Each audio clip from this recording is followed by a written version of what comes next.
Alrighty, let's get to it.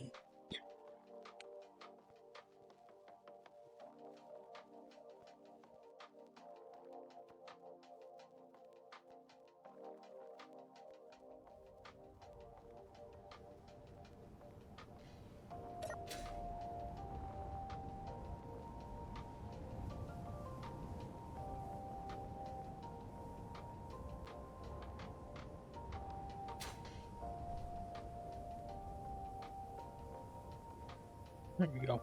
All the textures are loaded.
Inventory full.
Just build and assemble it on here.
Hmm.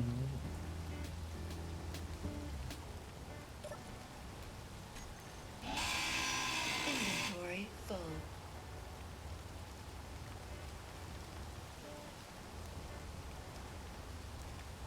Inventory full.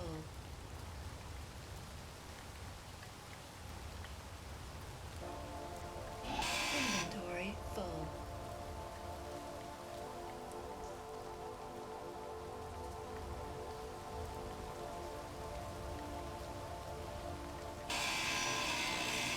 Inventory full.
Do I bring the scout ship with me? I think I do.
Well,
they don't have a...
my welder.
Oh, alright.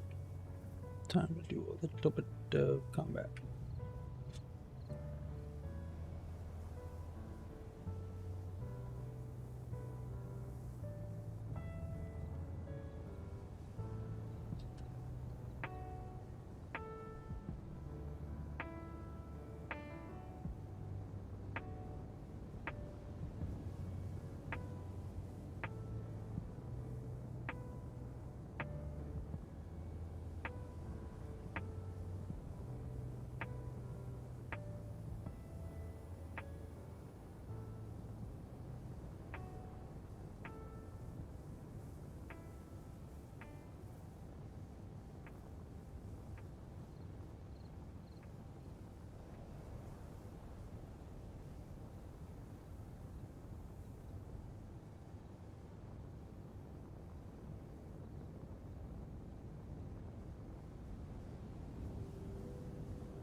Oh, that's the whole base.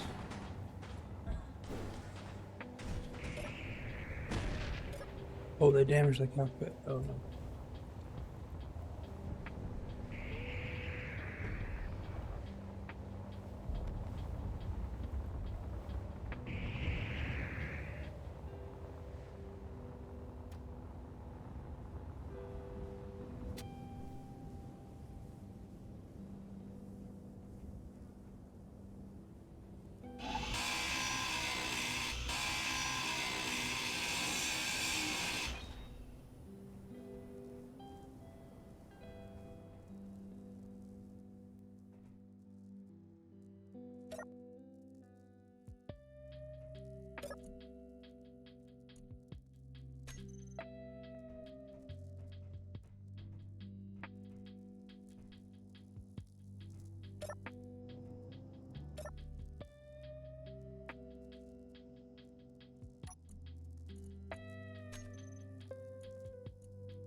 So I have to hack this stuff, or...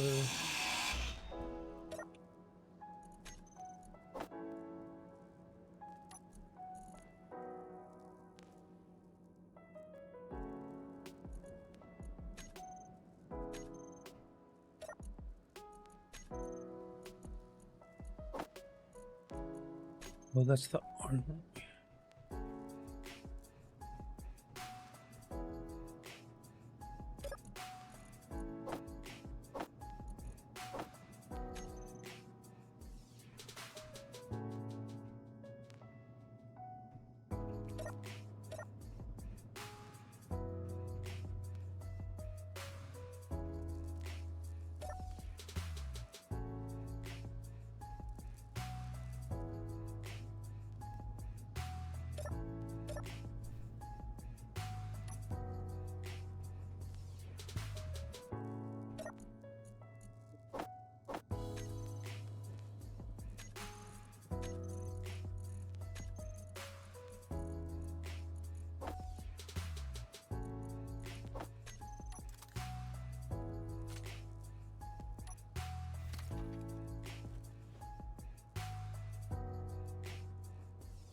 Now, where's the auto cannon?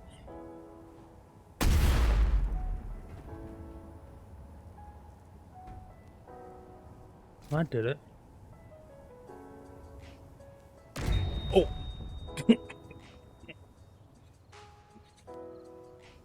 That didn't do it. That didn't do it. No.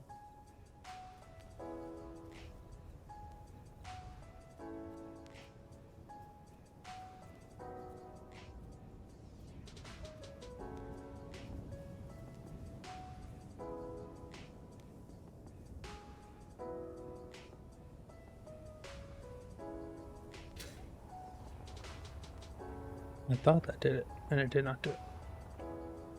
Okay.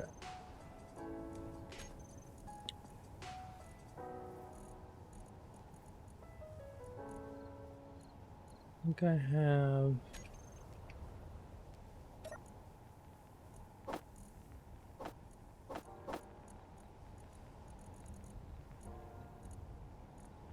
I think I will be avoiding the pirate stronghold for now. And heading into space. I know what's happening. I'm finally hydrated, and it's unlocking my brain's full potential. It's too much for me. I'm limitlessing. You start fire.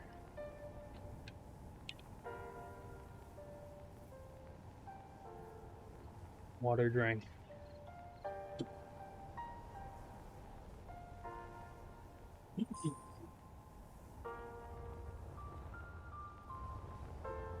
All right.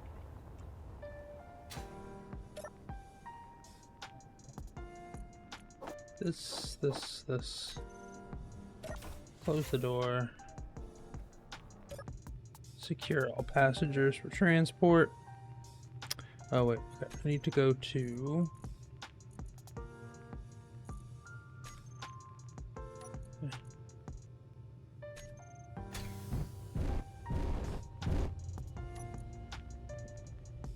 Alright, we'll show the hiddens. We'll grab the atmospherics and group them. I think, oh, did I already do that? I did do that, okay. And then we'll grab the...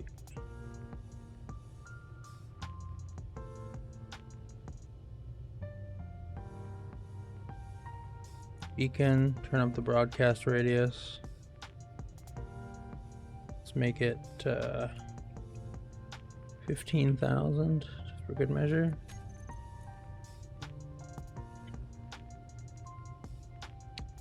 Reactors are running. Alright. Group 2. Groups, escape atmos. Toggle them on and off.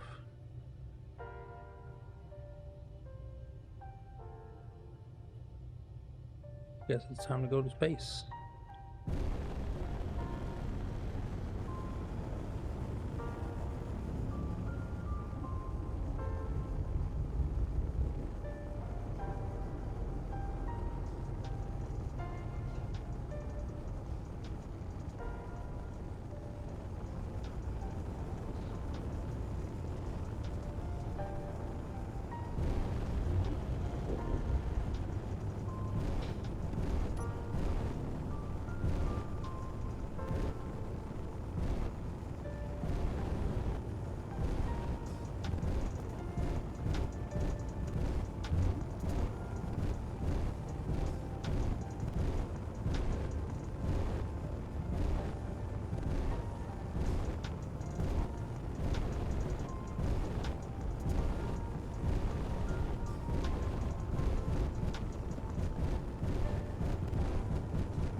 Soon the atmospheric thrusters will not be strong enough to give me much lift.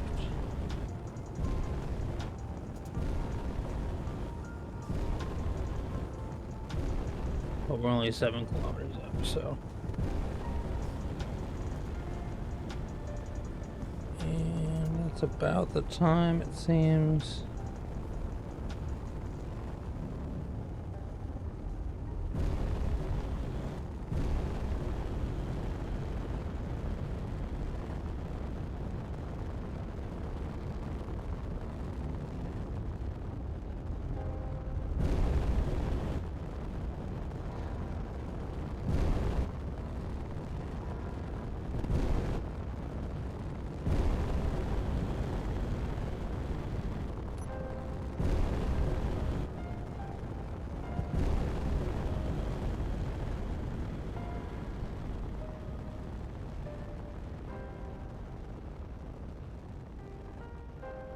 Do not have enough thrust.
And as we burn hydrogen, we should get lighter, which makes it easier, which means, yeah, but we still have 20 kilometers to go.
%, hydrogen used.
I think we'll probably escape the gravitational pull at like 30 kilometers.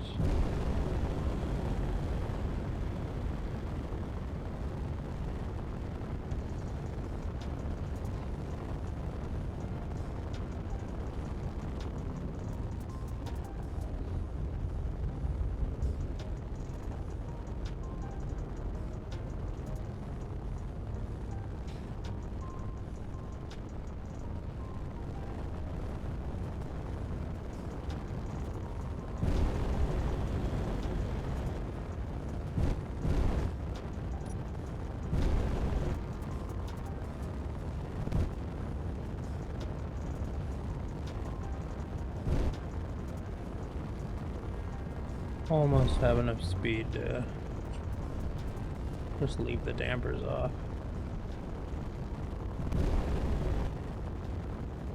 We might be on escape vector already.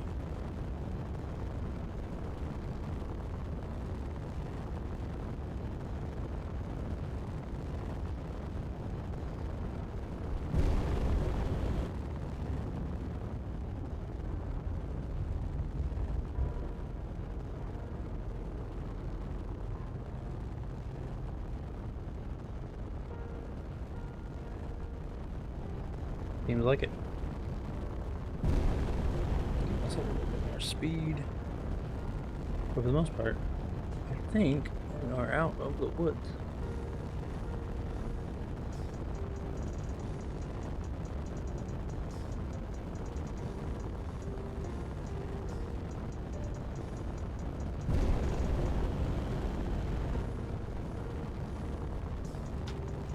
To get an oxygen tank set up.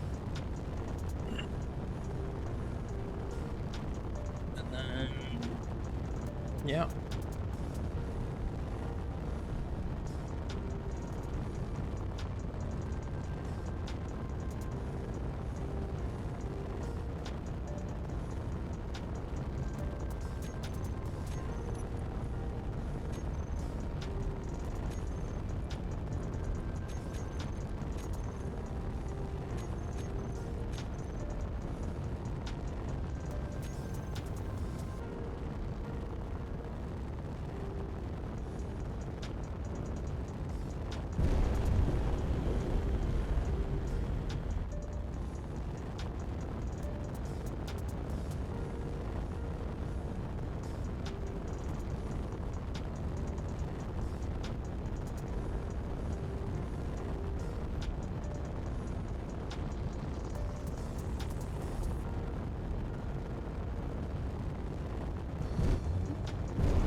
And there we go.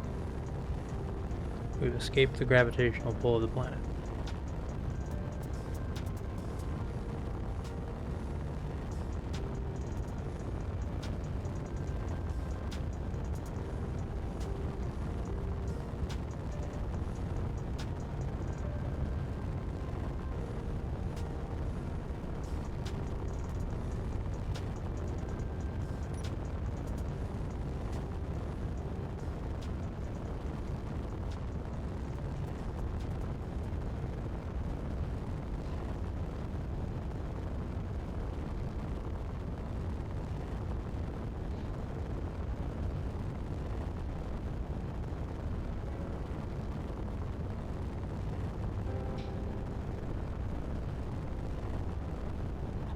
I suppose another option would be to actually travel to one of the other planets, but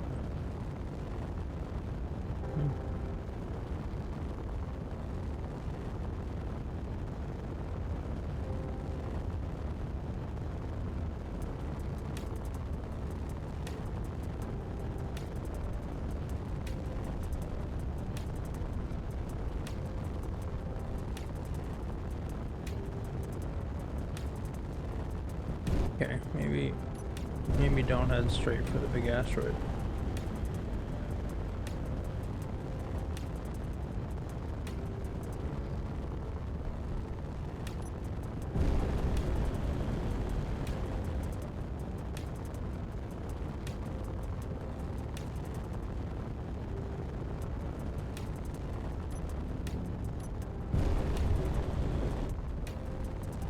Pressure thrusters are strong enough to stop us. It seems. Can slow down if need be.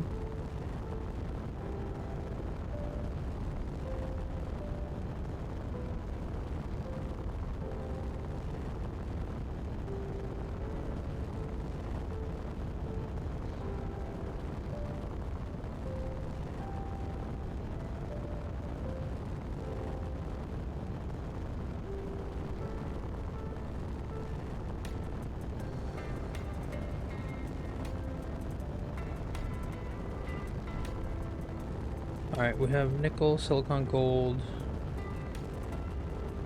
silver right nearby. Silver's with the iron. And uranium is also pretty close. Did I take uranium off the...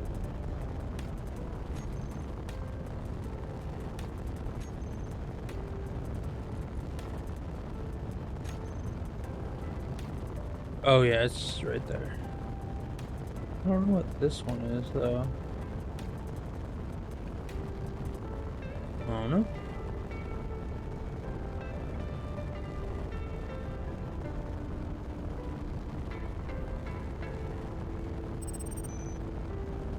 I must have checked that out.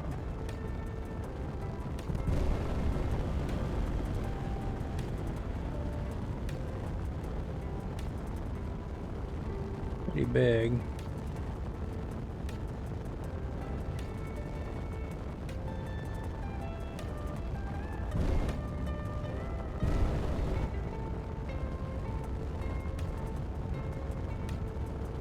Do you see anything on it?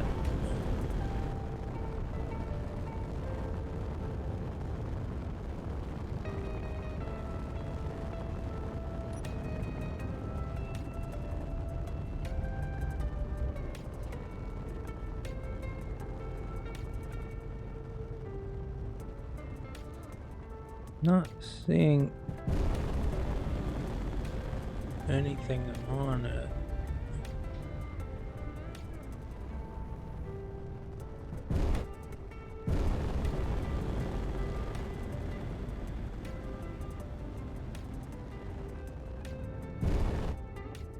We're still 7 kilometers out from where we're going to be settling, but I kind of want to just check it out. I've got 100% of my oxygen bottle, so I'm good for a little while.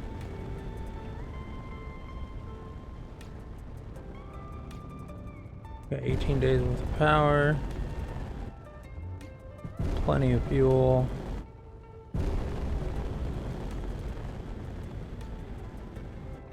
This is a much bigger asteroid. If there's iron on this asteroid, then I can just settle here.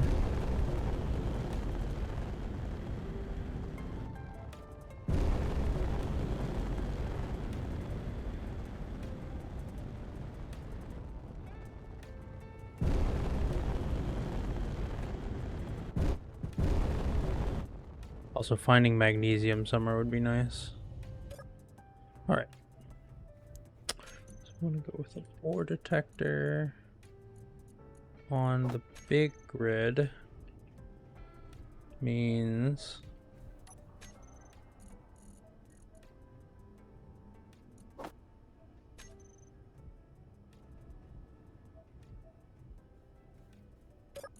need to make 19 detector components.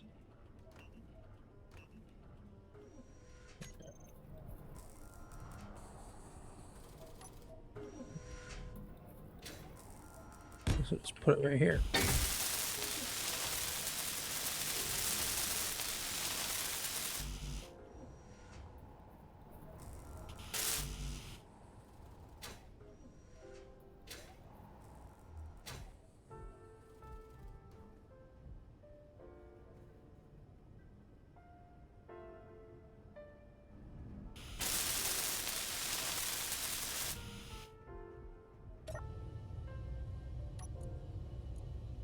Alright, so the ore detector, range 150.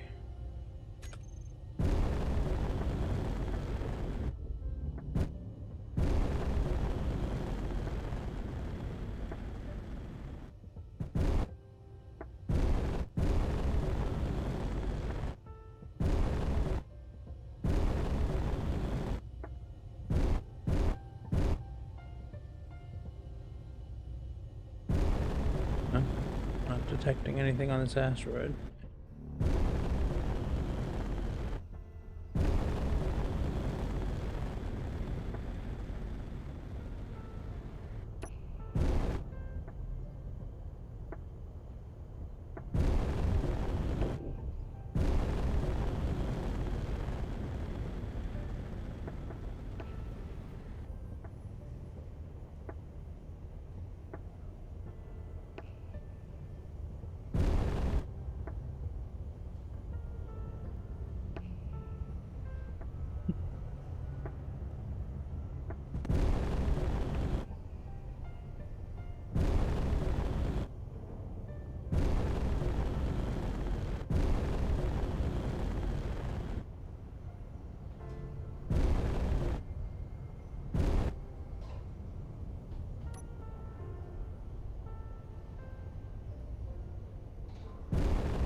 Okay.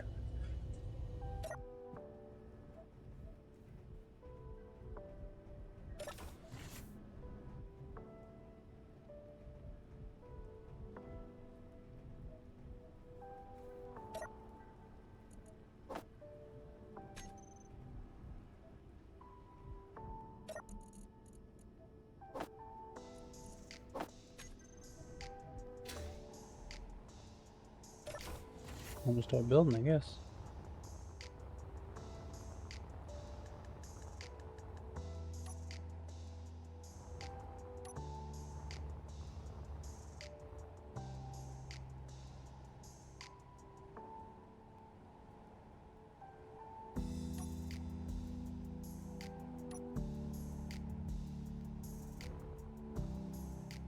Ah, there's a local grid. I see. So then, if I want it to be on a local grid,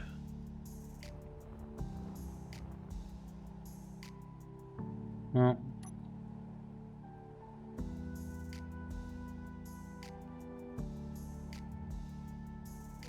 the block.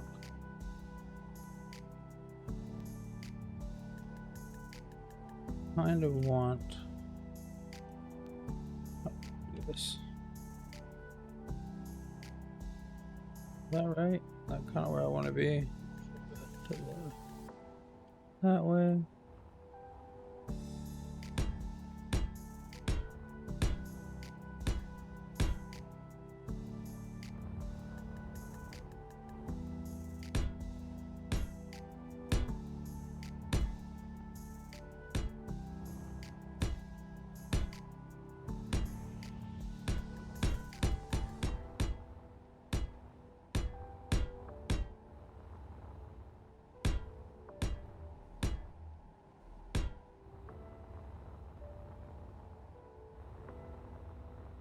I'm gonna mark off the mining zone.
Entry point to contact you.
Oh, there we go.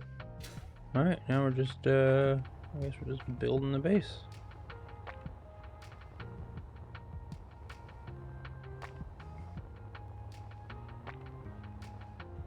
First, let's build like a living area.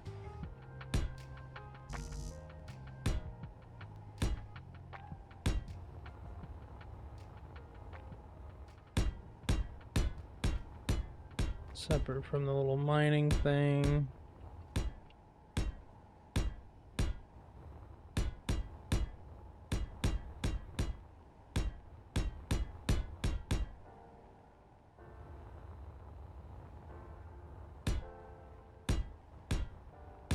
And then maybe before I weld everything together, I'll build a welding ship. Small grid welder.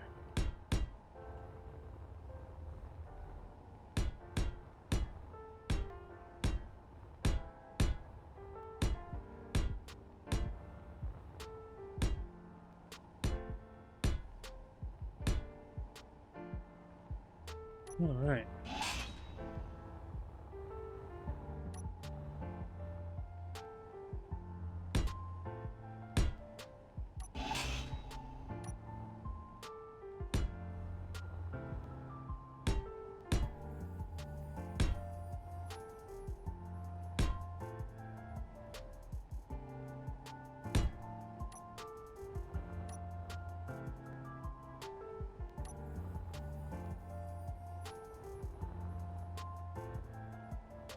We have an entrance right here.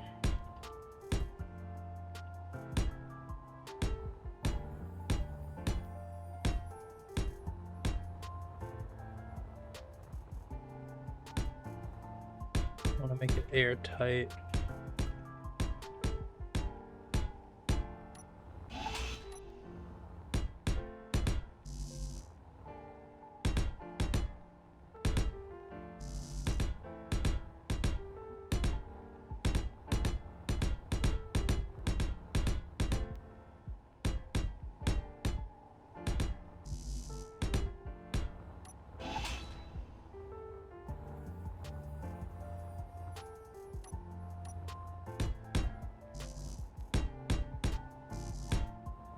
Give it floors.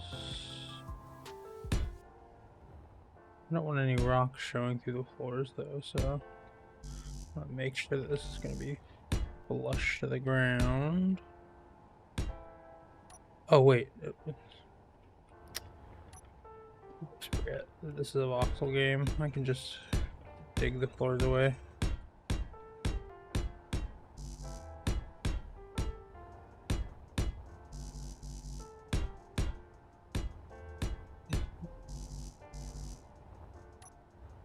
Placed a bunch of blocks. I need to get more steel plates. On the other side. I mean, actually, there's a bunch of steel plates in these things. And I'm not going to be using them, so I might as well start taking it apart.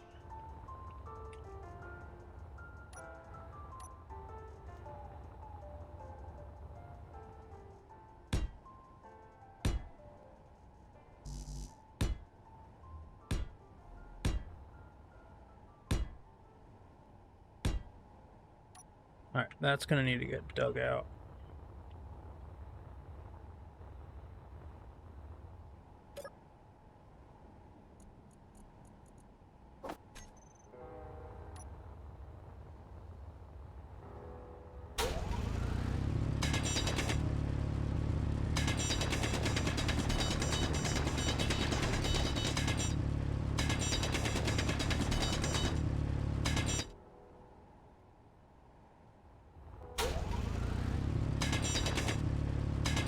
Things need to get dug out. Energy low.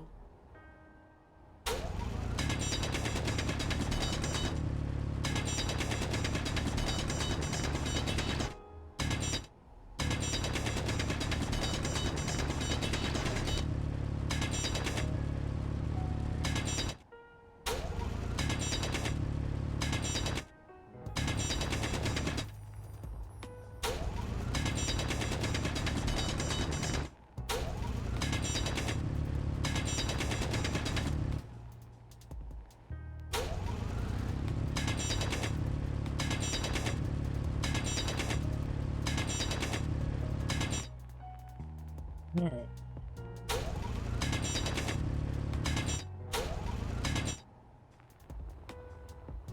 I'm gonna recharge.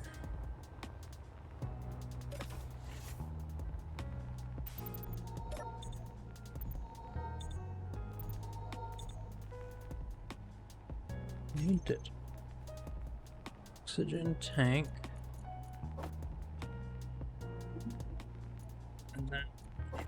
in the build planner.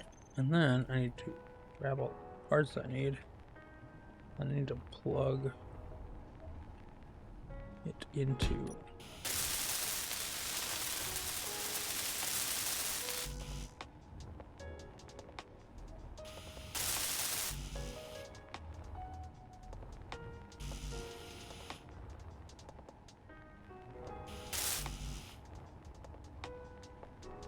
pretty sure, yeah, I have the parts. I just need the put them together. Right? Yes. All right.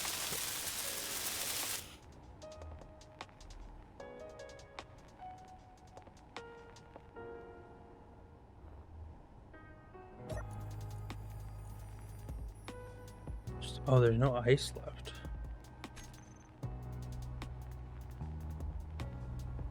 Good to know.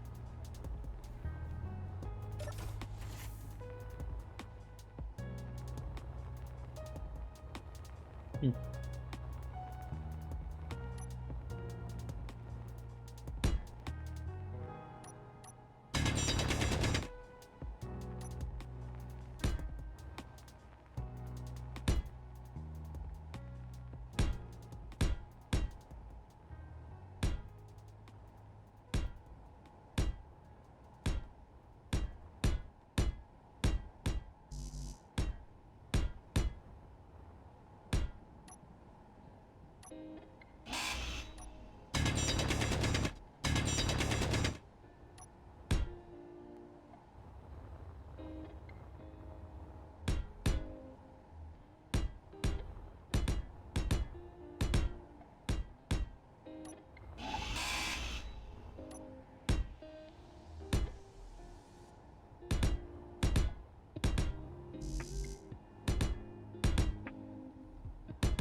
Oh, I broke something. Oops.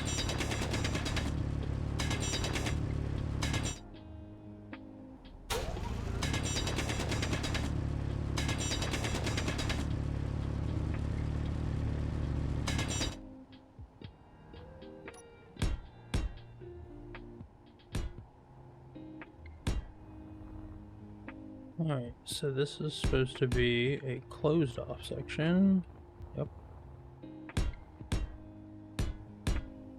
This will be an airlock that comes through to the iron mine.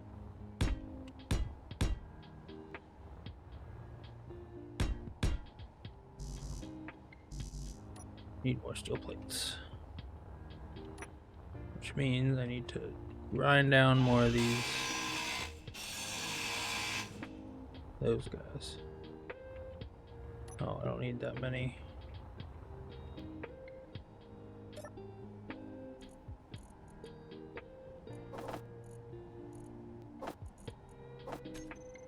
Go.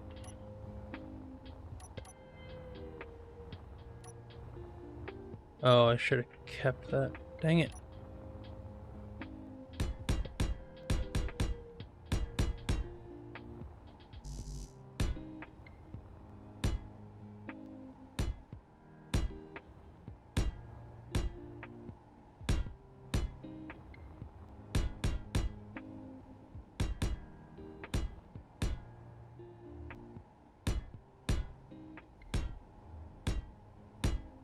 Oh, maybe they won't. Maybe they won't go. Yeah, they do. Dang it.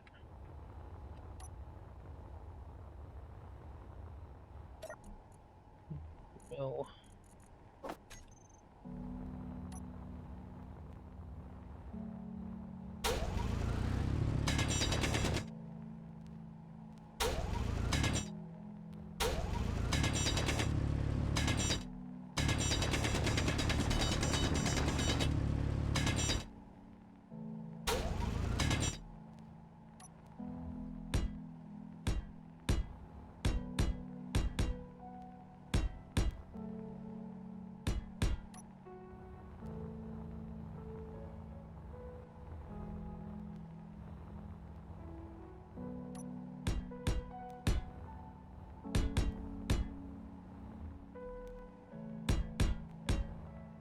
Alrighty, and this will be an airlock entry hallway.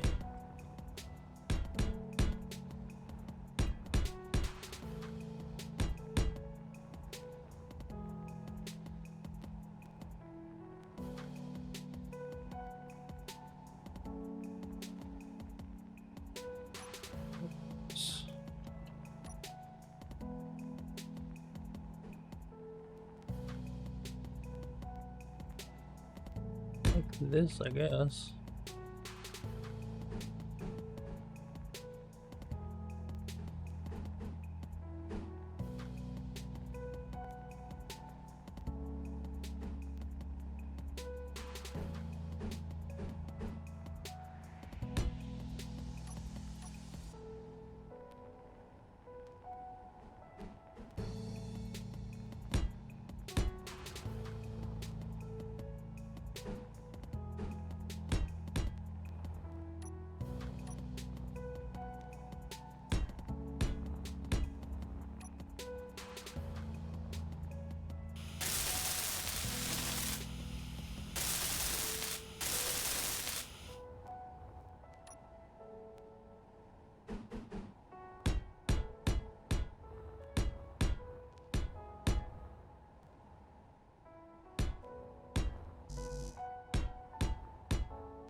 I'm gonna change the.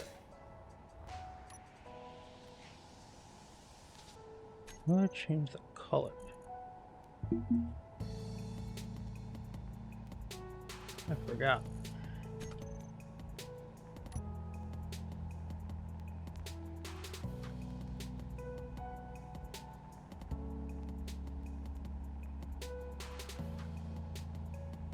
Listen, this. The color picker. Select color texture, then check the middle mouse button to give the block a new color.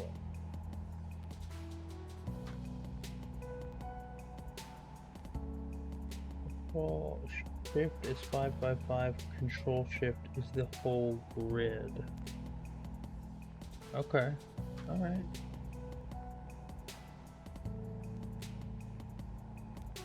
Yeah, let's do it.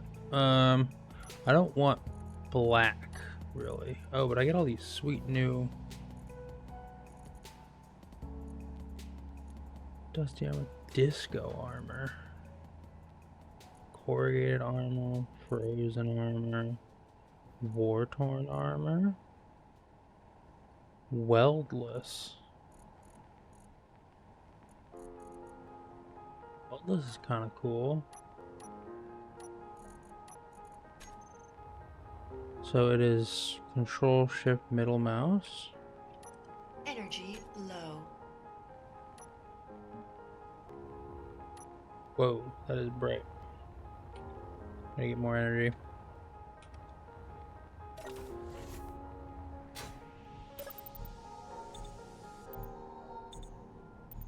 There we go.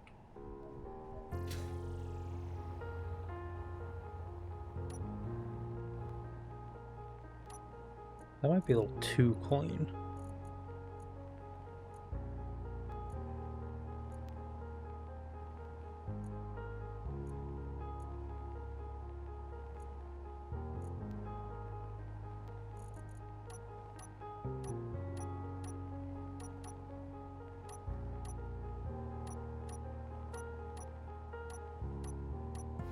This is going to be kind of an industrial base, right? It's built on an iron mine. Oh, the hazard is kind of cool, actually. I do kind of a more muted yellow. Hey, Chicken Saw, how's it going? Pretty good, pretty good. I'm just, we launched ourselves off of the big planet. We found ourselves an iron asteroid, and we are setting up a asteroid base. How about you?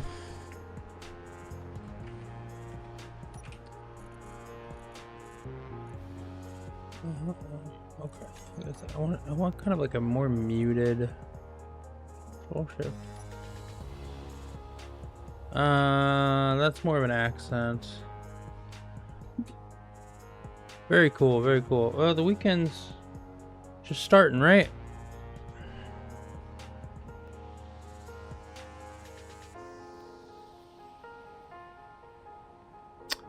Yeah, I don't.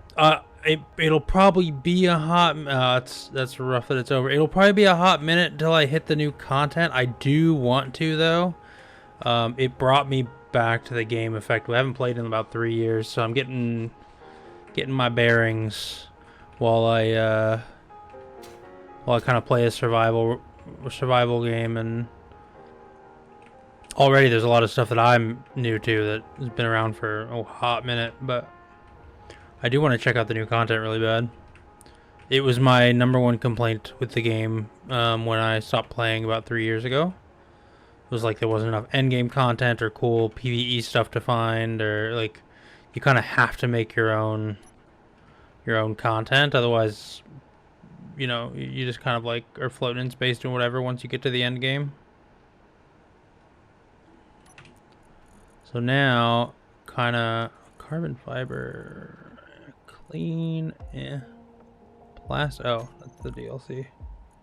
Retro Future, also the DLC. Wartorn is also the DLC. Sci-fi, I have sci-fi. Rusty, I've got that. Mossy, yep. Nope, don't have that one. No.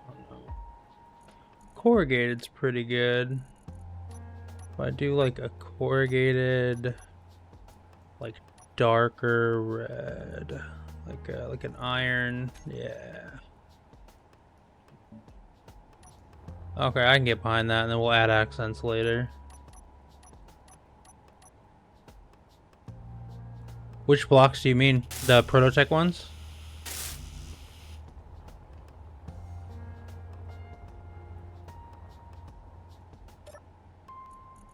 I don't know, they seem cool. I really like the idea that you...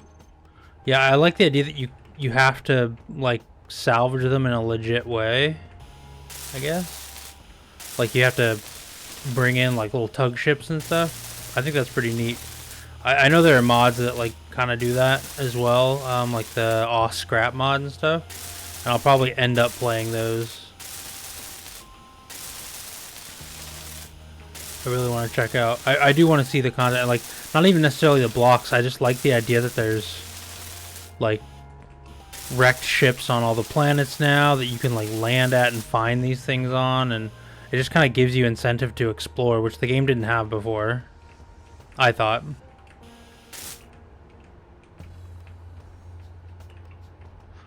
Like, you build your base, like, before it was you build your base. Like, you build your base, you don't, and like, your other content is, like, with your friends, you do what? Find the same pirate ship floating out in space that just has some guns on it, and you already have all the resources, so you don't need to salvage pirate ships anymore, so it's like, eh.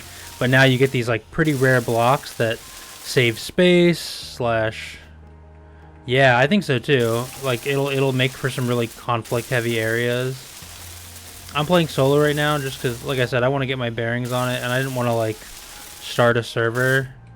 The update made me want to play the game again, which is obviously pretty good, but the main problem I have at the moment, sadly, is that I am kind of super hyped for the Factorio 2.0 release, and I've already got it scheduled on my stream to play basically until my body fails, starting tomorrow when it, like, releases, or the day after when it releases. So let me... Why is this not... Oh, I didn't grab the steel plates. So I'm kind of really looking forward to the Factorio release for Space Age. and as a result, I will be playing a lot of that. Alright, I think I'm just trying to weld these together, get an idea of what this looks like for me. If I like the look, and then if it is, I'll kind of keep that. It looks like a barn, actually, now that I'm looking at it.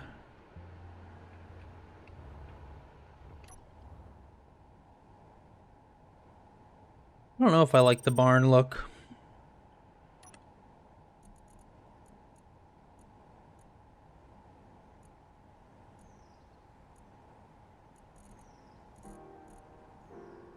The Amish space station, yeah. I don't know if I'm into that. Yeah, maybe like a more muted, like almost gray green.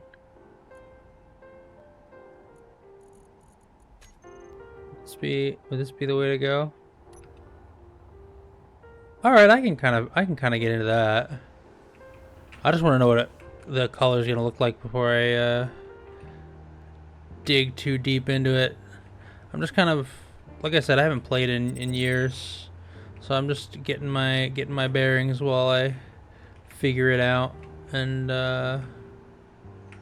yeah, I think I want to do like a little entryway here, like a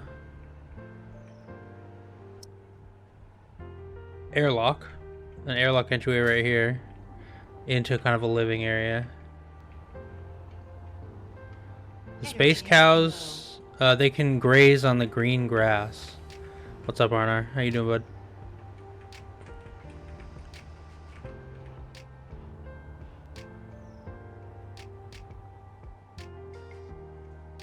I mean,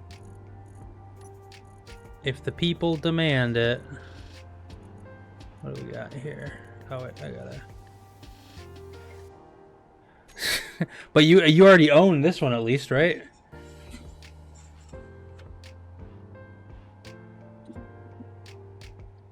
Yeah. So, what's probably gonna happen is this is the timeline I'm anticipating. Not anticipating, expecting. I am enjoying this. I do like the building. I do like the survival aspects. I like that the progression involves you getting off planet, which is its own kind of like step if you know what you're doing. I like all of that. The game benefits a lot from multiplayer, so it's very likely that what'll happen is Monday, Factorio releases, I play it until I collapse from malnutrition or something. I'm not sure what yet, but something. Play Factorio until my brain explodes. Try and finish as much of the content of Factorio as possible, or until my brain decides it doesn't like it anymore.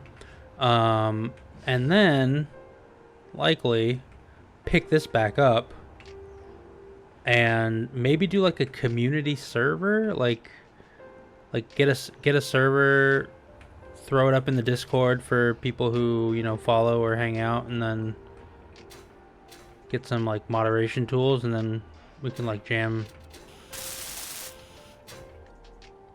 with multiple people. Be pretty fun.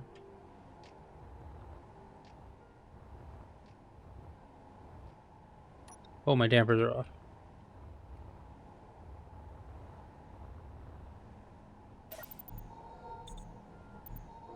Yeah, for the longest time, it was me and a couple people, including Kilker, who played a lot.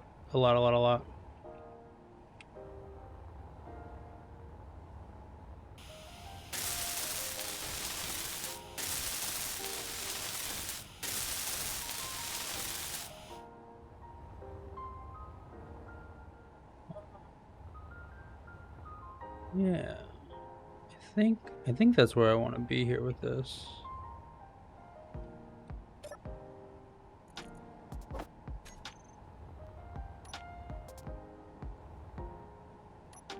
Is there a way to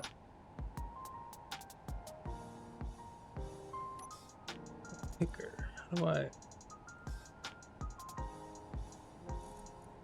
Is there a way to copy the paint that you chose from something? Oh, actually, what if it was like a muted, kind of like lighter green, like Shift P? Oh yeah, you got it, you got it.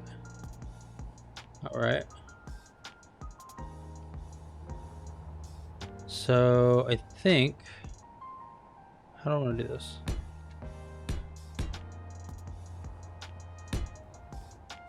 I think I'm gonna do it like this. High ceilings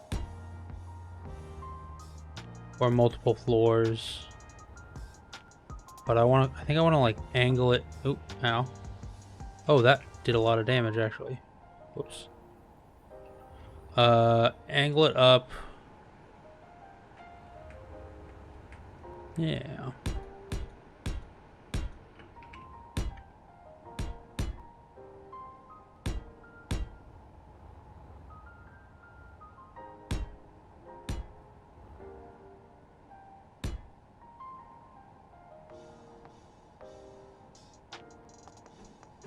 I'm really...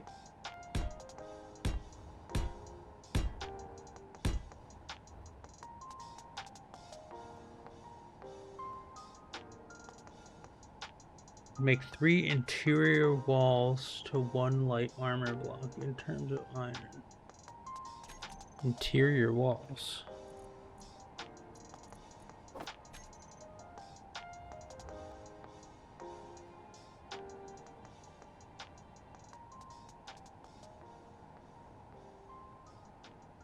Two construction components. So it's 25 interior plates and 10 construction components is less than 25 steel plates.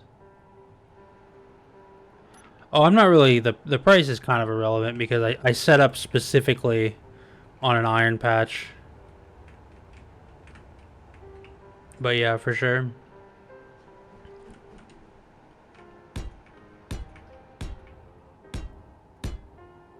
I just want to get the framework put together at the moment. Like, decide how I want to do this. I think... Why doesn't that... Auto.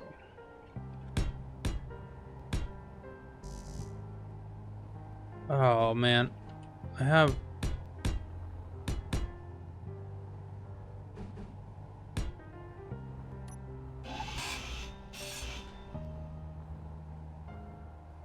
So then can these be flipped to get this?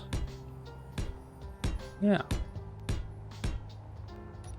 Oh, and that should be an inverted corner is my guess.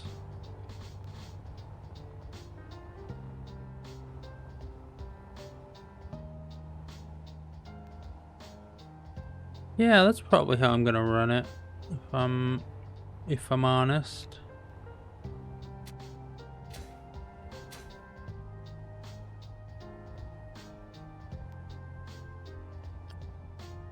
But I make a really bad habit in this game.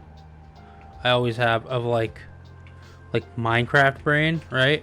Where this is the entry and this is how I'm gonna deal with it. Whereas in reality, yeah, like I want to be using interior blocks, so I really want the entry to be here with like its surrounding. So if I do like that.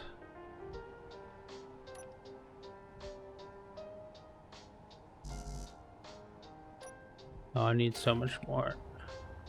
I didn't know interior plates were that much cheaper.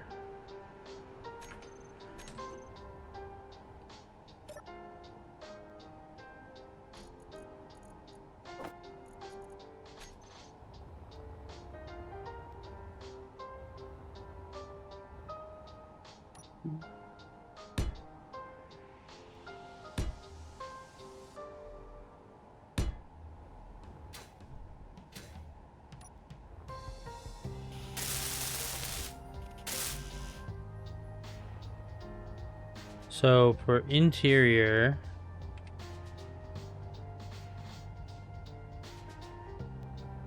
Yeah. My goal is really kind of build the foundation, and then because I have I basically packed up everything from the base down there. I've got thousands of steel and interior plates and a reactor and all this stuff, so I'm not starting fresh in space. I dug out a bunch of resources, built a square, flew the square into space.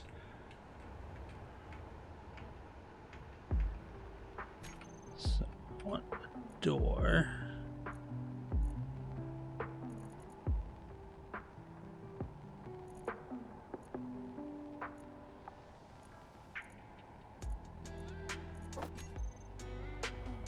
What's the right here?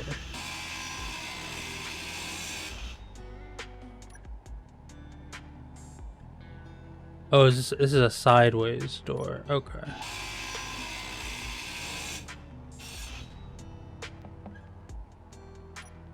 Got to get reaccustomed to the placement of stuff, like how to place certain things, and the best way to like lay things out, because like this obviously doesn't work if I want the interior to be interiors. Like this needs to be much bigger, so I'm gonna do. Inventory full. Whoops. Whoopsies.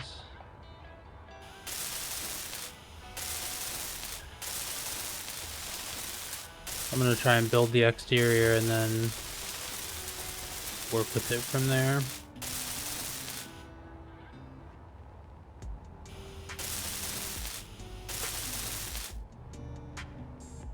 And then I have, yeah, there we are. Plates.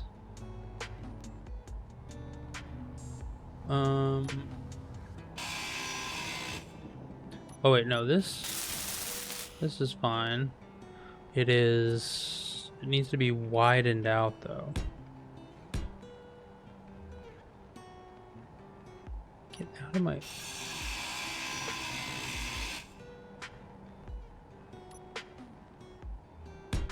Energy low.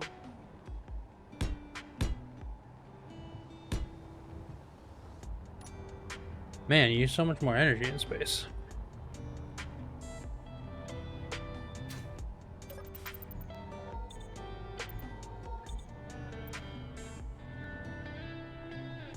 My oxygen, like, if the bottle is empty, I'm glad I actually checked. Holy crap. I need... Where's the ice asteroid? There's one close. 4 kilometers.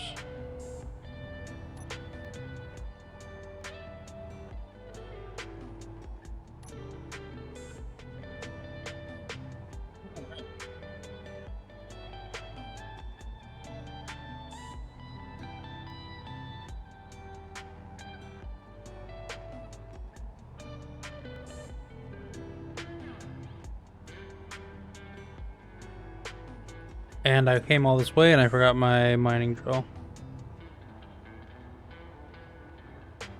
Classic.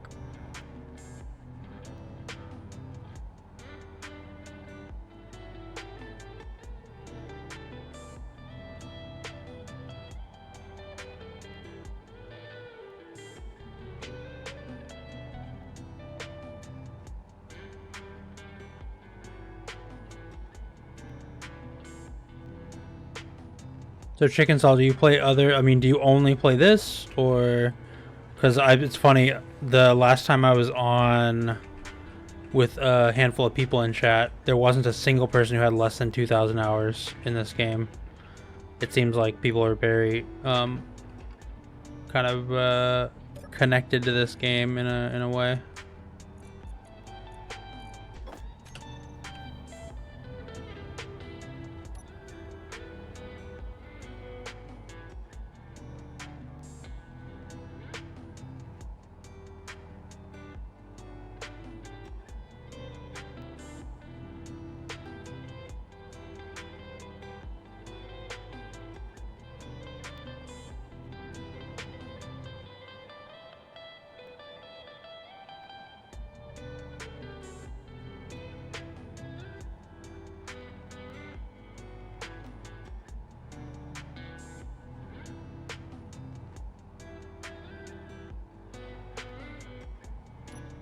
There we go.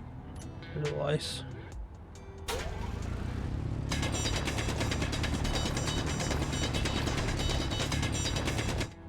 Inventory full.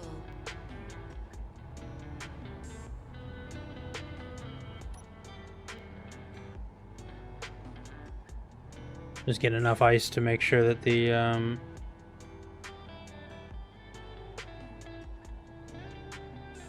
I can fill up, well, not fill up, but like get some oxygen in the oxygen tank while I prep the like living area that's gonna have airlocks and an oxygen tank and stuff like that. So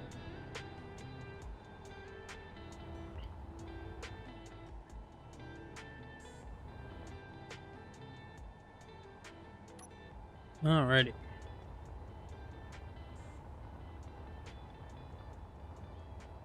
I think I need to turn off the hydrogen tank so that it doesn't fill. I actually don't need any of this hydrogen right now. Deposit everything. Get to one of these guys and then throw the oxygen bottle in there.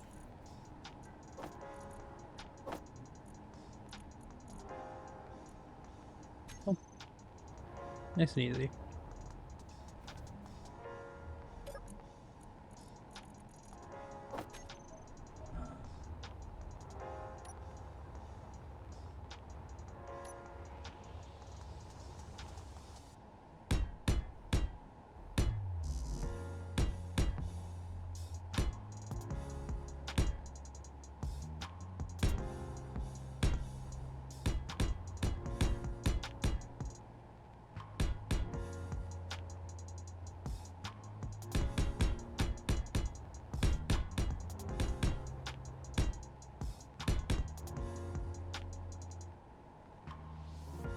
Come on.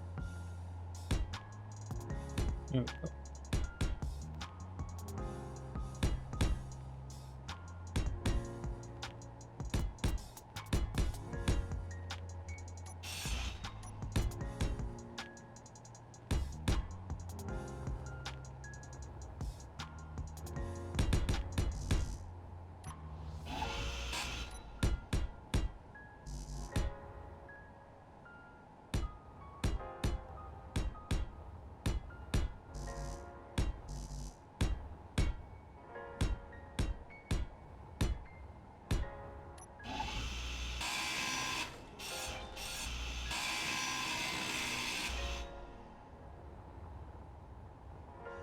Okay, so I want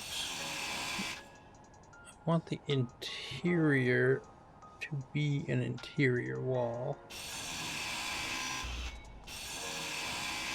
Inventory full. No, this one I want to keep rid of.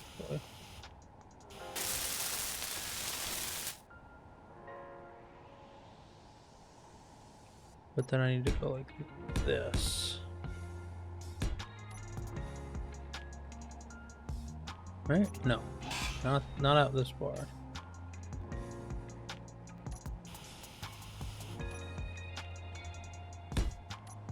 There we go. Nice and flush.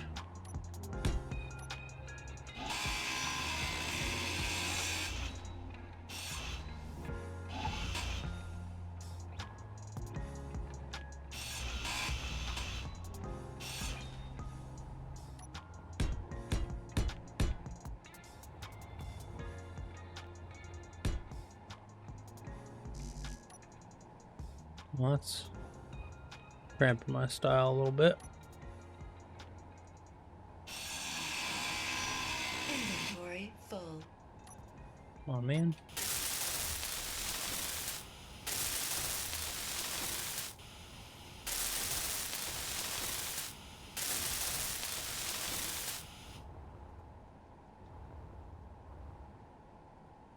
All right, so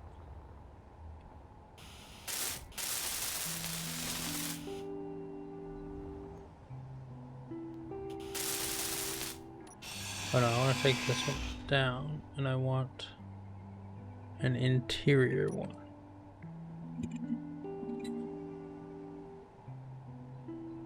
Oh, the pre-rolls are already back. Okay. In order to disable the pre-rolls, I'm gonna go ahead and run an ad real quick just to make sure that when people come in, they don't get a face full of them. Because we all hate them. So you guys can hang out for, you know, a minute. I appreciate it.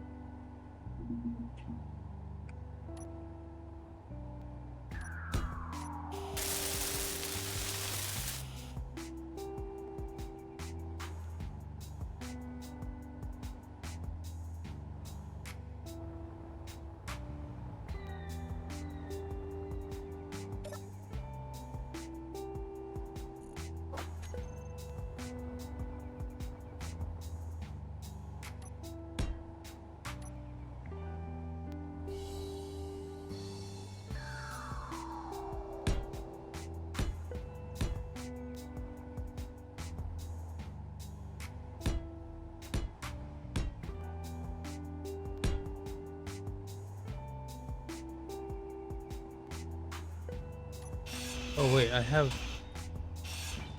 a bunch of cool interior walls that I can try and use.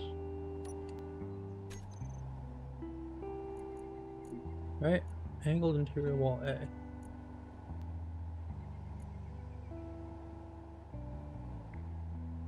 Thought I had that DLC, but whatever. I can already do...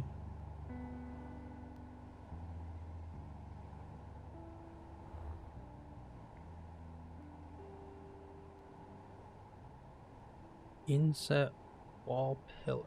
Inset wall light. Show me the actual... Good God.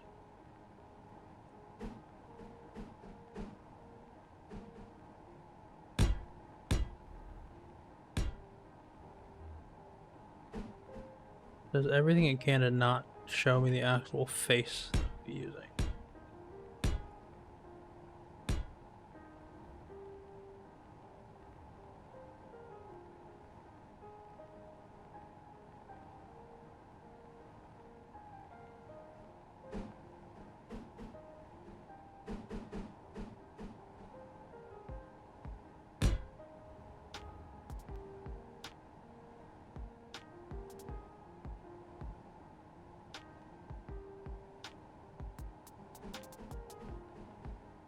I think these are from the new... This is... I liked my keyboard until this nonsense.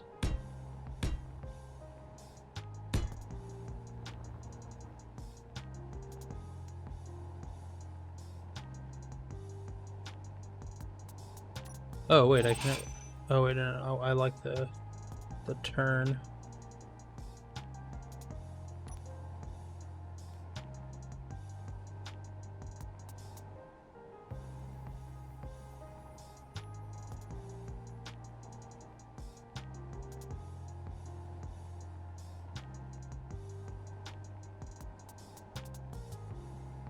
They're not an inset wall that doesn't have the...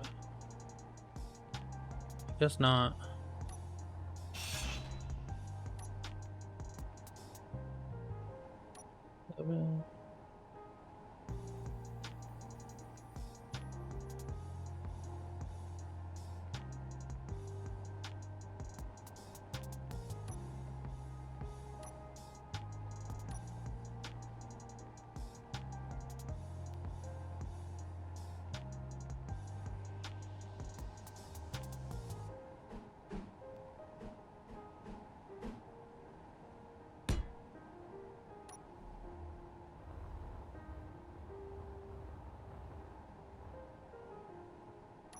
No.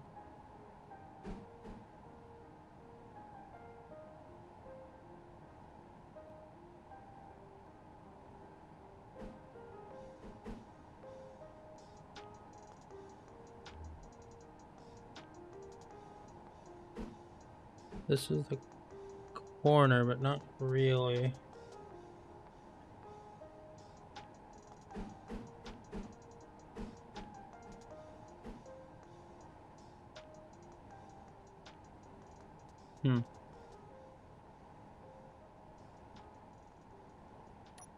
Are these?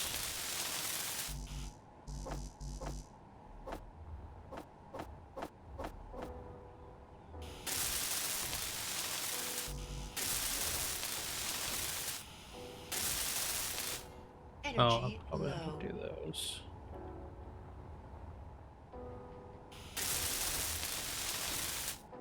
Okay.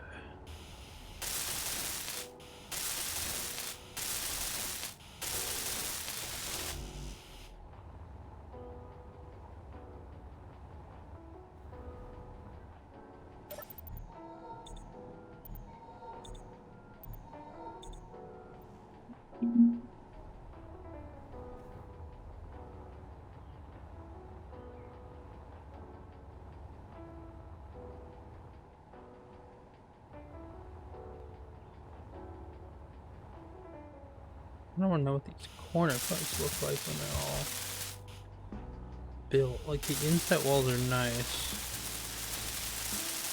but they don't really terminate to a corner super well.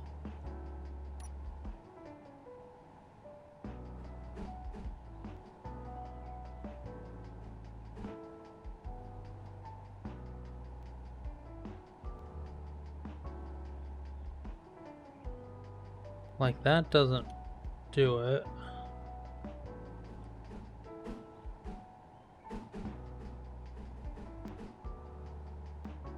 It leaves that big open gap.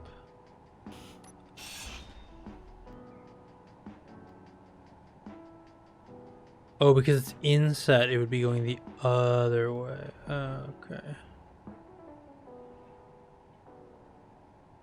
So how do you close these off?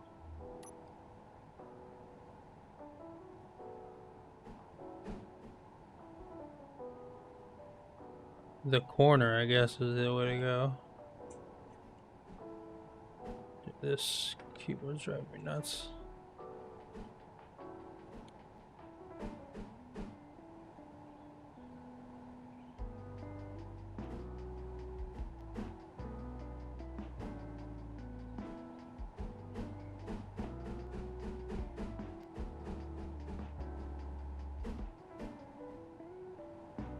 So that's how I get the thing to continue. If I turn it the other way and put it here, it doesn't work.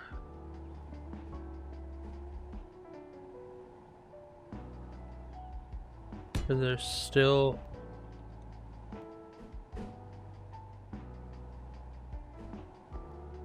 Is that one? Is that how you're supposed to do it? Like that?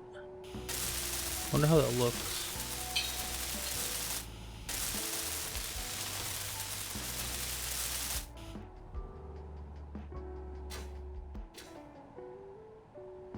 Not great.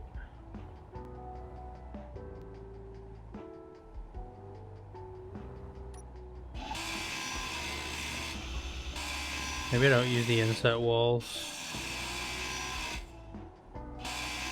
Inventory full. I just used the sci-fi interior. Yeah. That's the way to go.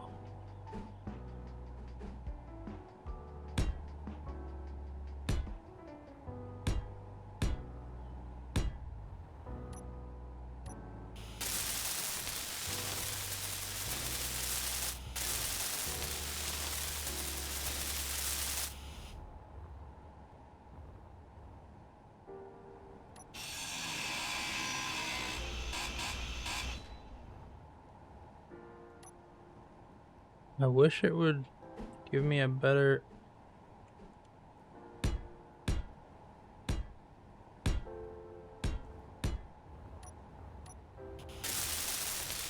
better default position for the walls I'm placing. Because my keyboard is at 70%. Last time I played this game I had a full keyboard, so the like the box of the rotating bits were kind of like positioned in a way that made sense. But not so with a 70%. They're just in a line, so there's no like real way to understand. I guess I could do...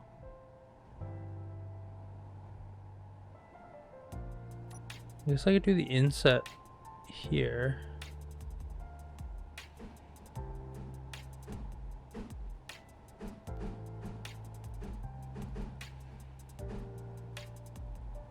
And then it opens up into the room. Yeah, that's nicer. Oh, but then the room is wider, which means I need a wider. That's fine. Whatever.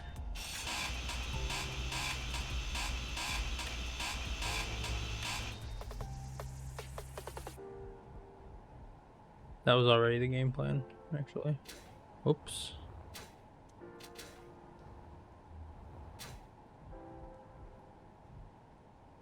Oh no, now it needs to be wider.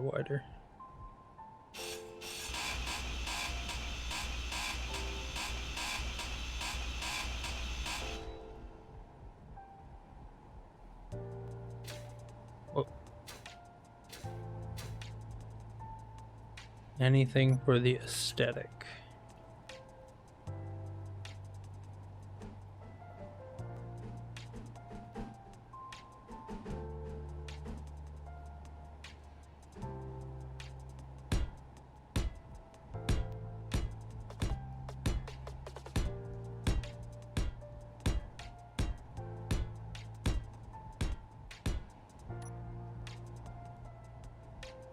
I think that's how I want it to be. And then like machinery can be above it. Storage containers and everything. And then the factory can be deeper inside. This will be like place for weapons and armor and new tools and stuff like that. 7. No. 7.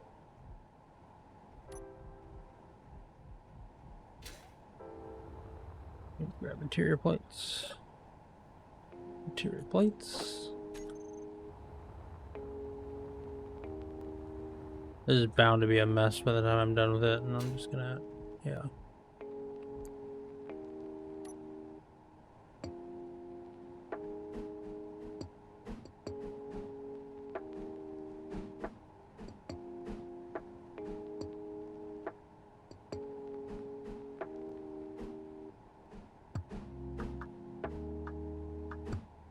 This is driving me crazy, man.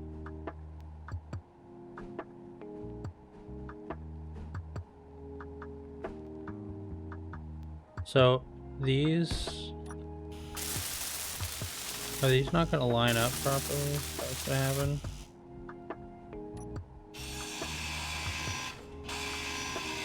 Inventory full. Just gonna leave a gap. Yep. Energy low. Inventory full. What? Inventory full.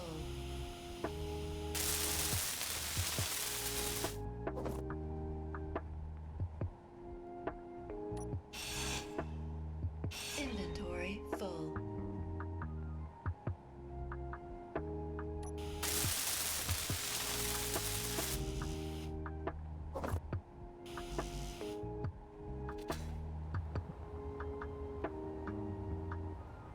I want to get the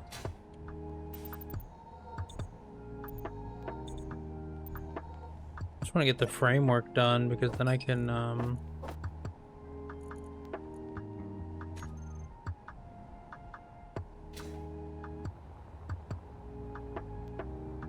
at least recharge in here.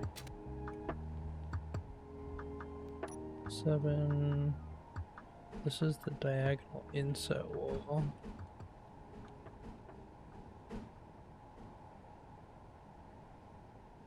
And I need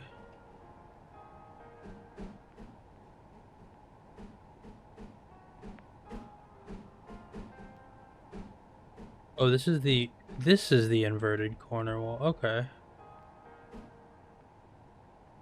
Oh.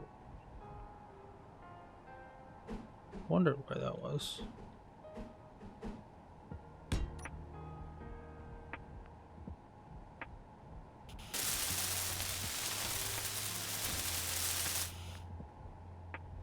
Oh, this was the corner. I didn't want the corner. I wanted just the regular. Inset wall light.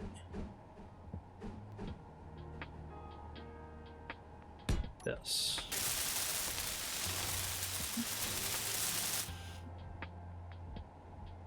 And then this is also the same.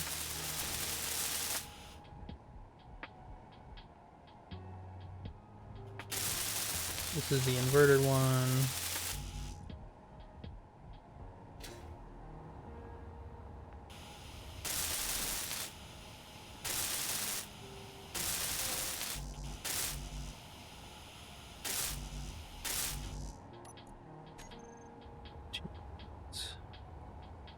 I need construction components and more interior plates.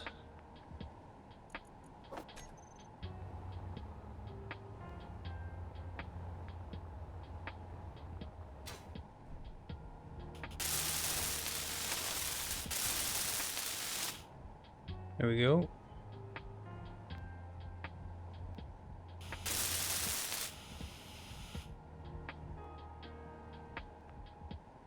Then the wall just flattens. Oh, I understand now.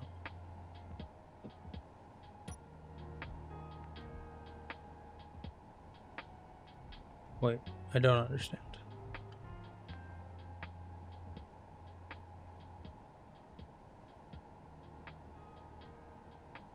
I do understand. What you do... Inventory full.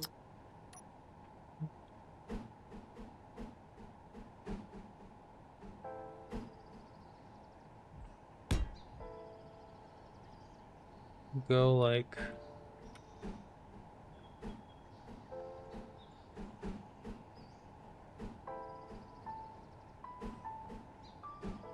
There's no earthly way that this is...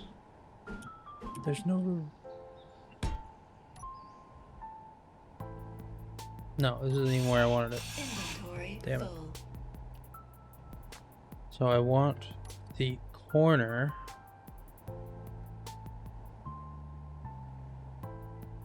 here.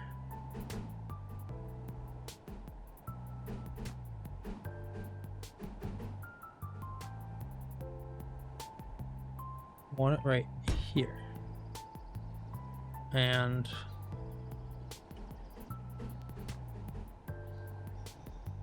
right here.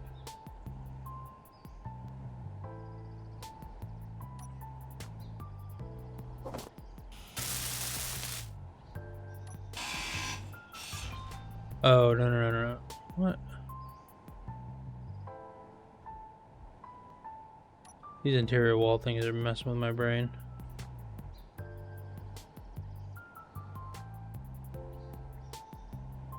A pillar.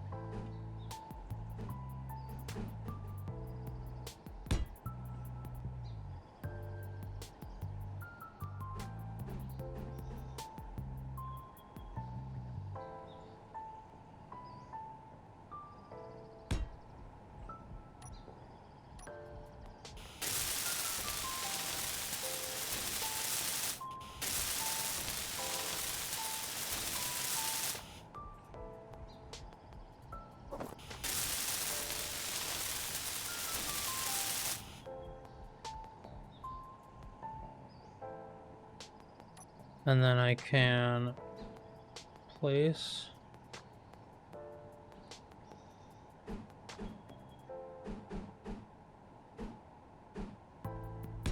this.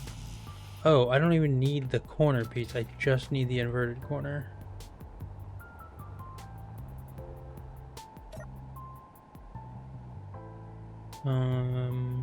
Interior plate. Oh, man.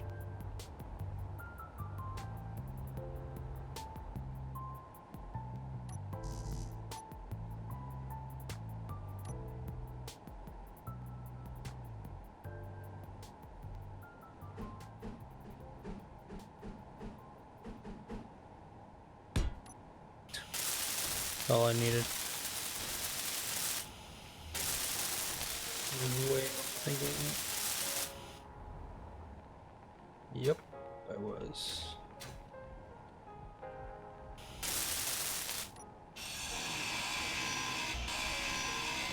Inventory full.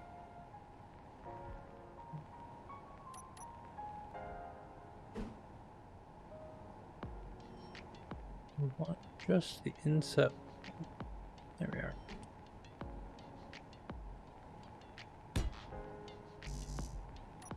Inventory full.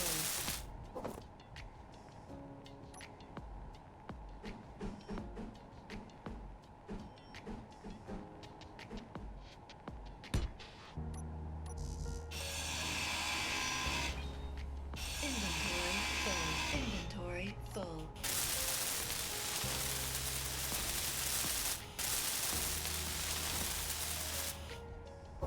Inventory full.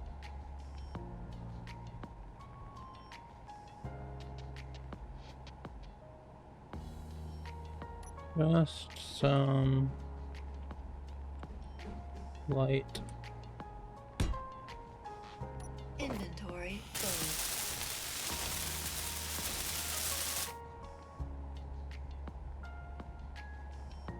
Need this.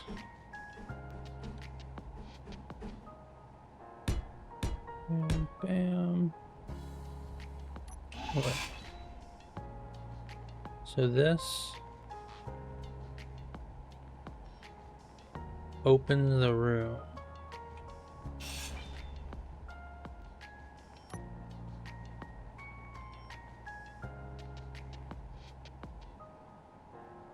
Energy low. Diagonal wall. Inset wall.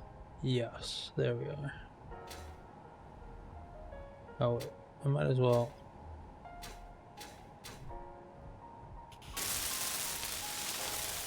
Craft everything before I go back.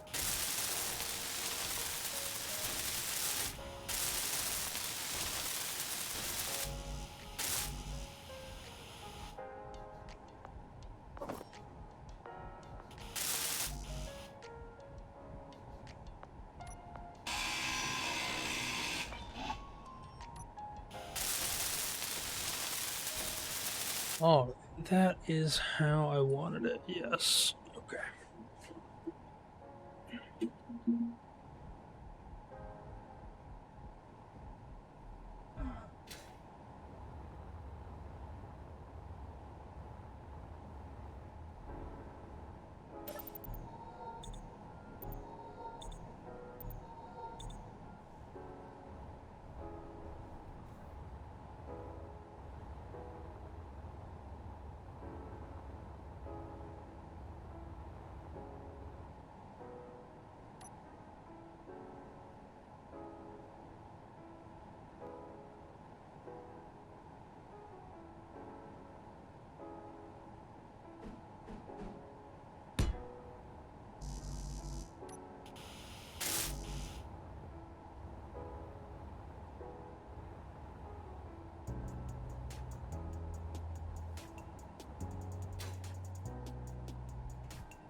You know, this doesn't even have to be angled.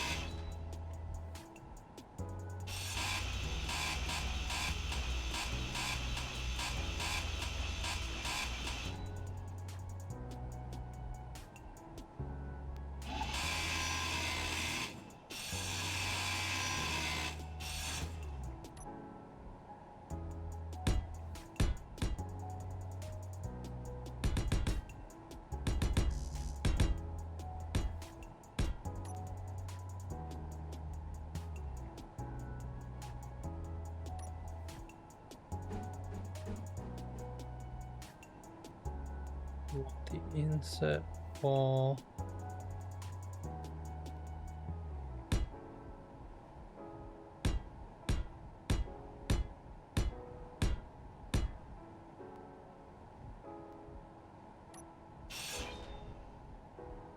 This has to be different.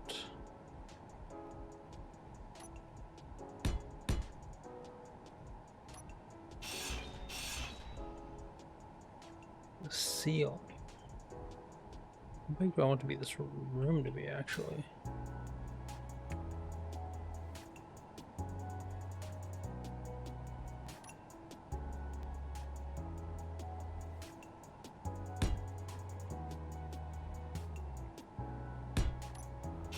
It fits better.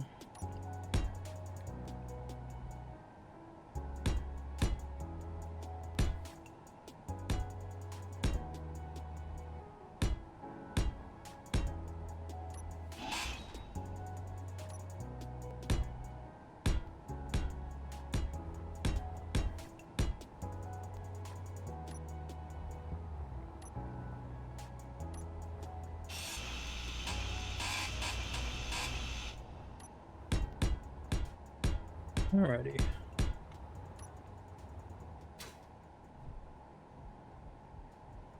think that's where I want to be with this. But there's no other, like, interior corner walls.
You know, honestly, this room is probably a little too big, but I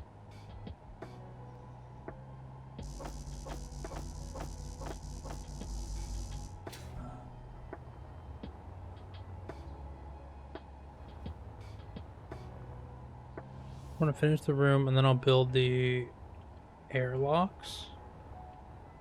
And then I'll put like the refinery and the assembler down. Clone vat, stuff like that.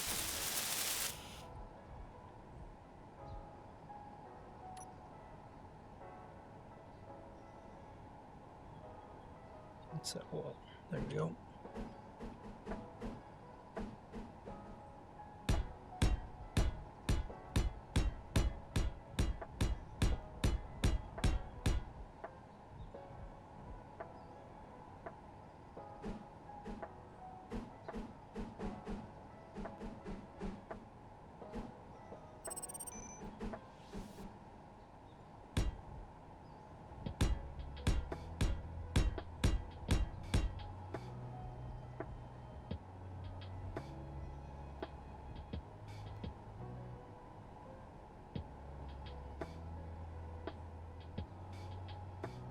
Do this.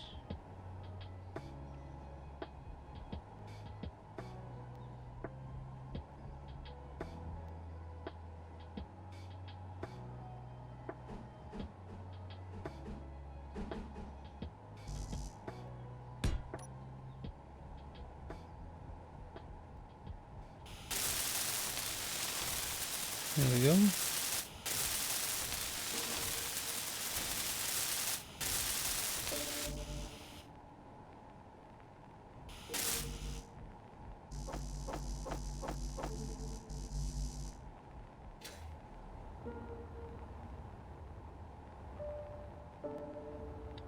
Like a hanger is what I need.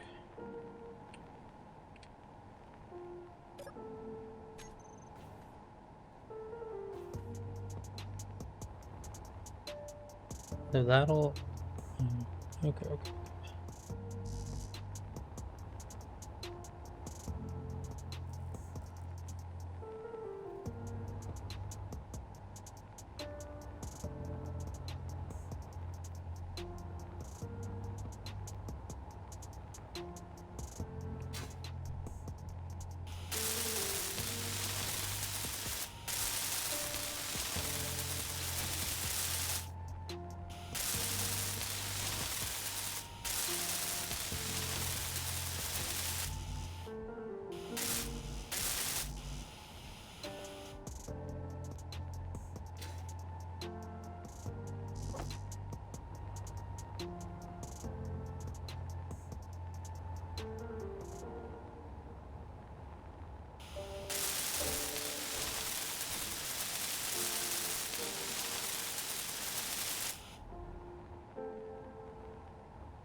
So it's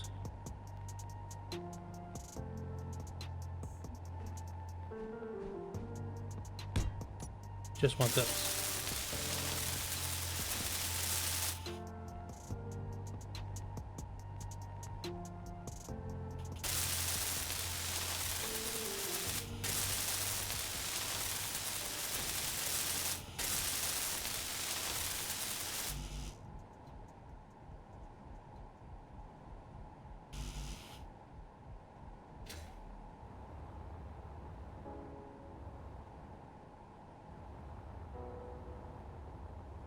I want some steel.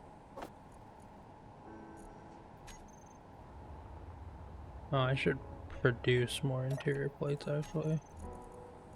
Just for good measure.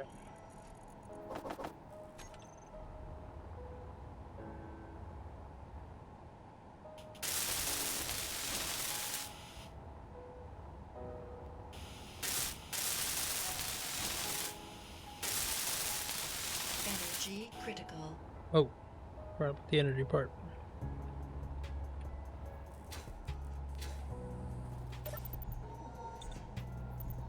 There we go.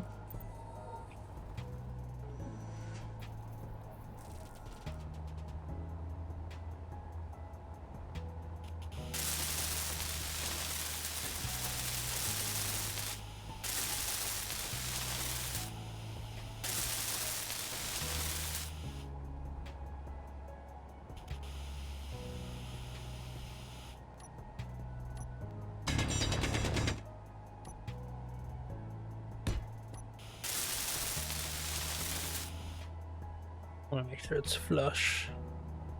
Okay. It's a pretty good open area. Build a good amount of stuff here.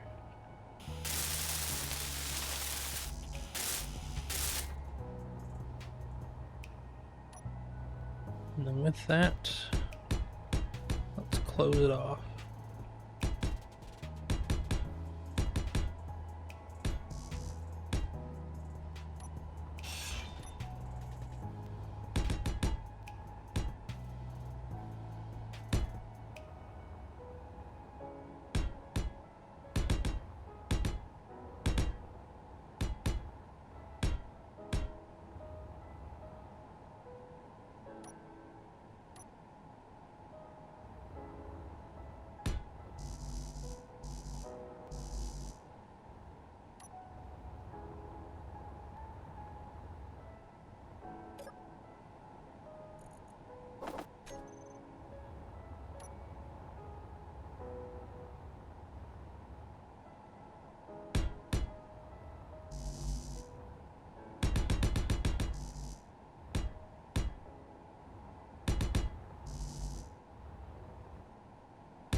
Alright, so that's... What is that?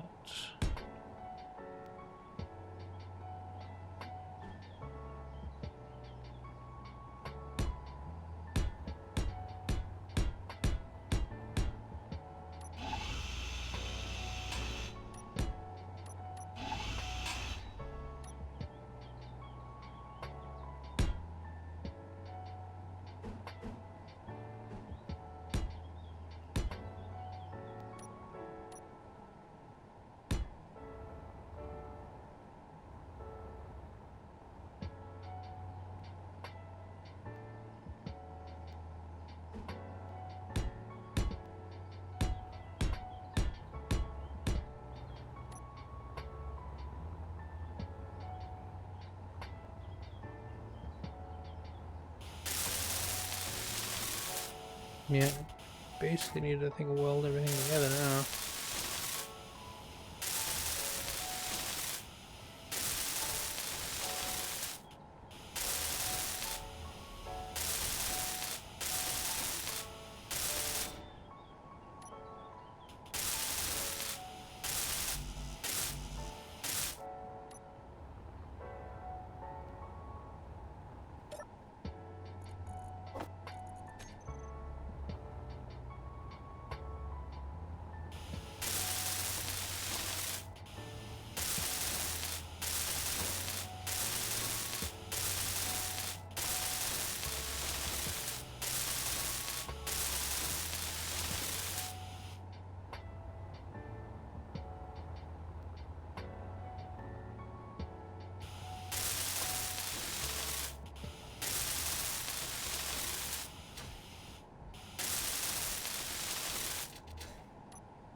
That's right. Okay, door opens. Big open area.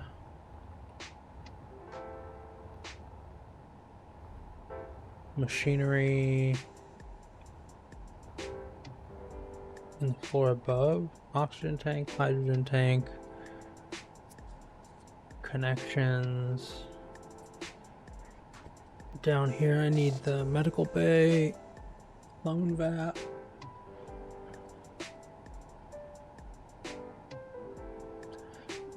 Medical bay, clone vat. What else?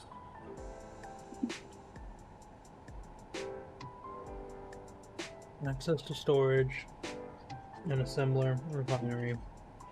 But those are all part of the internal machinery.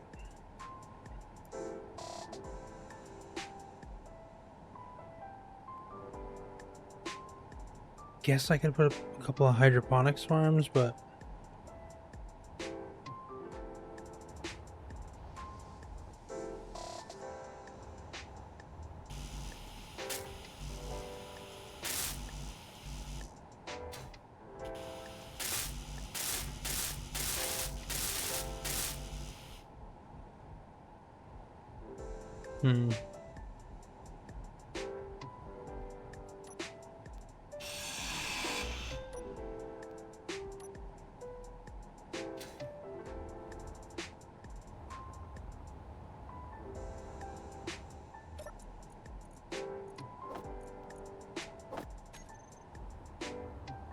okay. I think I'm gonna speed this up a little bit. And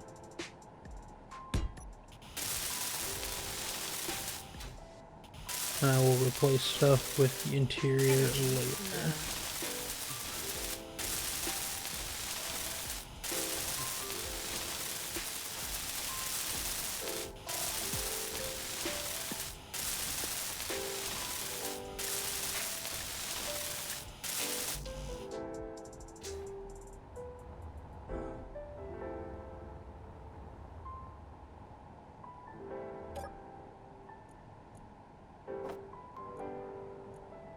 Don't need this, do need that, don't need both of these.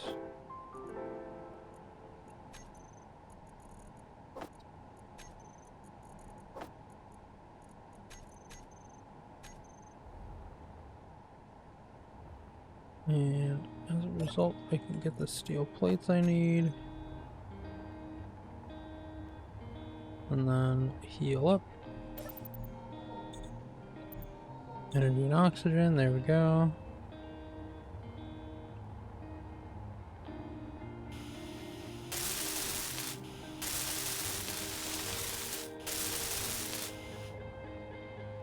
Make sure the whole thing is airtight.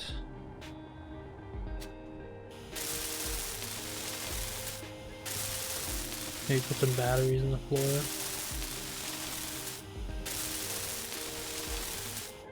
That actually reminds me what I should do, because I have to disassemble and reassemble batteries anyways, is production. We're gonna make power cells. It's 80 per batteries. 80, 163, 20. Yeah, let's make 320. Make a battery bank, basically.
What? Hey. Is the sci-fi sliding door small grid only? Yup.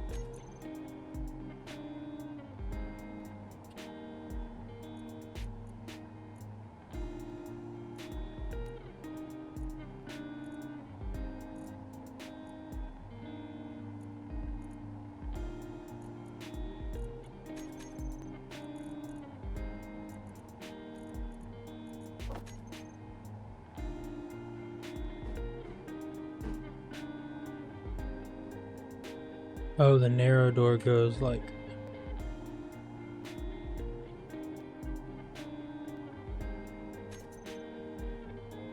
Respect it. Not really my jam though.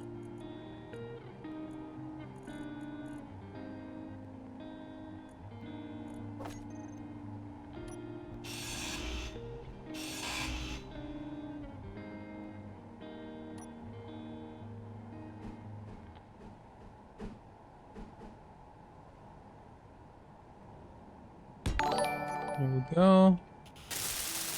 Hey Amarillo, thanks for the follow, I really appreciate it.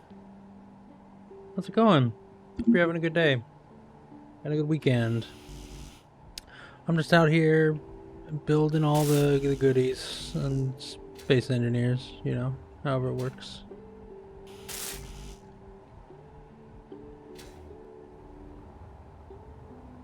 Hope the weekend's treating you well thus far.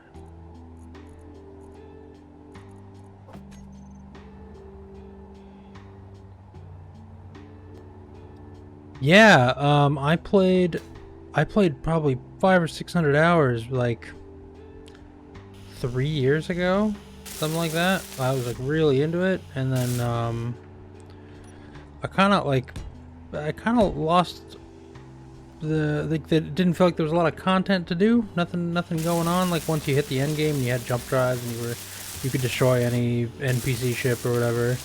So we ended up like shutting the server down and not playing and moving on to other games. And then every time me and my friend group talked about the game, we would talk about it very fondly, contemplate starting up a server to play, and then not doing it because they're like, well, the same thing will happen. We'll get to the end, nothing's going on. And then the contact update dropped a couple days ago, and it kind of seemed like it fixed every problem I had with the end game, so I'm giving it a go for the next couple days.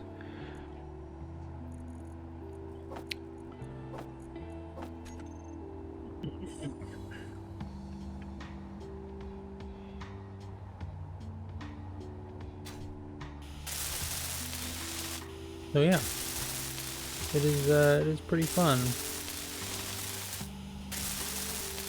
I haven't gotten a chance to get to any of the new content yet, but yeah, for sure. Harder settings, different mods. We tried a bunch of different stuff. The mods never were super stable in multiplayer, and then the difficulties back then, like there wasn't really a difficulty change you could make that was relevant. Like there's already been a handful of quality of life features that I find really pleasant. Very cool. Yeah, I've been recommended some mods like Aw Scrap, like stuff that makes the game like a little more in depth that you can't not just you know really much easier. So I might give those a go at some point. I need to way more of these. Yeah, I've heard good things about it. It's definitely that kind of gameplay where you can't just destroy anything and go. Yeah, exactly. All Scrap and Advanced Welding are some of the ones people have given me tips to play with. Because I'm getting a handle on the game, I'm playing vanilla for now though. And then I don't want to get too deep into it just because if I'm honest, the day after tomorrow, the Factorio update, the 2.0 Factorio Space Age update is dropping, and I've already planned to play that until my body gives out.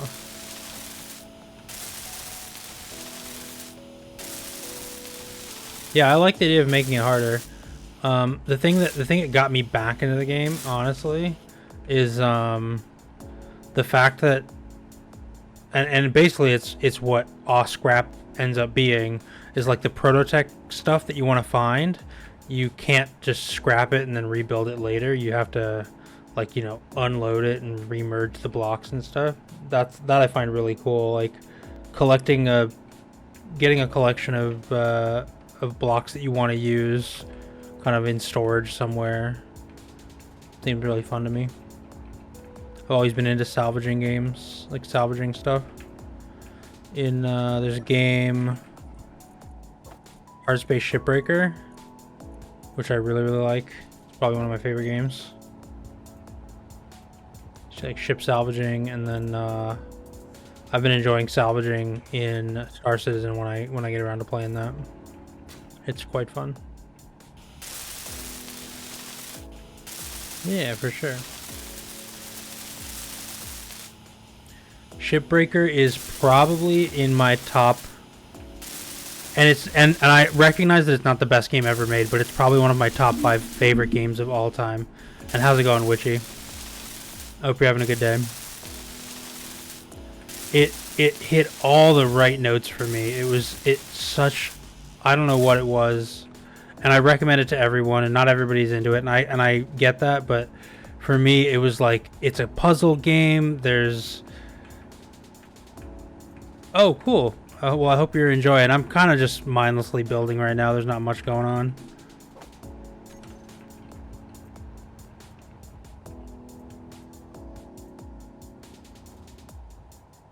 Yeah, that sounds like a cool idea, Amarillo. Glad I can keep you company. But Shipbreaker, oh man. For anybody listening who's also lurking and has not played Shipbreaker, because now I'm rant begin. Game is so good. If you like puzzle games, if you like space, if you like that gross corporate dystopia that some games can give you, like cyberpunk sort of vibes, it's so good. Everything about it. The story's really great. Yeah, it's called Hard Space Shipbreaker. It's made by what is it? Black something Interactive, Black Hawk or Black Talon Interactive.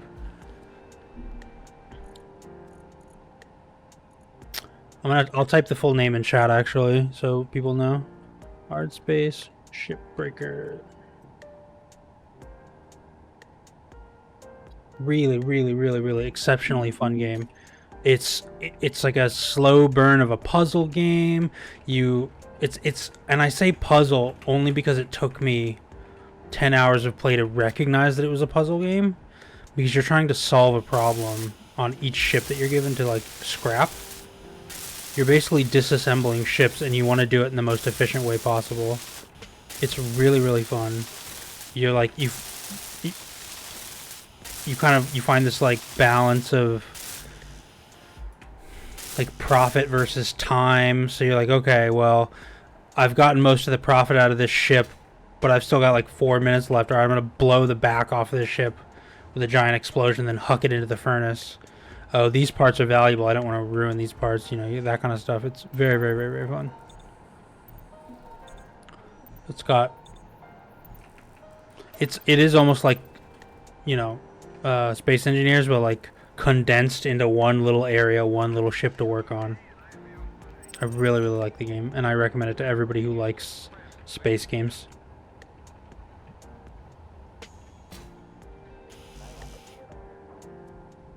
Yeah, it's really, really fun. And if you know, not everybody has the budget to just buy new games all the time. Every time it goes on sale, it's pretty inexpensive. I want to say maybe $15, something like that. And I think the autumn sale for Steam is in a few weeks. They'll have an end of October like spooky sale, but I don't think it'll have that game. It might, because there's some weird stuff later in the game, but the I think halfway through November is the next Steam sale. I can check SteamDB actually. Next Steam sale. When is the next Steam sale? Next Fest, Scream Fest, Cooking Fest, Autumn sale, 27th of November.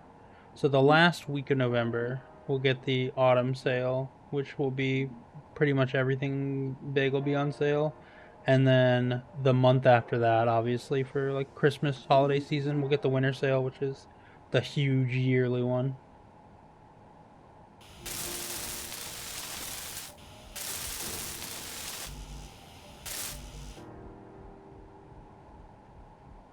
And for those hanging out, you know, liking the stream, liking me, liking the game, I don't know. Free way to support me.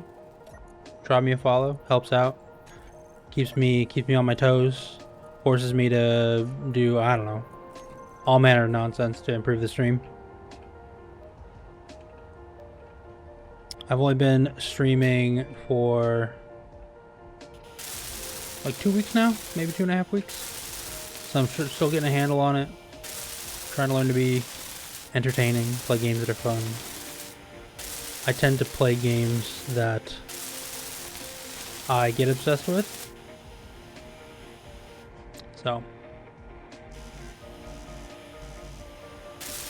you know, that doesn't necessarily appeal to everybody.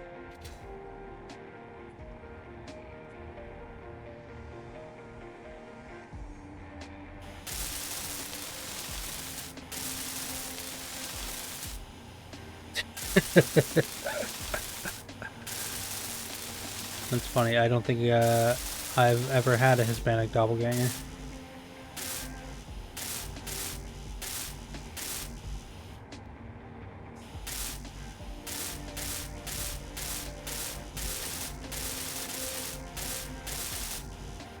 Oh, need to grab some more. Oh man, I'm producing some, like, I didn't think. Actually, I just realized the whole point of me bringing this ship up was to disassemble it as I go. Adoy. Alright, here we go. I can actually pretty safely disassemble the Atmo thrusters. Inventory full. Inventory full. Because I ain't using these up here, that's for damn sure. Inventory full. But I want to get like a little room together, Full. and then I can start building some smaller like utility ships, like a welding ship and a grinding ship and stuff.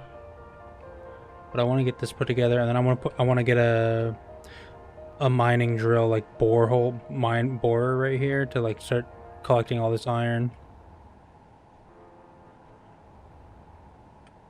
Oh, this one? No, I was just zoomed out. This is a big boy. Yeah, I basically built a square, put lifting thrusters on it, stuck everything from the base I had down there in the box, put all the necessary components in, put a drill in so that I could collect the ice I needed to process all the ice into hydrogen for the hydrogen thrusters. Got it up to 100% hydrogen, and then took off.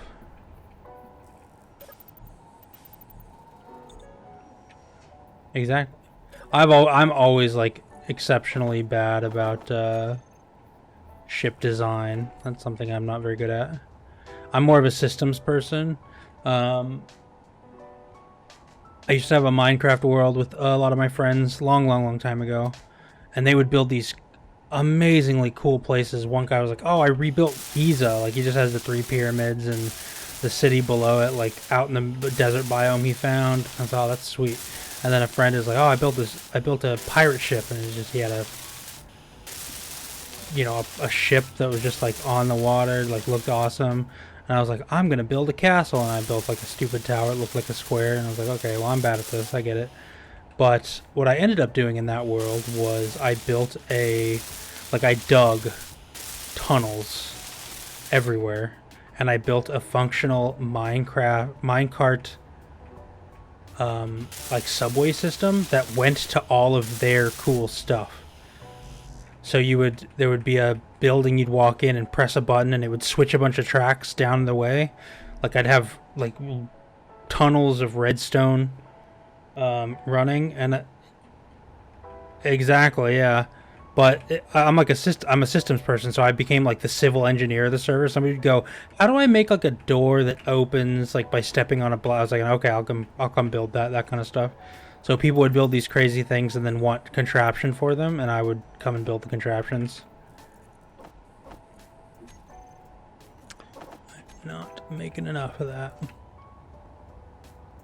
So I built a subway system that was just like you could walk in, there'd be a wall, buttons on the walls, like, oh, go to John's section of the world. You press the button, it switches a bunch of tracks, and then you hop in the minecart, and it takes you down there, and then resets itself when you cross over a threshold. That's how I've enjoyed playing games like this. And as a result, when I played this with friends, I built the giant like resource processing facility, like that had, it sorted everything out, like, oh, good resources need to be sorted have to go through the yield refineries, and the cheap resources go to the speed refineries, stuff like that. And I had like 35 refineries that would all process stuff, and then my friends would build these crazy big like mining boats that were cool looking and industrial looking, and I would just have a big square. The drill for the prototype drill, I haven't got a chance to check it out yet. I'm looking forward to it. Inventory full. But I gotta find one first. And I also gotta build a ship that can, I'm assuming, both haul and fight. Inventory full. No.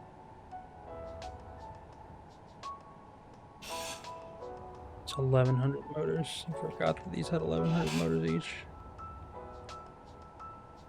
Thanks for the shout out, Streamlabs.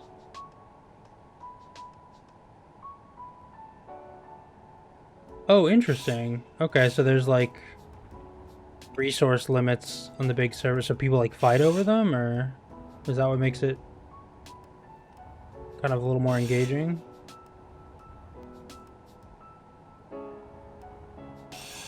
I can't imagine myself playing on any like official online servers, just because everybody who plays this game plays it for like thousands and thousands of hours. I would be behind all the time.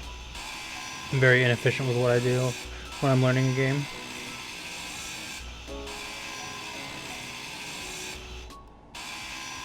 Ah, okay, per person. I see. I was just thinking like max 5 per server, which means like player groups would like fight over it, which would be pretty funny.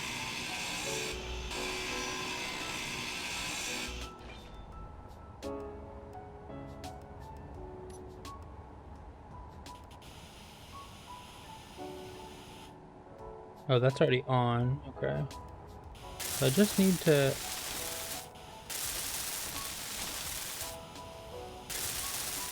remember, I used to be able to make airlocks pretty easily. I'm trying to remember. Is there like a... Have they made an airlock break yet? A block, like an airlock block, that just like does it for you? Or do you still have to use like the timers and the... I know there's a mod. There used to be a mod where you would just like place a block and it was 3 blocks long and it was an airlock.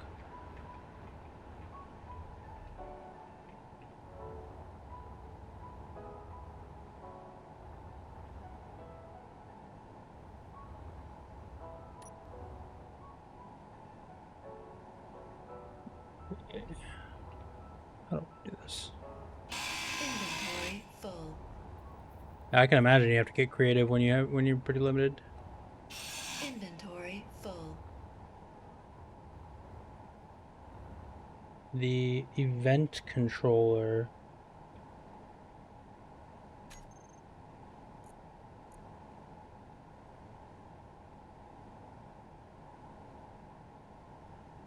Lock or grid can... So you would put 2 doors. You would still need the vent there, right? So you would have the vent, and then when the room has no atmo, it opens the other door, and then when it has atmo, it opens the original one. So you would choose the... Because I haven't used the event control. They weren't in the game when I played. Or they weren't in the game to the same degree. I understand that the automations update added a lot. A lot.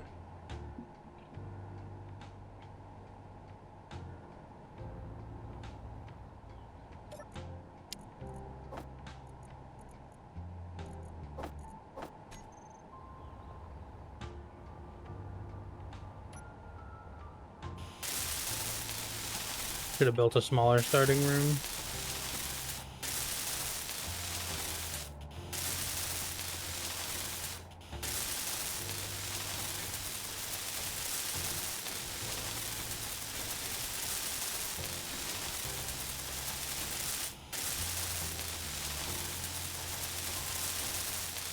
Energy low.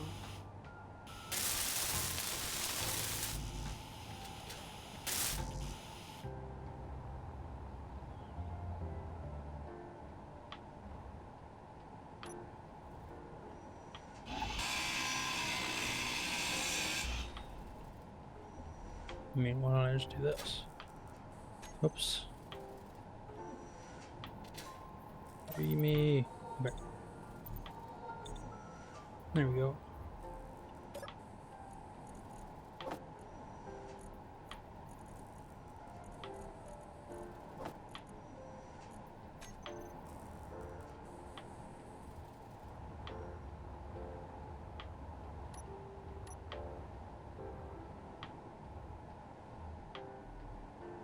Two doors an event. Then when you start, you leave one door open, and when it closes, it starts the vent. It has a condition on no atmo. Open the outer door. Close outer door. Vent starts again. Open inner door when you have atmo. Yeah, that's what I was thinking. Are the event controllers easy to like set up?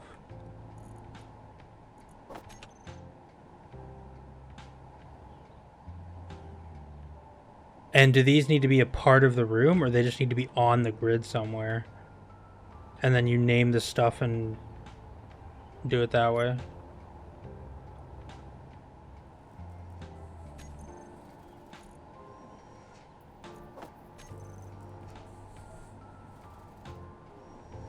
There we go. Let's just build the parts for that real quick. Hey, Ass, welcome back. Hope you're having a good weekend so far. Two sliding doors works like an airlock. If I understand you right about it, you can have it set up so the door cannot be opened before the other is closed with the event controller. Yeah, yeah, nice. Okay, cool. Yeah, I'll give that a go once I get this set up. Use it to power up a doctor. Notice I enter the cockpit.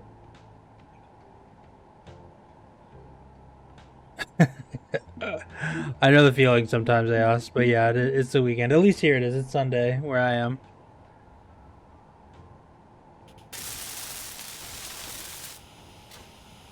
Oh, so you put an event controller on your ship,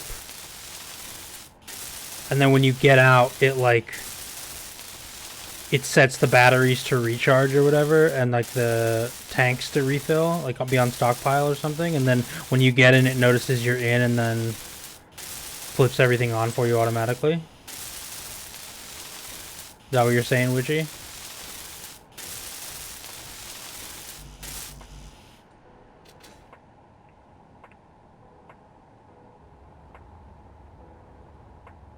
Because I mean, yeah, that sounds kind of like... Inventory full. That sounds pretty cool. I'm looking forward to trying a bunch of it.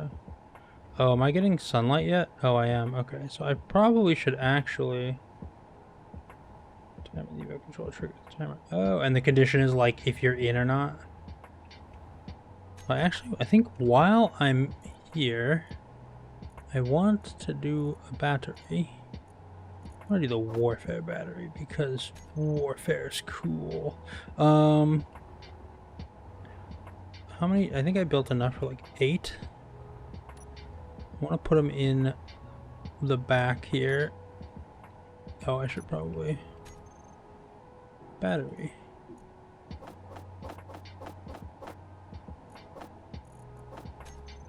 Do like this.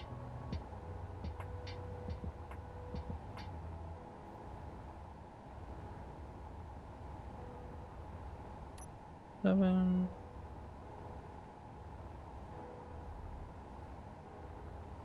So it's gonna be back here. So I want to do... I don't want to do this.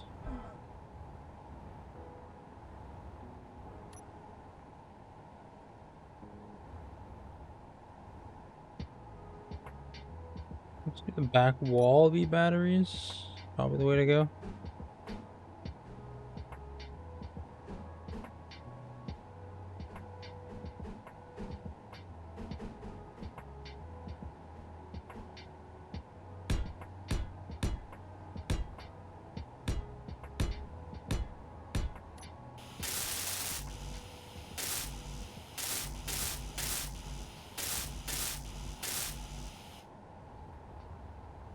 Very cool. Yeah, I'm looking forward to trying it. I'm just, I'm not entirely certain I'll get there before I gotta take a break from this game for my schedule.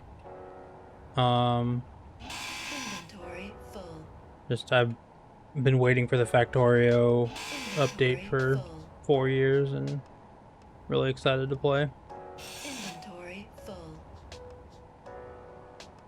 Yeah, I always had a hard time setting up or dealing with third-party scripts, so it's nice that the event controllers like kind of flesh things out a little bit. Inventory full.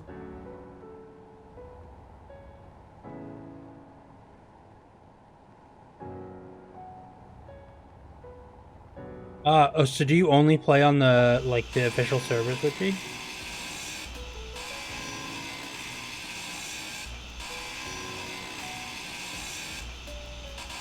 Because I've never played on them.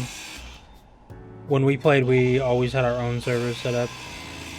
We rented one time, and then the other time I set up a server on my home server box.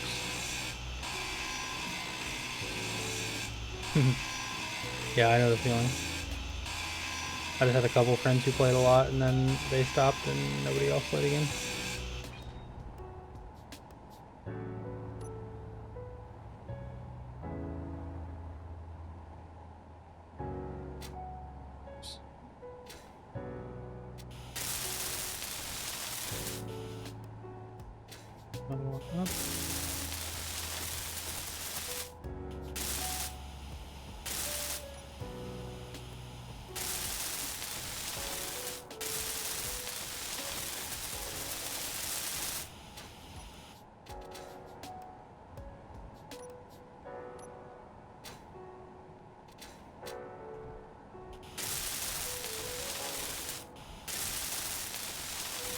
Do you guys have like a Discord that you play with on the Keen? Like, is there a Keen server that you?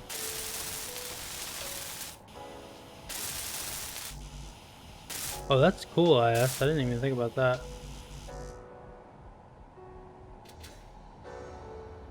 I'm probably gonna stick, at least for a while, to uranium, just because I have an asteroid nearby full of it. Oh, so you just like type in game or something? Or do you just play alone on the servers so you have interaction with other people in the game? I'm just curious.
Did everybody else see the update, the news about Subnautica 2? That I am excited for as well.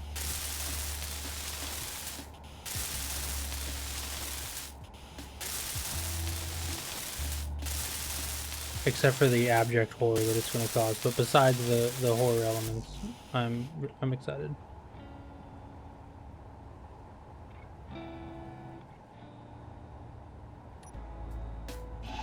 Inventory full. Inventory full.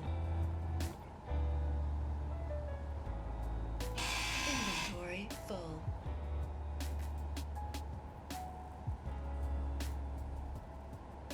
By the way, for everybody hanging out, I really appreciate everybody hanging out. Means a lot. I want to make sure that people who come in don't get a face full of ads when they show up, the pre-rolls. So I'm gonna run a 1-minute ad real quick. Make sure to like get up, stretch, grab a drink of water, something like that. I'm just gonna be doing some boring building while that ad runs. Appreciate everybody sticking around.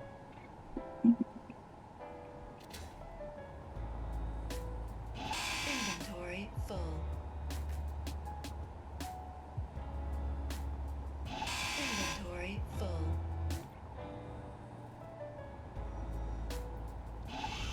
Inventory full. Inventory full. Inventory full. Inventory full.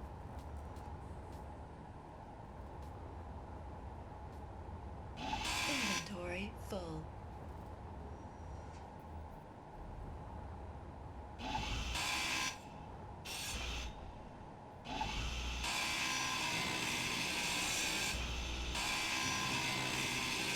Inventory full.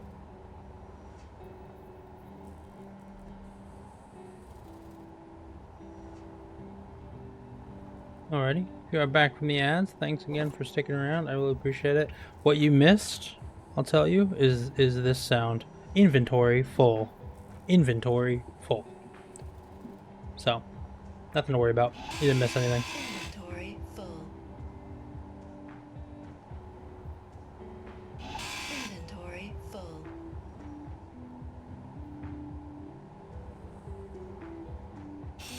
Inventory full.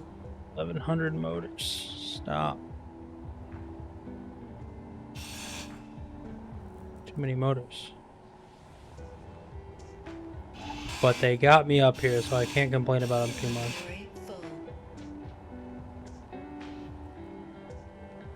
Well, they got me most of the way. Well, not most of the way. They got me through the hard part.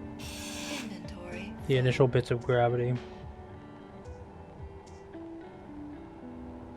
Inventory full.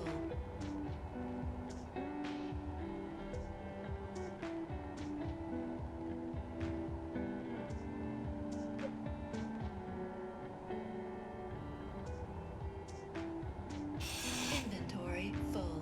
Also, for those hanging out, and again, I appreciate everybody hanging out. Normally, I do not stream on Sundays. Inventory. It is not on my schedule.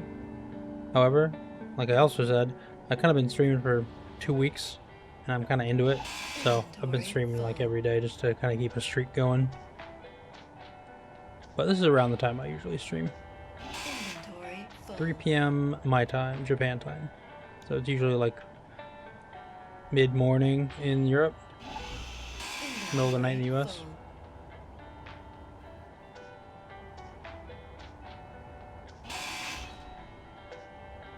Here we go.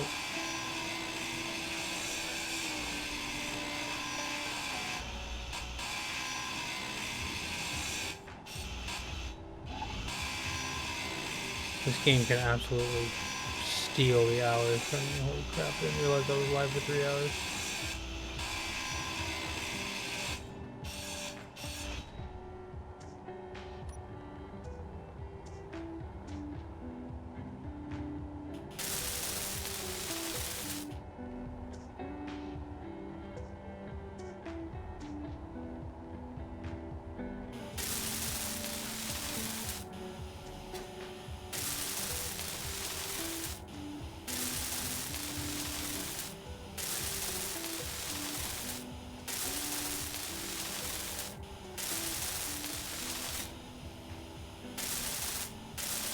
Energy low.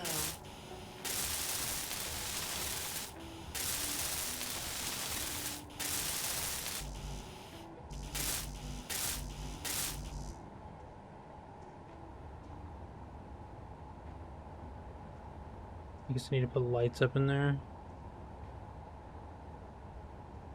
Then I need power.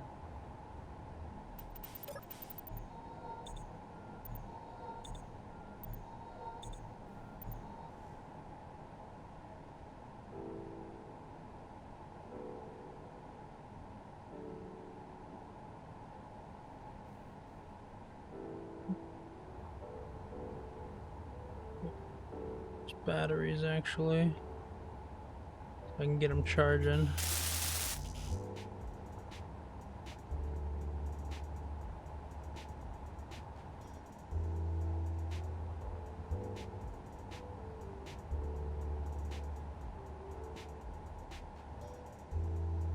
Where did I?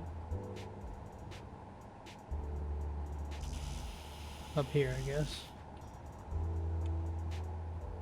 Hold on, I want to make sure this is easier for me to do.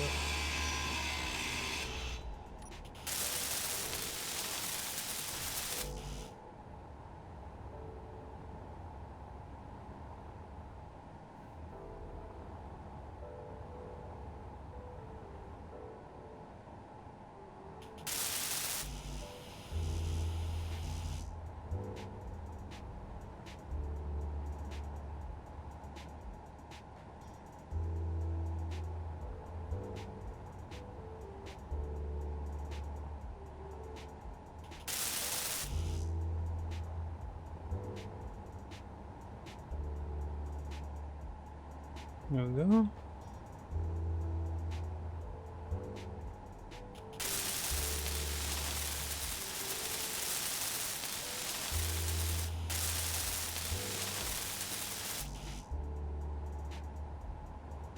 At a certain point, it's sunk cost fallacy. Like, I should have built a small grid construction ship, like a welding ship, but too late now because I've already done the run back like so many times. If I did it now, it wastes all that time. Fallacy is real.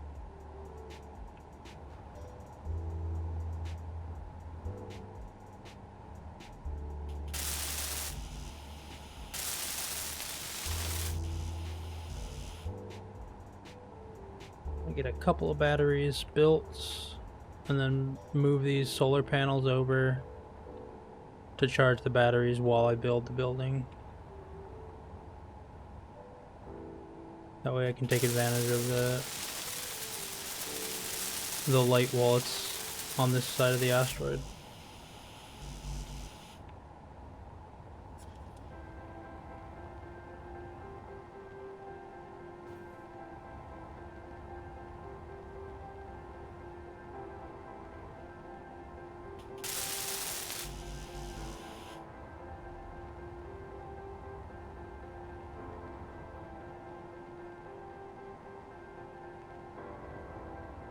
I just double produced all the battery parts, but that's kind of fine, honestly.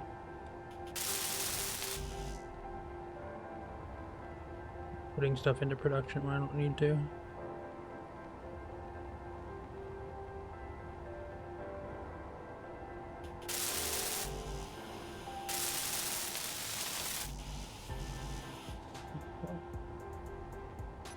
Honestly, what I can do is disassembling stuff.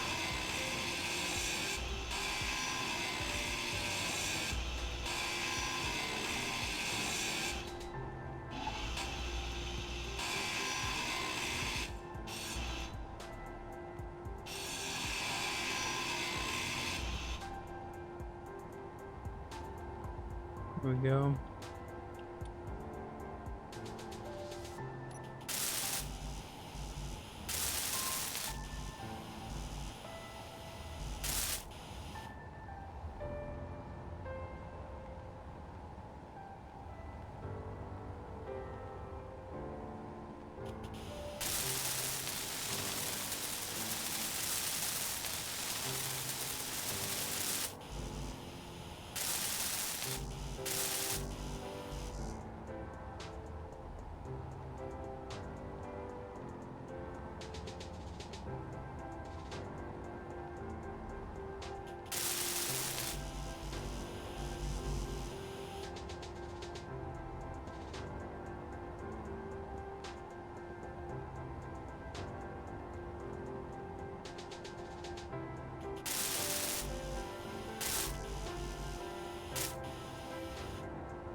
Bunch of power cells. That's all I'm doing is moving power cells around.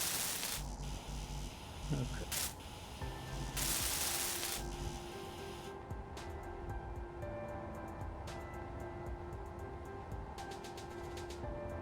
But I need to set up lights. Because like in here it is quite dark.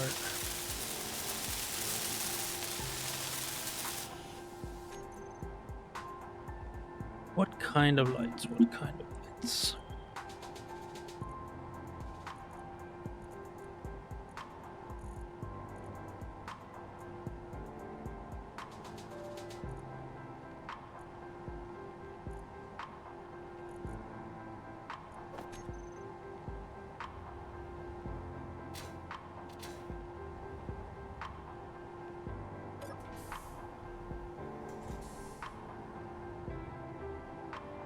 Alright, so then...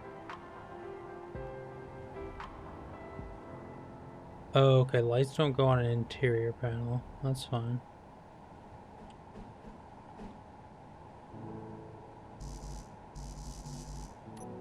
Alright.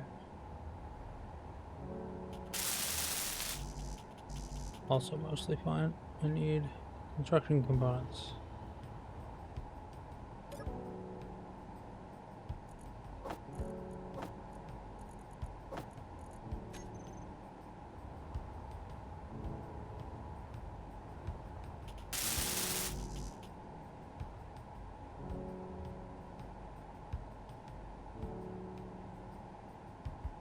Wish they expand on the economy DLC so it's worth it to trade it. Is it not worth it right now? When I looked, it was like very expensive to buy anything, and selling stuff was like not that great.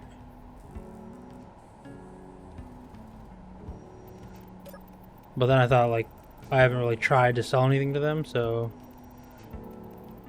Haven't really paid attention. But I mean, I think the economy DLC, like if they really take the time to expand on it, that's where the game becomes a little more accessible and enticing to people who aren't like a gazillion hours invested.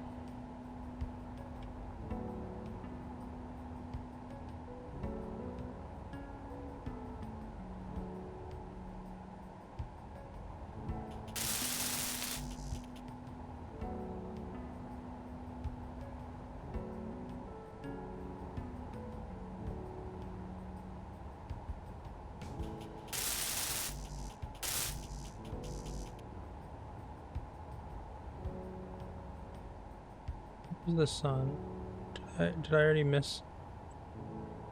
I did. Alright, well it doesn't really matter at that point now. Aos, what do you usually like to buy from the NPCs? I noticed there's zone chips that you have to buy from them in like vanilla or like the official servers or whatever. I imagine that's pretty important if you're on like the Keen servers. Oh, but just selling excess is what's not worth it. I saw some of the missions gave you a lot of money, but I was like, the money doesn't feel like there's much use to it yet.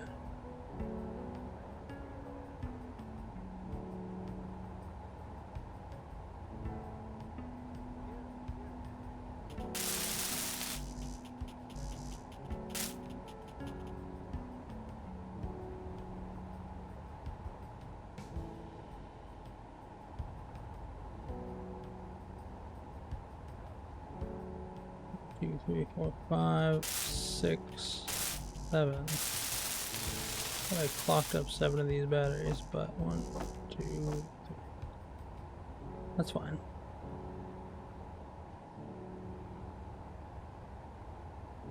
Should have these done pretty soon.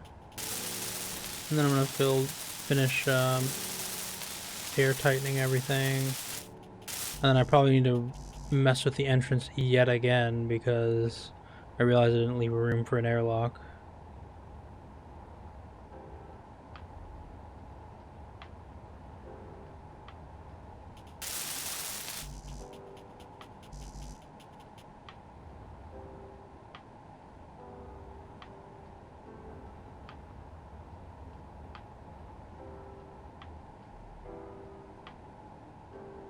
Station found coordinates in the cockpit of the respawn pod. Yep, and it's selling uranium and platinum. Oh, I feel like by the time I'm in space, like I'm not going back down to the gravity well if I can avoid it. So like when I'm getting uranium and platinum, I'm staying in space.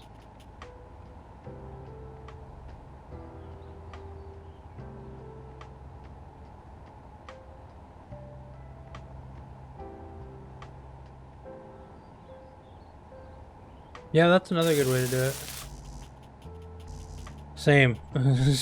Same, Witchy. I'm, almost all of my early game energy when I'm playing is about getting off of the planet.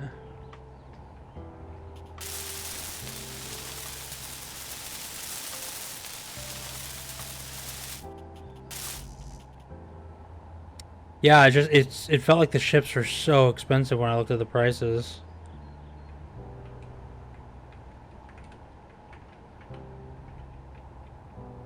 That makes sense. I think when we played a long time ago, I had like a refueling station on one of the planets because you get so much ice off of the frozen lakes that we were able to like basically pick up. I had like an automated ship that would go pick up ice and bring it back. So we had like an automated fuel supply line. But other than that, I did my best not to go into Atmo if I can avoid it.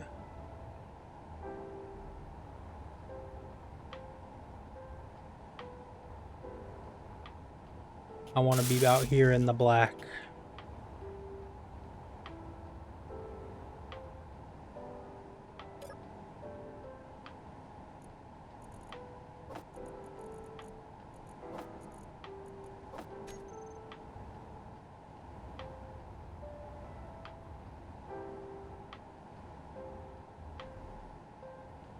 Oh yeah, I'm not.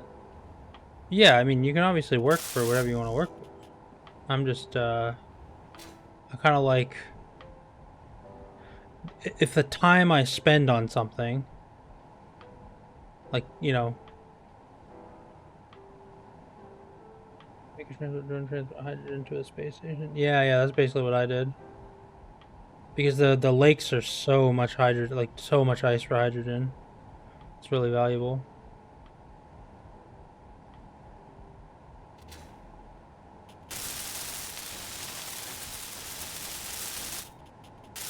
Yeah, yeah, I'm the same way, I don't like to make it easier.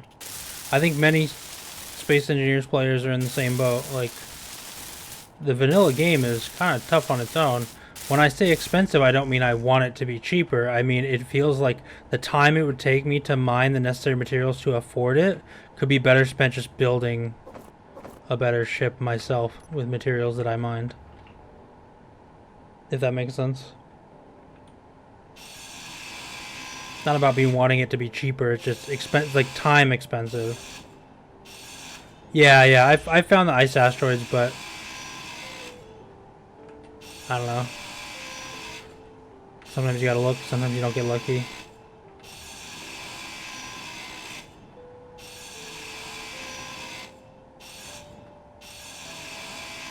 And I kind of wanted to build a, you know, a planetary launcher, basically, like to send fuel up. I thought it would be a fun challenge when I did build it. And again, that was 3 years ago. This was before. This was like the idea of automation was like really novel and fun to get running. So the challenge was in making it automated.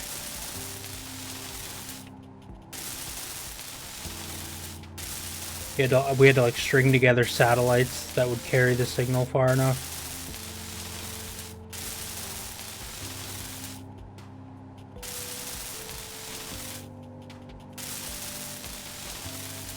Yeah.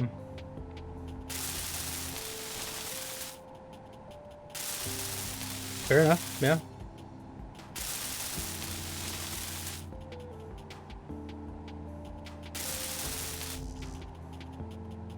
Energy critical. Oh, my energy is critical.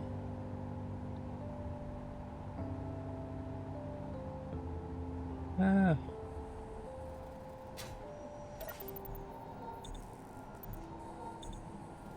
I don't know, I'm still gonna make an airlock though. I want the airlock to work.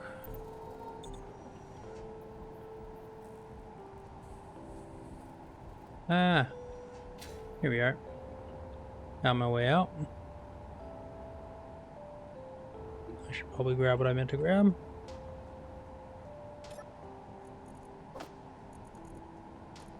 Yeah.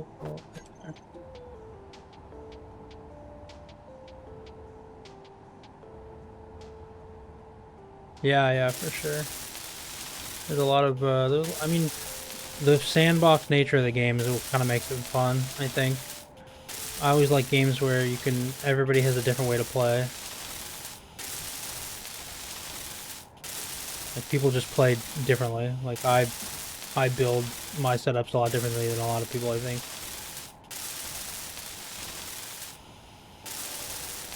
For sure.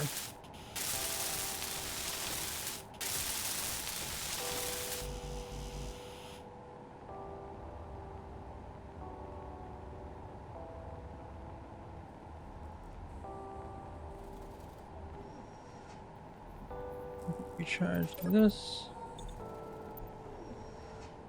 Here, just to make sure my power stays charged. Alright, real quick, I'm gonna grab a break. I've been streaming for about 3.5 hours. I'm gonna grab a bio break, use the restroom, grab something to drink, and I will be back in just a little bit. Thanks everybody for sticking around. Feel free to remain chatting. Right before the break starts, when I'm on the break screen, I'm gonna run a quick 1-minute ad to keep those pre-rolls off. I appreciate everybody sticking around. Thanks a lot.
Hey Amarillo, welcome back.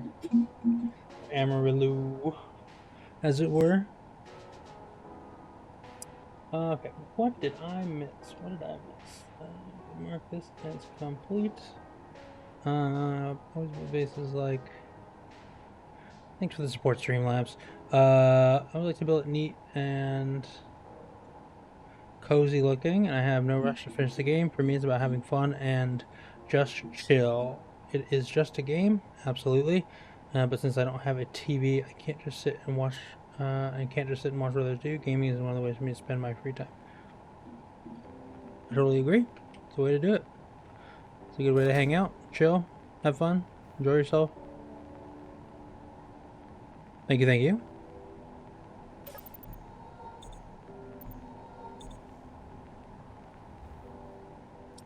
I think. What is my. The bottle situation is still good. I have plenty of hydrogen in the bottles. Oh, I need to grab the steel plates.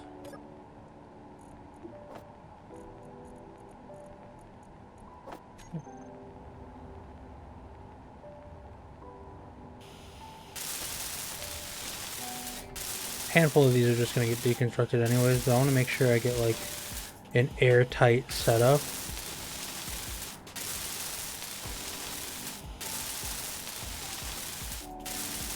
And then build the stuff. Go grab a little ice to start the process.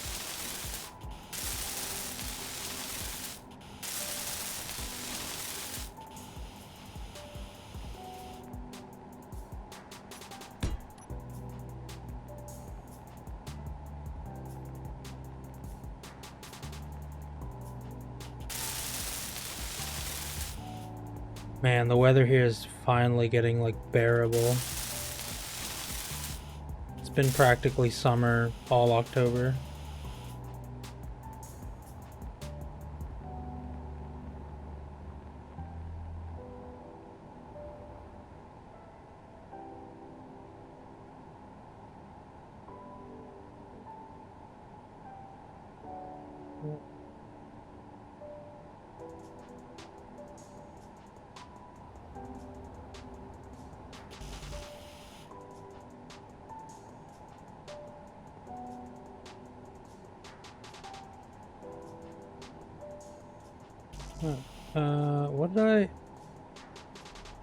What did I get? Oh, the power components for the other battery, that's right.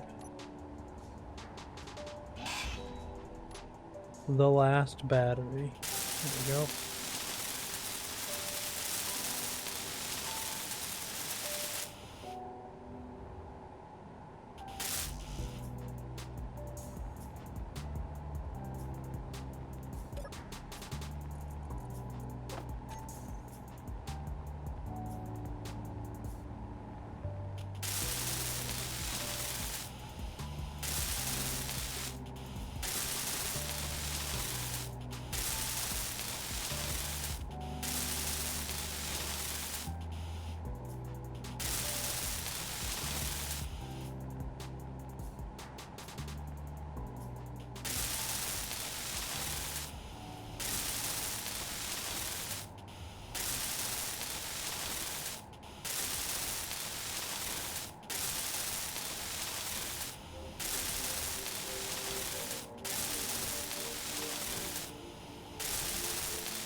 Anybody else have any upcoming games that they're really excited about? I always like to know what kind of games people are into.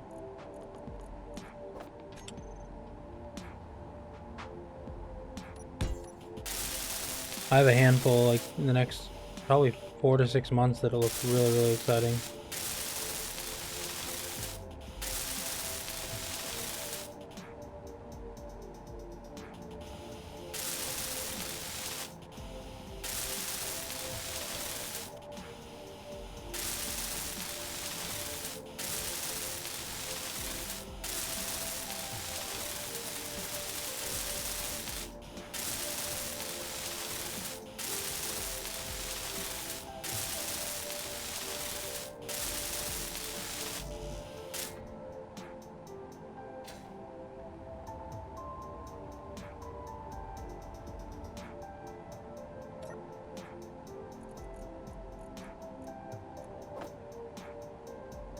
Like, supposedly there's gonna be an Anno game that's like set in the Roman Empire, which I'm kind of curious if they're gonna make it work, because the whole point is having like trains and cool transport to like move everything around, and can't have that in the Roman Empire.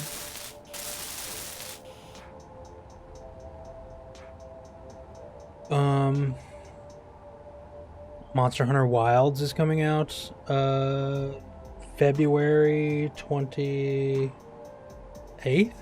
No, February 27th of next year. That's pretty exciting.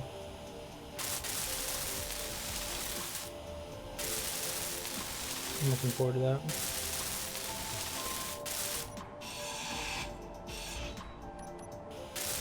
Same. How much did you play of World and Rise?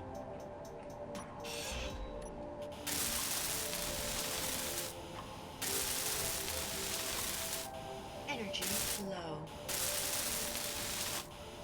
I'm the same way, Eos. Yeah, I really like the strategy and logistics stuff. I don't think I've seen Railroader though. I haven't played the Assetto Corsa games. As far as racing games, I've played the Forza Horizon games, but other than those, not really. But Wilds looks really good. Slightly annoying that they decided to go with Wilds, which is just another W. So MHW is the same. Yeah, it's the same acronym for the game. It's like Blizzard naming their MOBA Heroes of the Storm, which is the same acronym as like one of their StarCraft expansions. Goofy choice.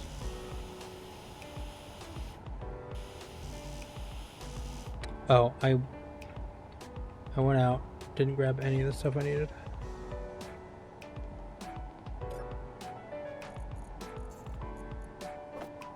I can understand that. Yeah, for sure. Yeah, I think I played a good amount of World. I actually, between the two of them, I like the movement in Rise better. I thought it was really fun, but it's definitely a different pace.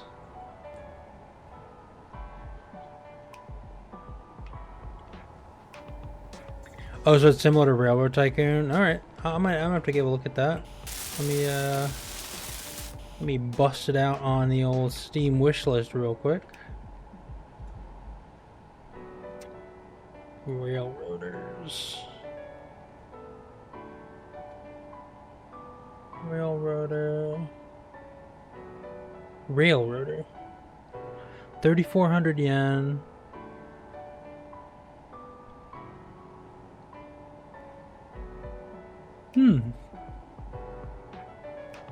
I see. Yeah, I'll have to check that out for sure. Yeah, kind of like a more kind of in-your-face version of like Transport Tycoon kind of thing, but with only the railroads.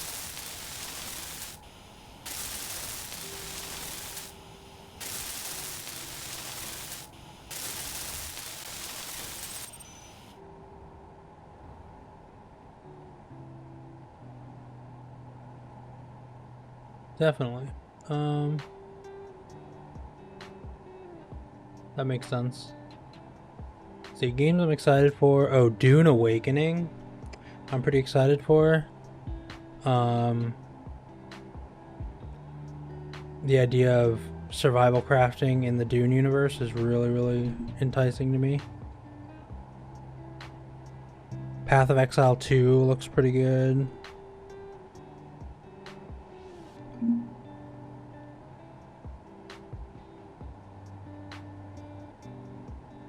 Yeah.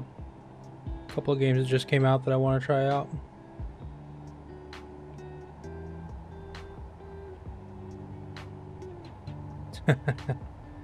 Best game I've ever been paid to play is probably Star Wars Galaxies. my first Microsoft contract where I worked there. Thank you very much. I'd be on shift in my office playing Star Wars Galaxies, like waiting for emergency stuff to come in.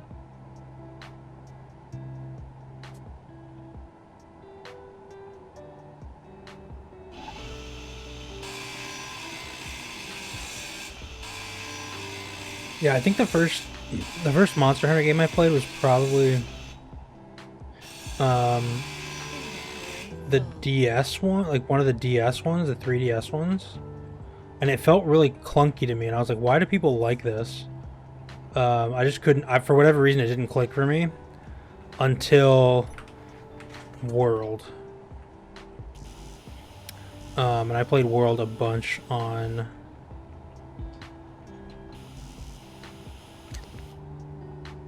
PlayStation 4 when it first came out. And then I was like, you know what? I don't really like this console. I'm not really a huge fan of it, so I kind of got rid of the PS4. Oh, actually, hold on. But then found myself, when it released for PC finally, getting quite hooked.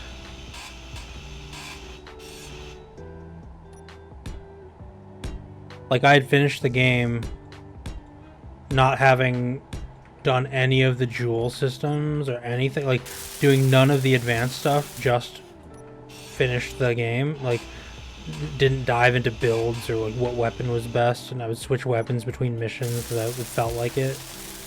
And I was like, yeah, but then it didn't land. But when Wilds comes out, I'm really like, I've played a lot of Worlds and Rise, so I'm actually really stoked for Wilds. I'm gonna get crazy into it. Which he says Conan Exiles nice. I never played Conan. I have friends who did, and they really liked it. And that developer is the one doing Dune, which is, I'm sure, why you brought it up. But yeah, I'm looking forward to it. I heard really good things about SnowRunner, actually. I think it's on my wish list. I'll probably check it out whenever I get in the mood for that.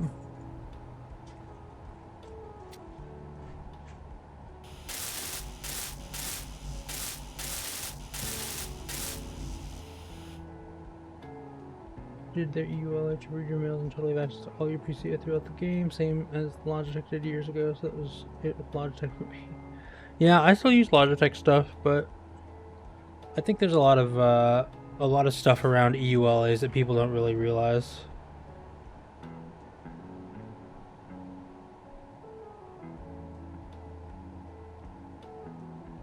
Yeah, I can get behind that, Witchy. There's a couple of games where the metagaming really can disrupt stuff, I think. Like any online game is gonna have a quote-unquote metagame just because people take certain games seriously, and like it's about optimizing. So especially when there's like competition involved. Let me just go ahead and build that.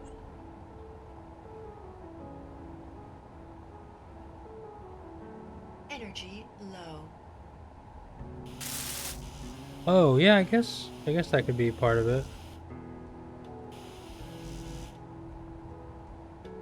The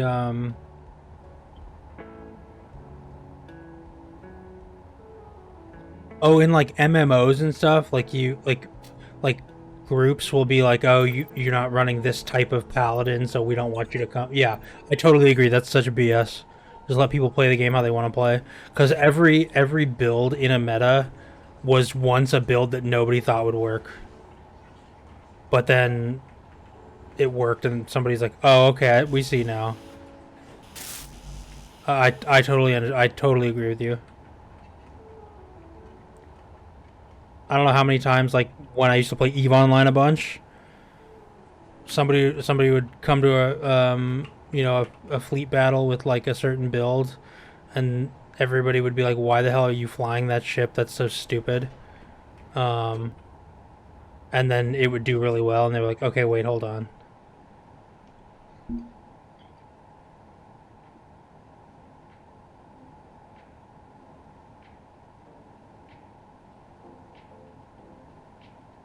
Oh, New World Eternum or whatever, the update for Eternum. Yeah, I haven't played it. I'm not gonna lie, MMOs generally have been like, after like 15 years of Eve, theme park MMOs feel like a waste of time. Like no, I don't know why it is. I can't connect with a lot of the theme park MMOs. Like I played Eve for quite literally, I think 17 years from start, like from it launch until whenever. And theme park MMOs just like don't have, the stakes aren't there. And if the stakes aren't there, I feel like really weird about like getting super deep into them.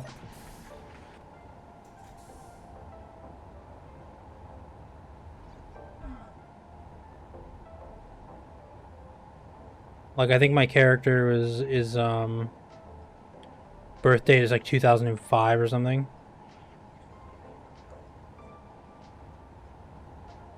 Like somebody offered me a bunch of in-game money for my character just because of its birthday.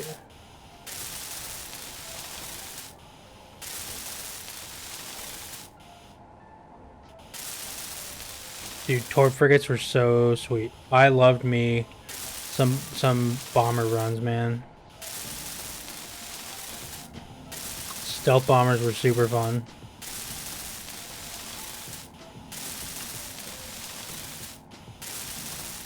Yeah, that's cool. Like, yeah, with some friends. I played like Final Fantasy 14 a little bit, and I kind of enjoyed it with them. But for the most part, I was like, eh, it still doesn't feel like, I don't know. It doesn't scratch the right itch. But for EVE Online, I was deep in it for a long time. I played every type of gameplay in that game.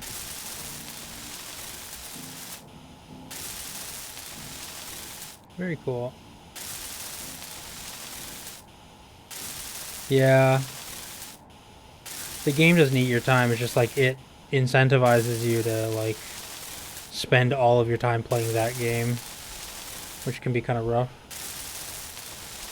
But I really liked. There were a lot of things I enjoyed about Eve. One of which is like there's a subscription fee, but you could pay it by playing the game, like making money in the game. You could just like pay for your subscription fee by grinding.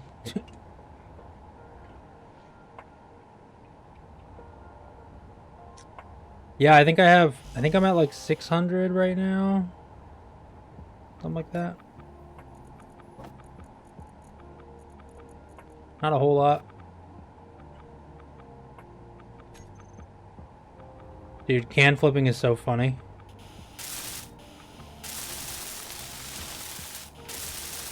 People still do it and it still works. It's kind of wild.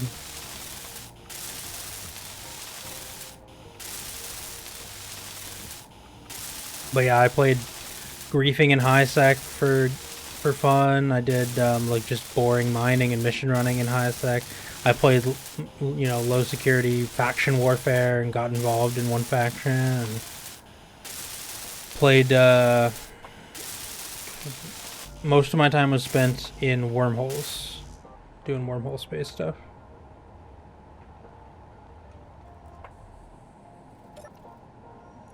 It's actually funny, right now, I think the EVE Online Alliance tournament is going. It's like the yearly, like, Super Bowl, basically, where people put groups together.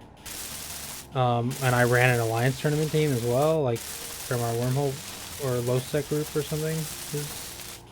I did a lot of stuff in EVE.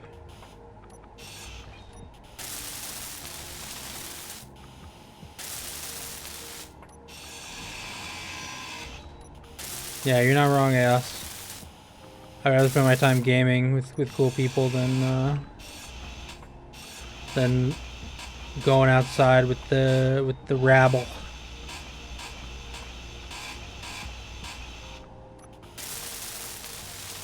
Energy low.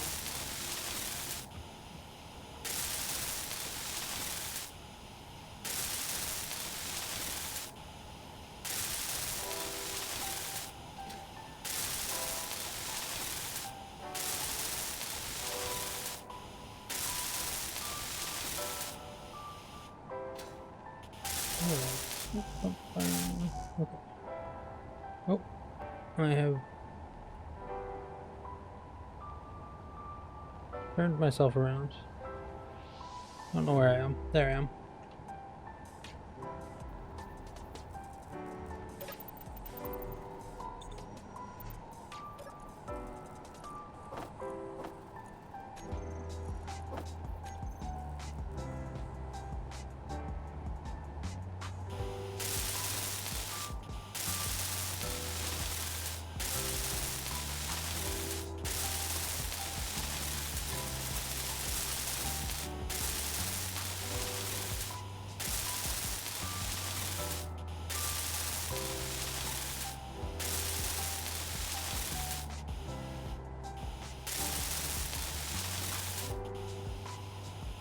Yeah, I never really got into New Worlds. I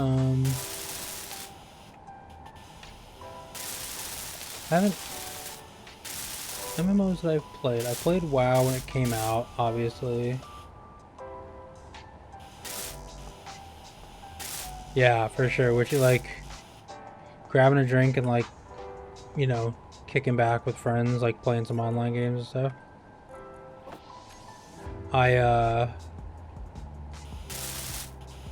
We would do that occasionally, me and a couple friends, when we were playing a lot more Tarkov. They'd be done with the work week and get home, and we'd all kind of hop on and game.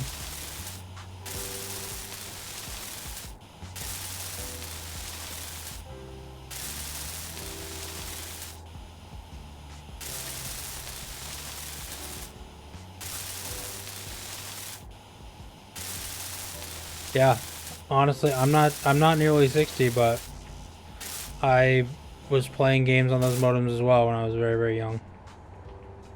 When I was a degenerate youth.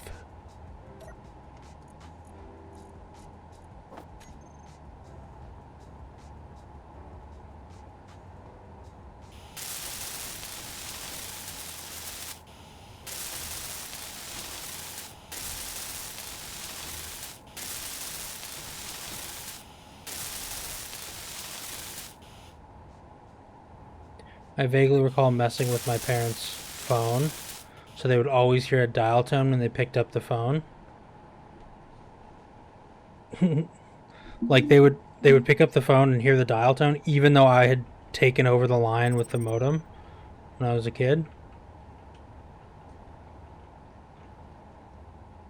So they thought, like, they would be like, "Are you playing online games?" Like, no, I'm not playing online. I'm just playing by myself. And they would check by picking up the phone to make sure that the line wasn't taken up by the internet.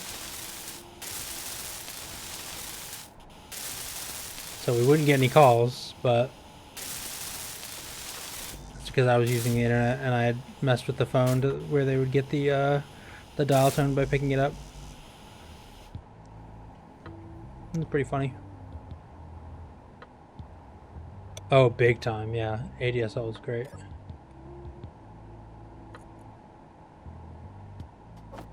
And now, I mean, now we're in the age of, you know, everything is high speed. I mean, everything in the Western world, at least for the most part, is high speed.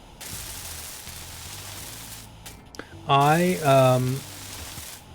been so used to, like, you know, I've been used to internet in the States for so long, where you have to pay a certain amount for a certain amount of service or a certain amount of speed or whatever. And we moved to Japan. Everything's fine. We like pay for internet at different places, and then wait, what in the... What's this? I want to put. Let me put a block in there. At our new apartment, we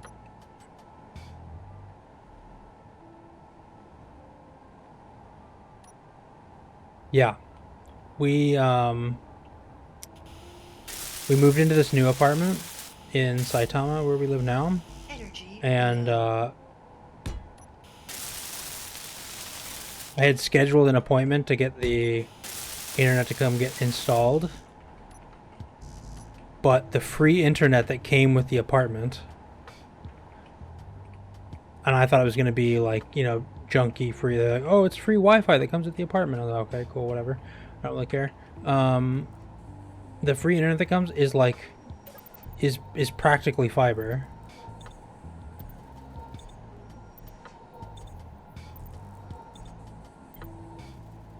The free internet in my apartment gets 900 down, 600 up.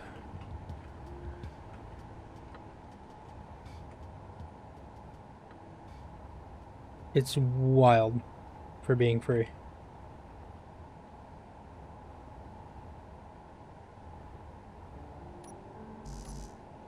Yeah, exactly. That's what I said. When I did the first speed test, I was like, no, that's got to be wrong, or that's got to be because like I'm testing in the middle of the night when nobody's using it and it's for the whole building or whatever. Nope.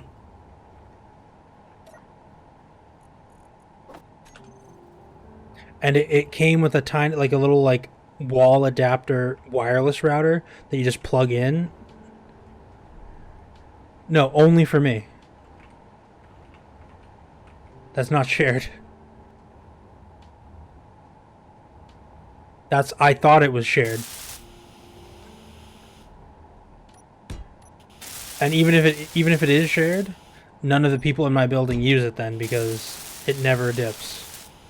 I speed test it regularly. Especially since I started streaming.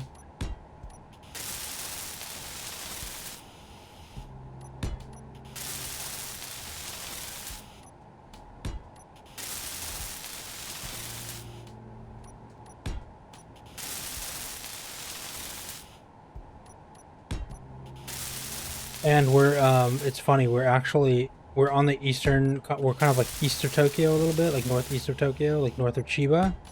And Chiba is where a lot of the like server farms are for any Tokyo-based stuff for like ingest. So I actually get really good pings to nearly everything. Just nearly everything. There are people in central Tokyo, like when they're playing games, they'll get pings to certain servers that are like 12 to 15, and I'll get like 6. And I know that's not a huge difference, but just like I'm extra close to all the ingest servers for Twitch, and it's pretty nice. I actually get warnings on my streaming software regularly that's like, your connection's unstable, you're sending too much bandwidth to Twitch. And then I looked up like if that could actually cause problems in the streams. Like, no, it just caused problems for like Amazon because they have to process more of your stuff.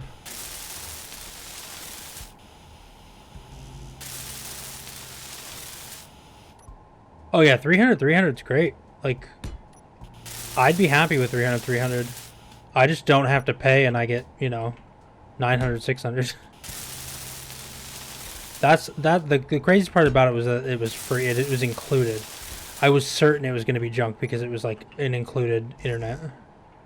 But I mean, just generally, internet in Asia is quite good.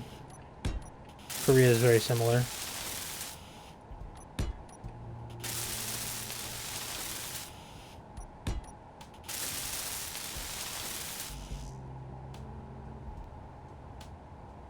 Alright, that's mostly dealt with, kind of.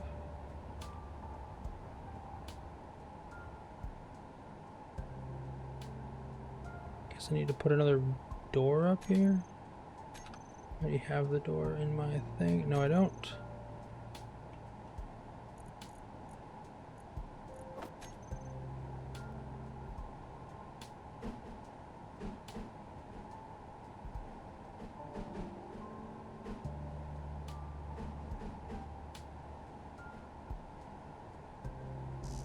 Outside. 8.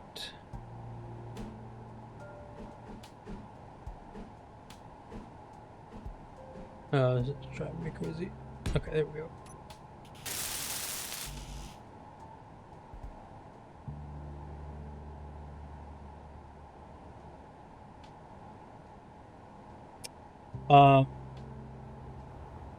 No, but it has to be airtight.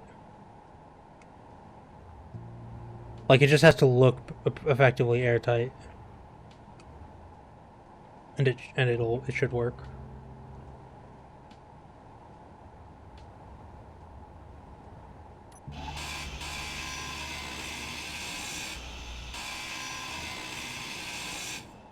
Oh, so I'm building double thick only because I like the interiors to be interior wall buildings, but the exteriors to be armor, because while air wise you only need one layer, um I can get unlucky and a pirate ship could drift by and then lock on and start shooting my buildings. And if I don't have like an armor layer, it'll just suck all the air out immediately with just the first gap in the setup.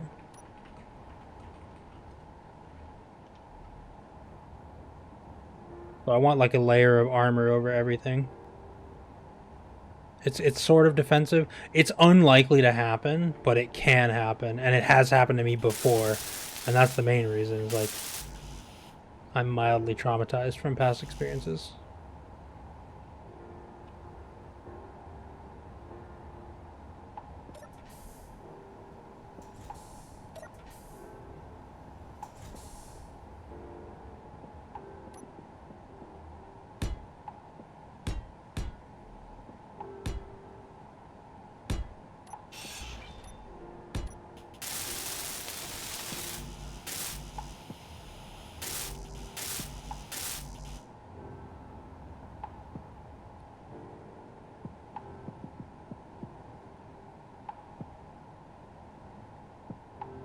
But this game, I don't know. Once you get a lot of the systems down, like you understand the systems, it has a very like Minecraft meditative quality to it. Sometimes you can sort of just take stuff at your own pace.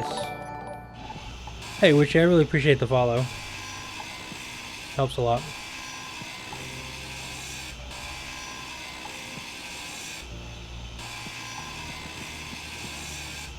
Energy low. Yeah, for sure. I think the biggest like eye opener for me, honestly, when I started playing the game, is I would build in a way that like looked kind of okay, but wasn't really super effective. Namely, like my cockpit would be exposed on a ship, so then when I would like get in a fight with something, the first bullet would hit the cockpit, disable my entire ship, and I was like, oh, okay, I see how it is. So I gotta actually put armor around this damn thing. The windows are a lie.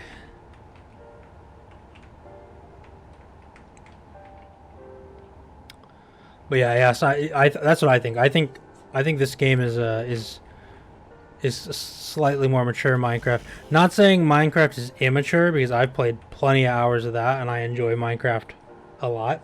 But I think if you like more systems than Minecraft offers, like more logistical challenges, this game offers that. Minecraft is like a true sandbox. This is a sandbox with a few more rules to it almost.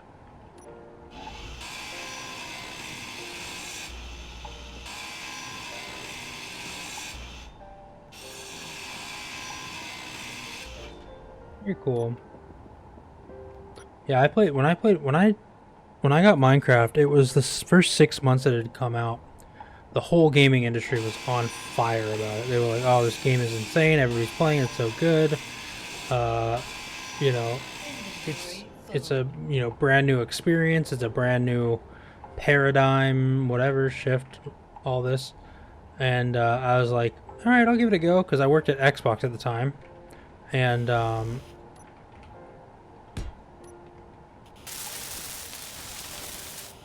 I don't know, man. That actually made it better. I mean, real talk alert, right? Like, Microsoft improved Minecraft immensely and brought it to way more audiences and made it accessible on mobile and took it out of the hands of someone who is an actually horrible person. So, like, yeah, a lot of people. Inventory full. I don't know, man. I was kind of game for it. I liked it. They bought it.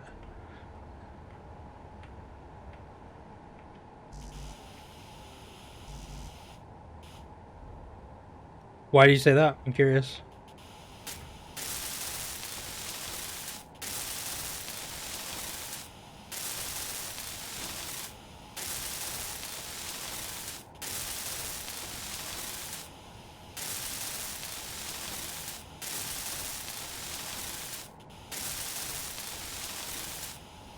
For me, they took like a cultural touchstone of a...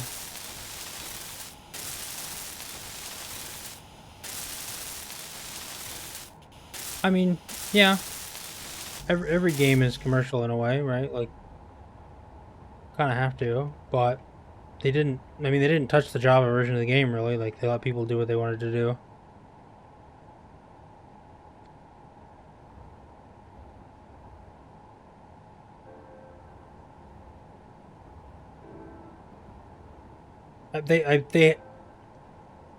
They have to control the... I don't know, there's a world where, like... The game doesn't get less fun because a company wants to make sure that it's protected or it's, you know, following the route they want to.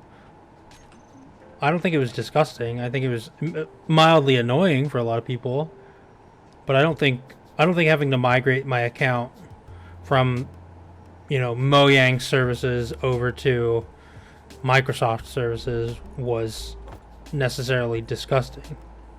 I wouldn't call it that. But like they took a game that was very popular that a lot of people really liked and they made it the most influential game of all time.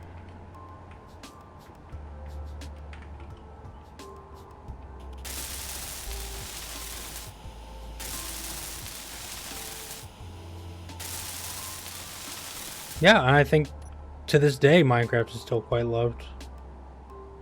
It is it is the most I think it's the most influential game ever made.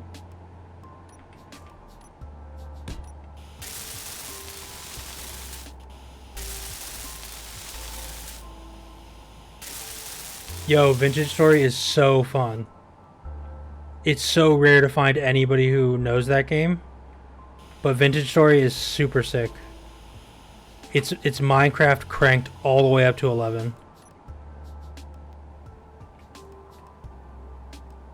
I love Vintage Story. Me and the wife have played many hours of that.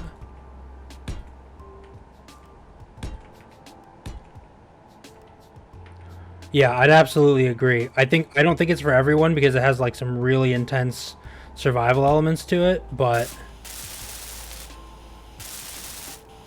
it's for people who want that out of Minecraft. But Vintage Story is phenomenally good fun. I'm really excited for the next update. Whenever they get around to it. Which is going to be sailboats, like ships, and elk mounts. So there'll be actual riding mounts in the game.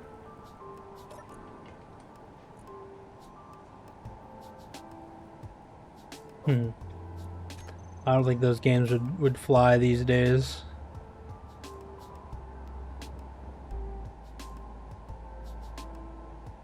Your typical kid can't get along with the game because it's... Yeah. Vintage Story is not for everybody. That game has some... Inventory full. Some, you gotta like put in the effort, put in the work to learn stuff.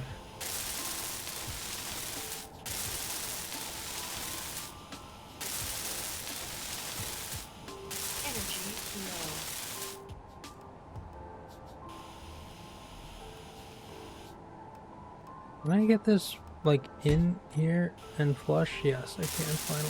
Thank God. Okay, cool.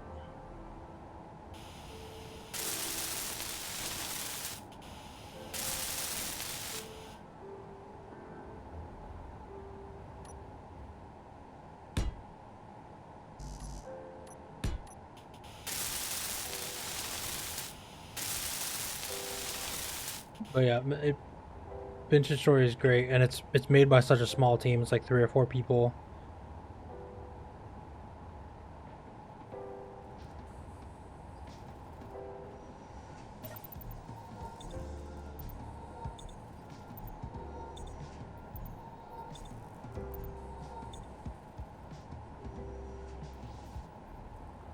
Absolutely agree, yes. Like 100%. I think maybe 20 years ago there weren't games for everybody. But like people who played games generally kind of liked the same stuff or roughly some amount of the same stuff 25 years ago. But nowadays games are so ubiquitous as like both an art form and a leisure form that they're if anybody asks me for a game recommendation and I know them, I can usually give them a recommendation. Like there's very few people who I would say like, "Oh, I don't think video games would be your thing." Right? Like I don't think it's possible nowadays to tell somebody, "Oh, there's not really a game you would like." That might have been the case 20, 25 years ago. Yeah, exactly. There's a lot of tribes. Tribes, another game. Tribes and Tribes 2. Um,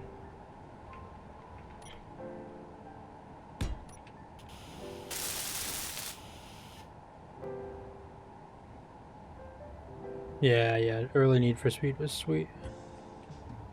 I mean, a lot of the older games are really, really cool, really interesting. And now we've got so many really cool, interesting games.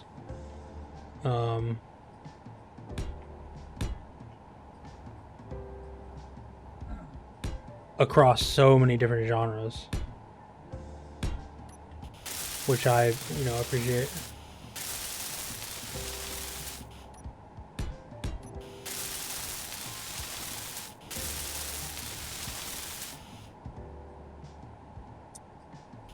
I guess this doesn't need to be double because this is gonna be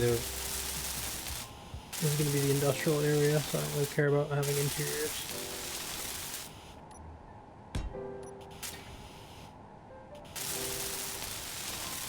Oh, like Monkey Island and stuff?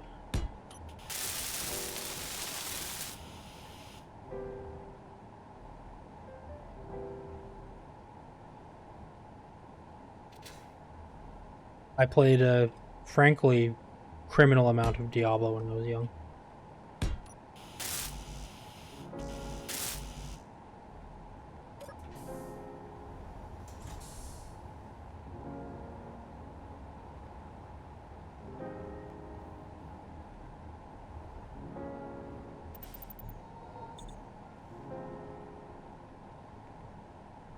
Agreed.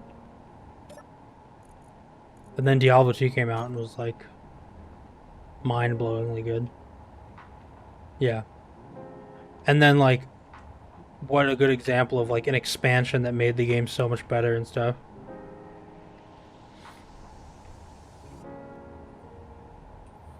I mean, remember the jump from 1 to 2? That's not surprising. Like Diablo 2 is a really, really good game still.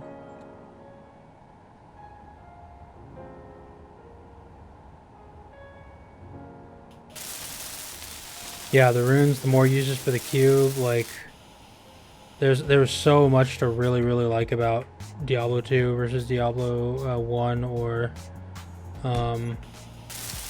non-expanded version. 3 was fun in the right if you were in the mood for some Diablo. I didn't mind it. It had some problems at launch, but it was still pretty fun. And 4 was also pretty good story-wise. The expansion for 4, the story's kind of meh, but yeah, the story's fine. It's still a Diablo game. They're all Diablo games. I never played Ex Anima.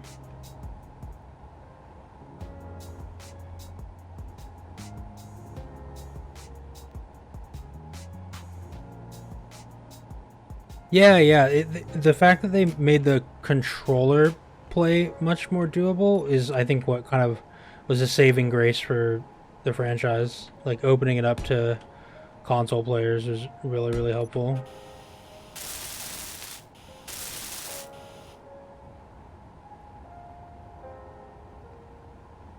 Alright, so this is mostly done. I now need to do what? More of these?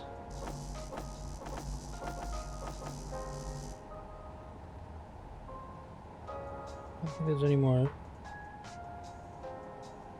I played both a lot. A lot. An absolute boatload of them.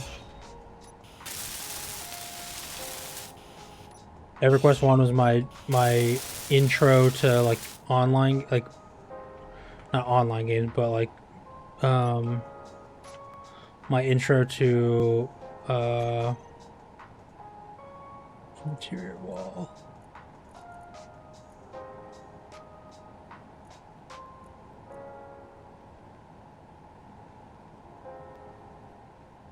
Yeah, same here. I really liked EQ2 too.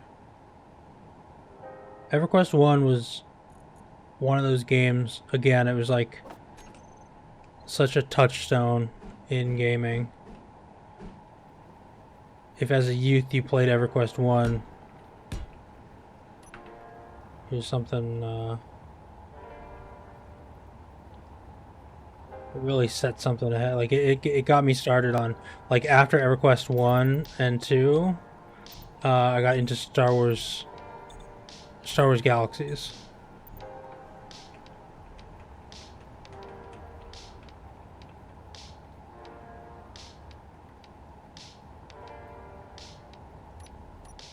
Star Wars Galaxies was like my first real deep shove into like gaming in a way that like skipping school to play games kind of thing.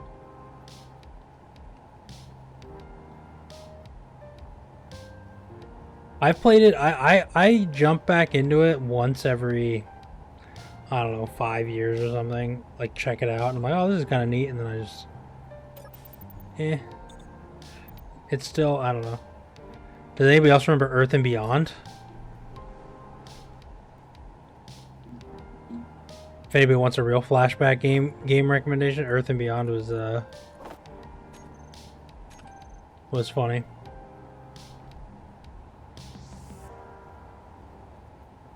The original spaceship MMO.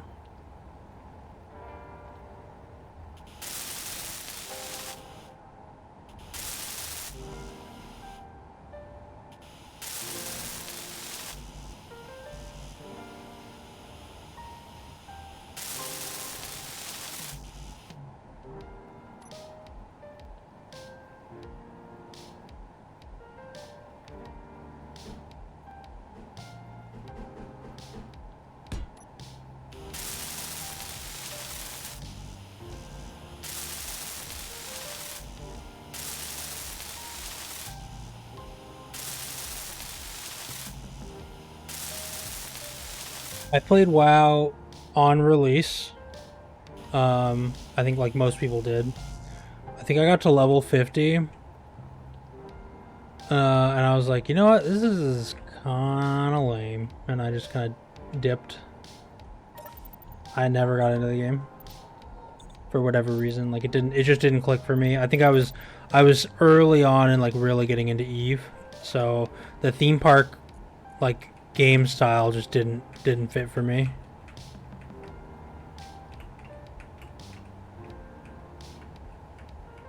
Alright, yeah, this is all contained now. So I just need, what, like this? Oh no, this already works. I need this. Those 8.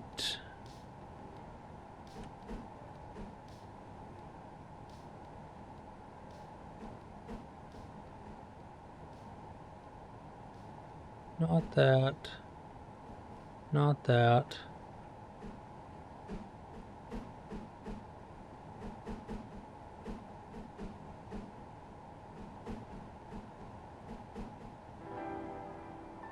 That doesn't work either. I guess it's just gonna be the wall.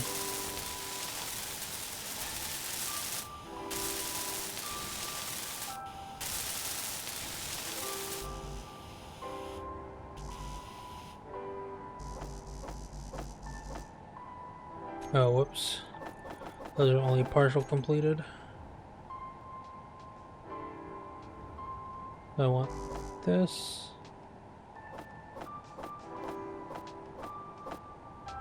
Oh.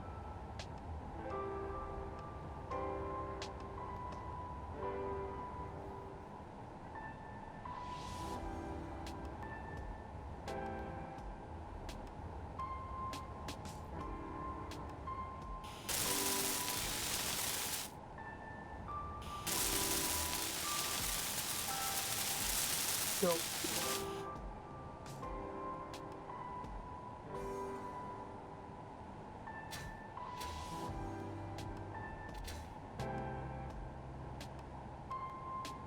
Eight. Just the inset wall.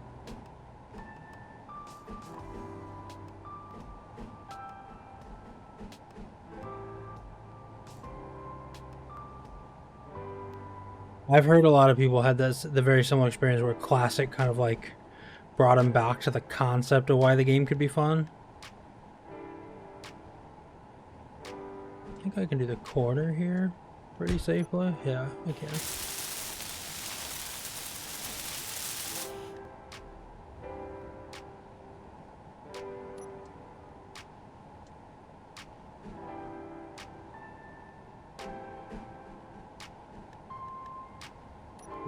Isn't it just the interior wall?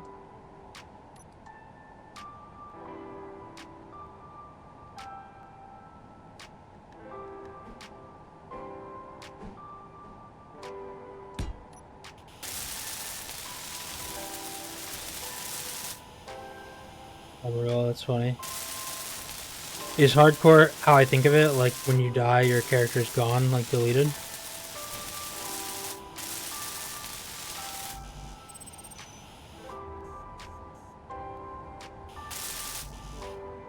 Yeah, that's what I figured.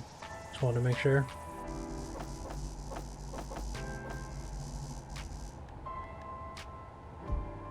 I played hardcore Diablo a couple of times.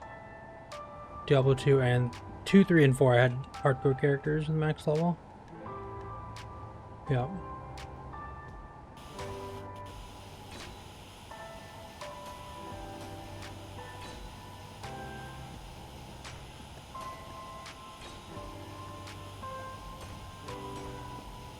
Totally changes how you play the game. That's one of the best parts about hardcore in any of the games that have it. Like it switches up your mentality and takes a game that you know inside and out and makes you think about stuff you never would have thought about.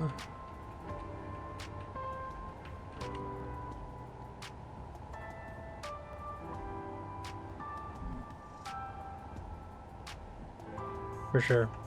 Like things get more intense. Like you think more about, you know, how stuff might go or how poorly it can be. Whereas like in Diablo, for example, as a hardcore character, as a non-hardcore character, usually it's best to just like absolutely max out the amount of damage you can do. And then if you die, it's just like, it's unlucky, whatever. But in hardcore, even as like a main DPS class, you need some amount of tank because if you die, it's game over. Exactly. There are no Leroys in hardcore. Absolutely right. Let's do this.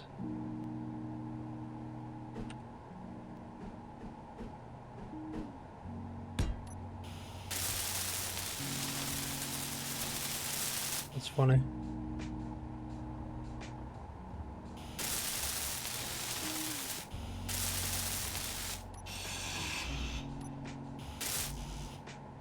No, that's a armor block. Nope, wrong one. Oh, I need to...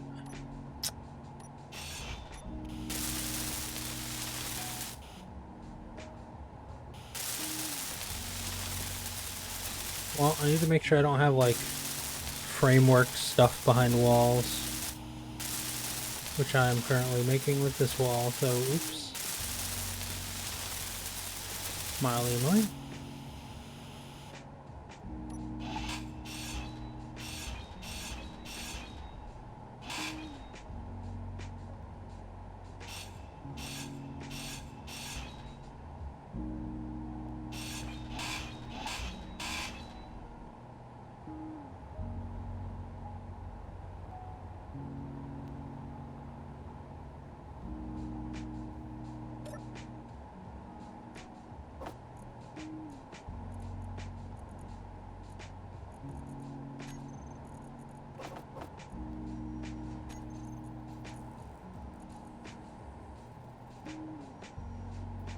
Oh man, I'm so low on steel plates.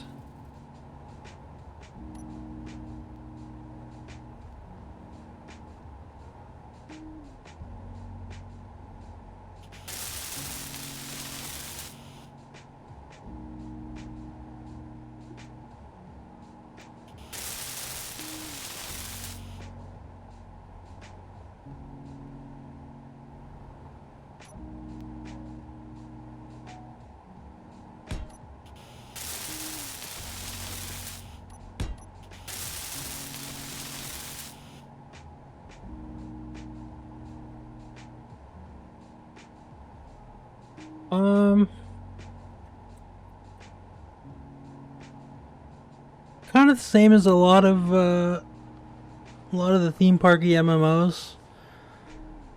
The stakes seemed way too low. It felt kind of out of date almost. Like it felt like a game from 10 years ago. I had difficulty. Like I think I want to say I got to like level 40 or 45 as a Dragoon. And then it turns out the class I picked was pretty weak, and then like the game is like most of these games is about raiding, like end game raiding exclusively. So which I don't like to do. I've never been a real fan of that. So for me it just kind of didn't click and wasn't super fun. Like there wasn't much to do. And that's, you know, being a lifelong Final Fantasy fan.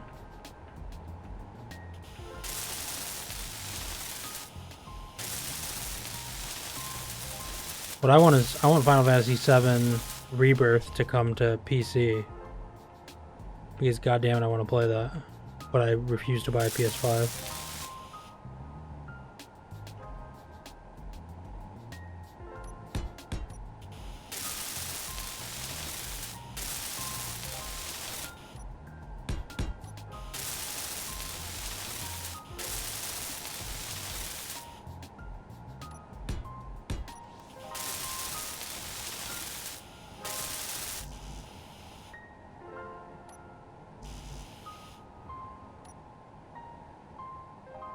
Yeah, some of them were certainly fun.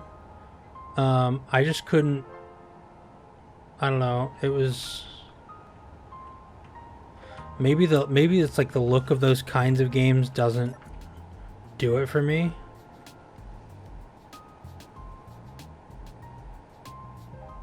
Yeah, that price tag is nuts. I mean, since I got a Steam Deck, consoles are just out of the picture now. Like, there's no reason.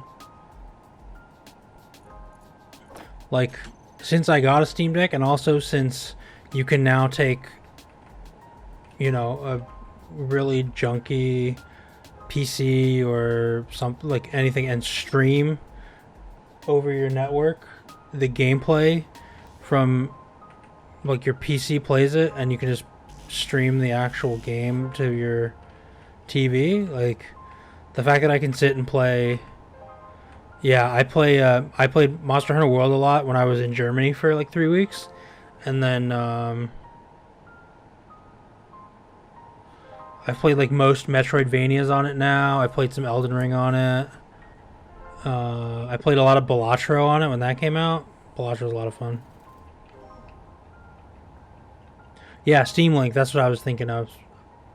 I'm totally. Yeah, consoles are dead. There's no way.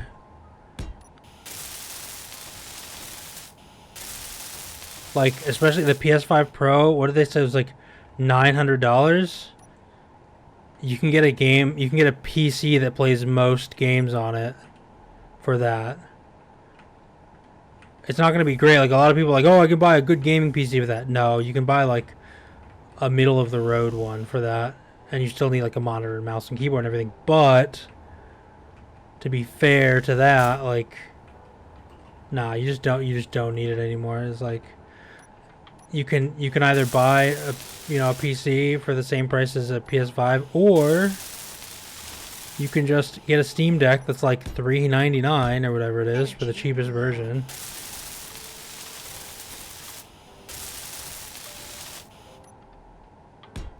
Yeah, like not. I don't think. Um, like all new parts, you probably couldn't. But for those of us who are versed in the ways of secondhand PC part shopping, yeah, you can definitely build a good PC for 900 bucks. Oh wait, no, I didn't need that. I want.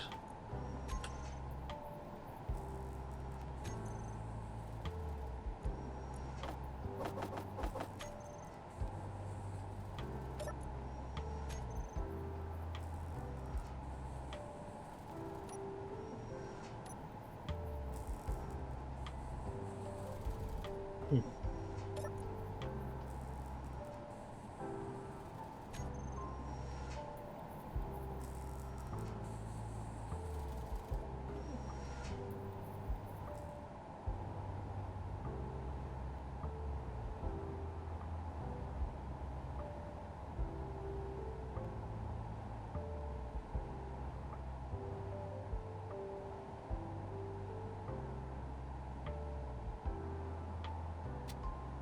Yeah, I mean, imagine getting a 360 right now, right?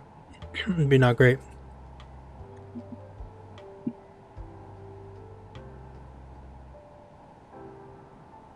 3090 is still sweet though. That's a good pickup. And even then, a 2080 Ti today is like it's still quite good for most stuff. There's very few things that that it won't jam.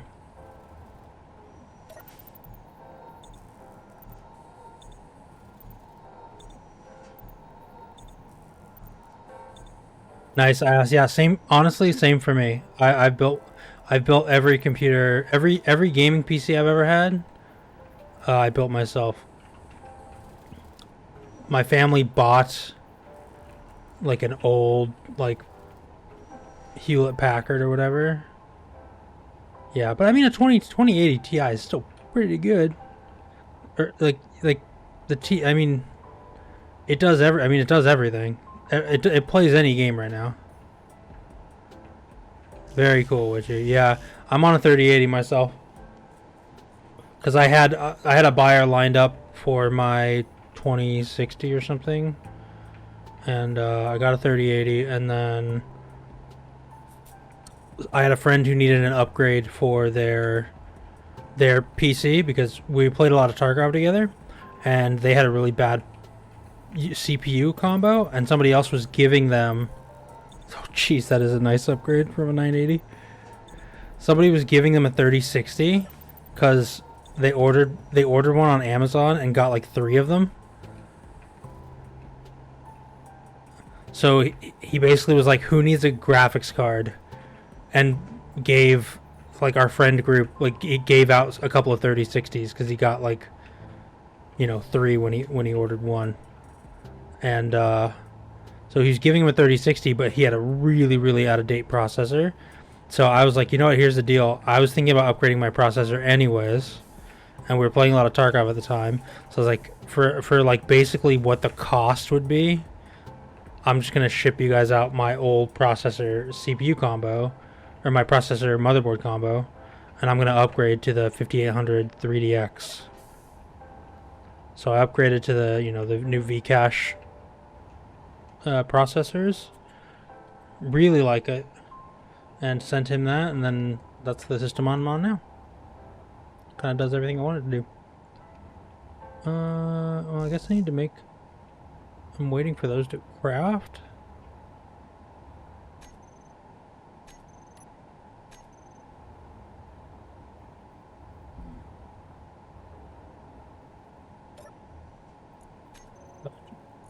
Oh, it's still. Alright. Instruction. There we are. There we are. I'm gonna build some lights with these. Man, I haven't had a 980 in so long.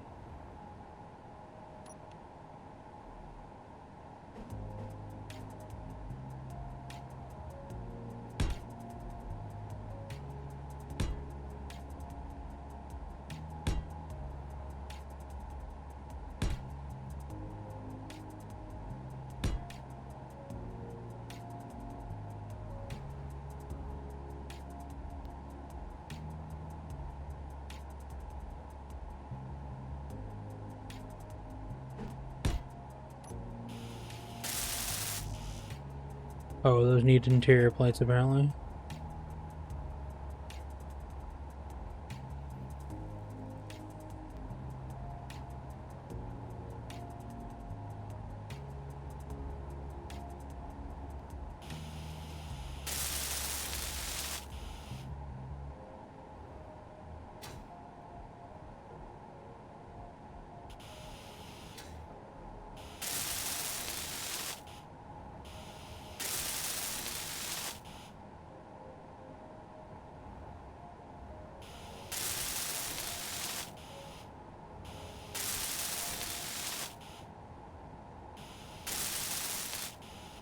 Here we go. A little bit more well lit in here.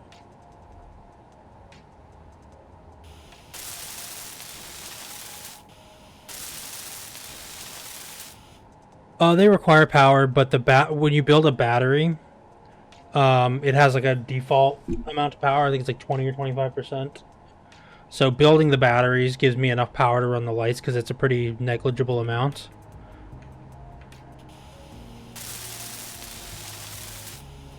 And then once I haven't actually checked, but once the sun gets back on this side of the asteroid, now I'll move the solar over. So I want to run, I don't want to do this. I want to grab steel plates, put all these away. We'll grab steel plates. And one way I can do this is do like a pillar.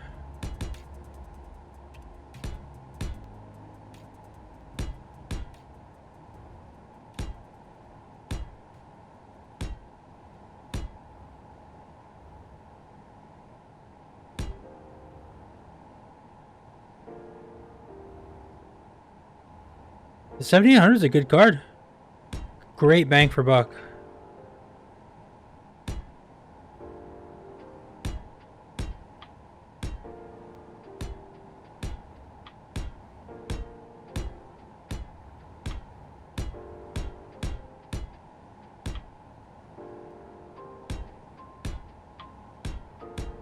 And all the way up here, this should get sunlight from all sides for quite a while. For most of the time.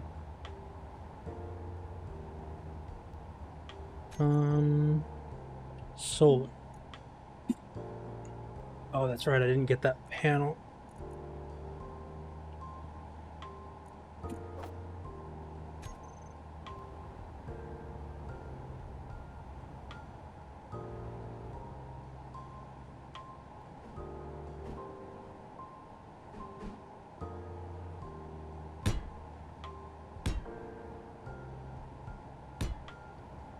When we played multiplayer, I wouldn't ever really set up a solar setup like this because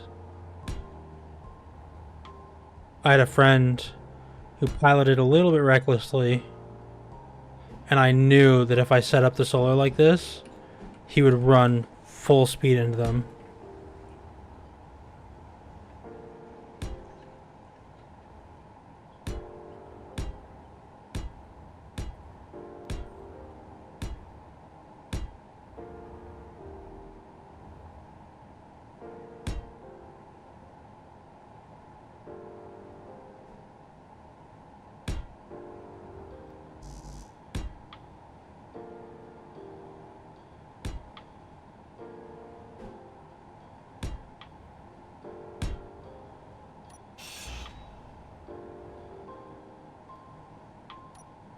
No.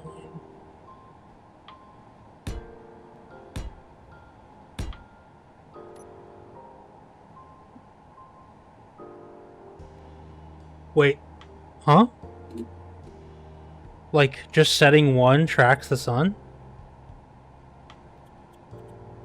Has something called stone power. Made a battery wheel with a welder grinder set up. The blueprint only needed some stone to replace the power cells after grinding down the batteries.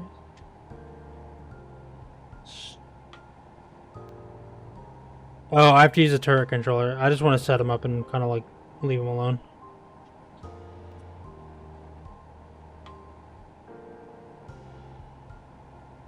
Something called stone power. Made a battery wheel with a welder grinder setup with a blueprint. Only needed some stone to replace the power cells after grinding down the batteries.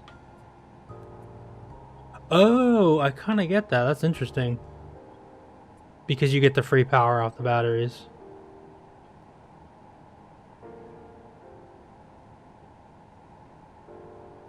The 9800 Pro. I actually don't think I've used a Radeon card ever. I've had Nvidia since like 1700 XT or whatever, like crazy old.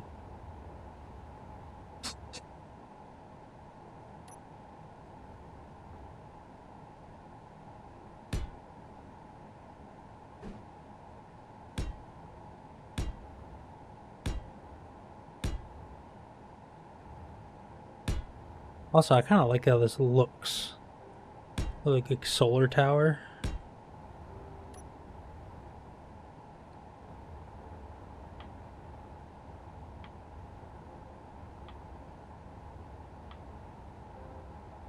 Yeah, I think I might have used an ATI card once a long time ago.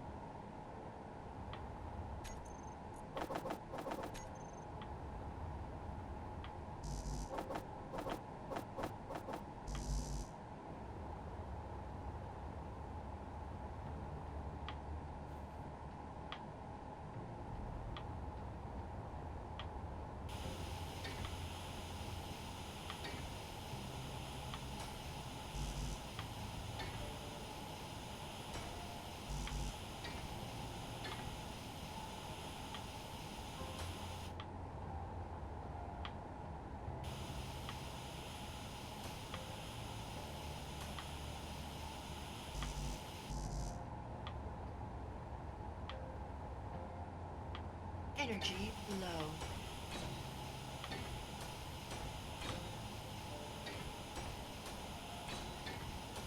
That was the prevailing theory a long time ago. I don't think it held true much into more recent years.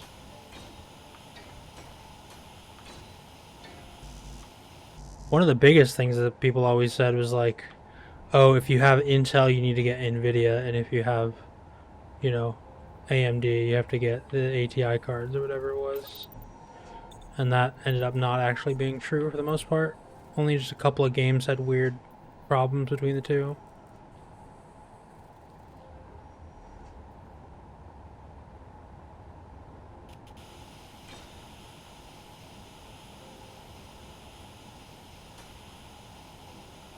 Yeah.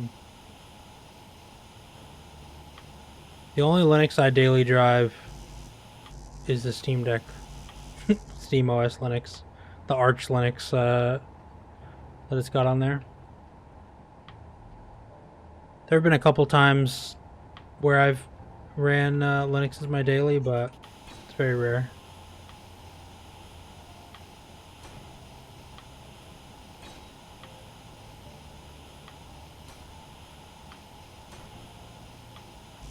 But I mean, it's getting close because with Proton getting as good as it is because of the Steam Deck, like, yeah, full power PC.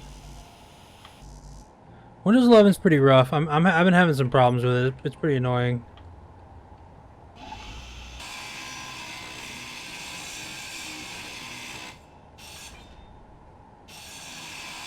Inventory full.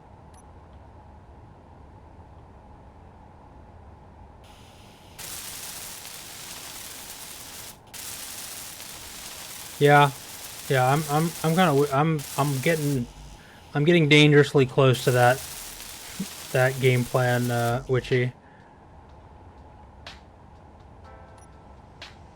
It's a lot of stuff that's been really annoying me about Windows 11, and I was an early adopter, somebody who's always really been fine with Windows, and I don't really mind change. Like, it doesn't bother me. Like, there's a lot of the new stuff that changed that I was like, all right, I can get used to this or get into this, whatever. But yeah, I ended up kind of not. I've been quite annoyed by the OS, which is out of the norm for me. I can usually deal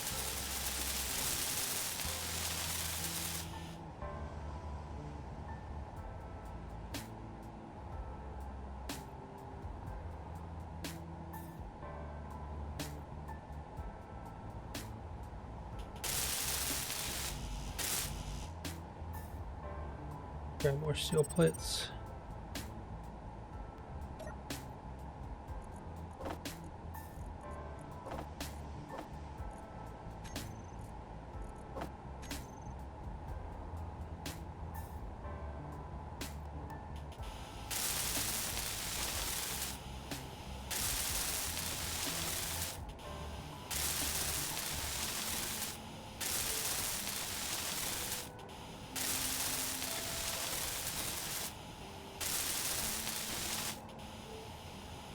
That is really petty. I mean, there's got to be a thing that lets you do that. It can't be that that doesn't exist. Because now I'm curious.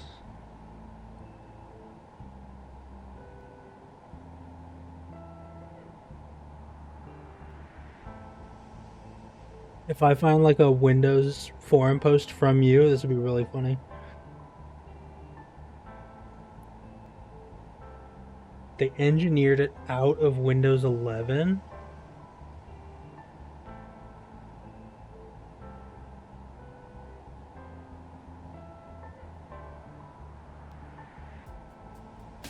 That's wild.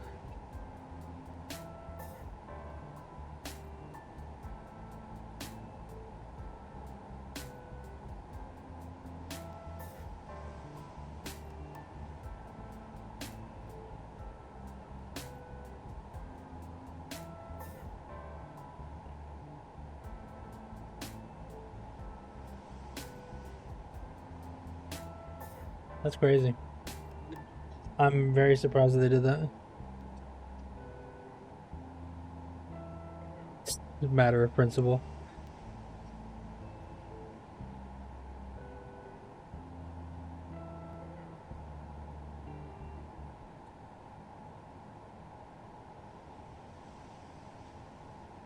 Yeah, I mean, thankfully we're starting to become in an era of tech where, you know, you can choose to, for the sake of convenience, get rid of a lot of those power user functionalities, or you can have access to basically everything you want, which is also fun.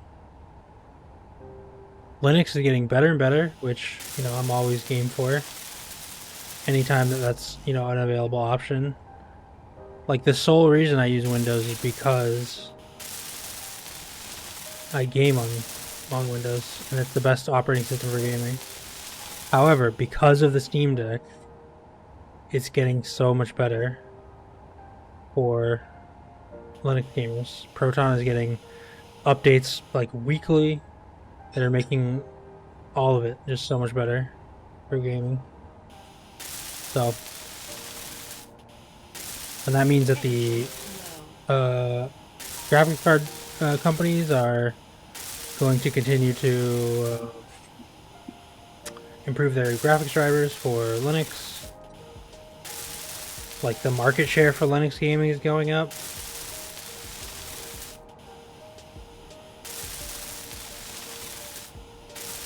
Yep. That's what a lot of people say. I agree with you, Widgeon. But I mean, we have to recognize that. Do we think that's sad because that's just not how we grew up? Like, is it not just, is all of the like utopia idealized sci-fi that we've watched as, you know, adults or whatever, is that not all run on touchscreen as well? You don't see people typing on a keyboard in Star Trek. And we thought that was the, you know, the pinnacle of technology. But now when we see it becoming the real life, we're like, oh, that's a bummer. Why aren't people using keyboards in life? So I can recognize that part of it is nostalgia and like being used to a certain way, but even in the 80s, we thought touchscreens were the future, man.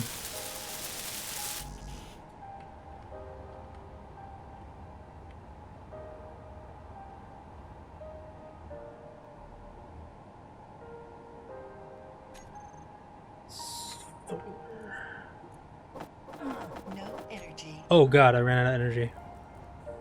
Oh, don't die. Don't die, don't die, don't die, don't die.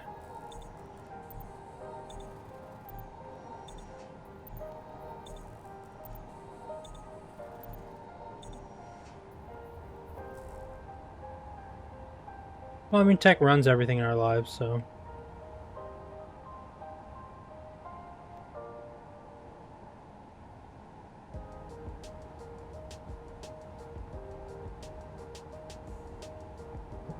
Yeah, I'm with you there right now. There's certain amount of things, especially if you're planning on going into a field that requires an amount of tech. That's wild.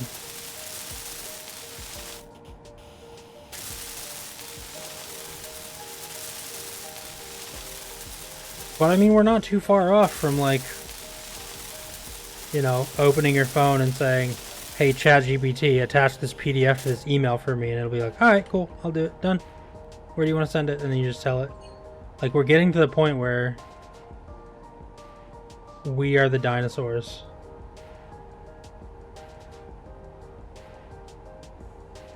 I think it's just, I think it's just a changing, yeah, absolutely. I just think it's a changing of the guard. I think a lot of people, I think in our age group, are very like, why is stuff so stupid and difficult? Like, why don't people know stuff? But then, like, there's shit that I don't know how to do. That people, the generation before me, are like, why don't you know how to change a carburetor or some bullshit like that, right? Like, the tech that ran our lives, why don't you know it as well as the tech that runs your life? So we're just at we're at the point where it's a transitional period. The young people's lives are, and I can be as curmudgeon-y as the rest of us, right? But the young people's lives today are much differently dictated by technology than we were. Like, we were learning it as it was being developed.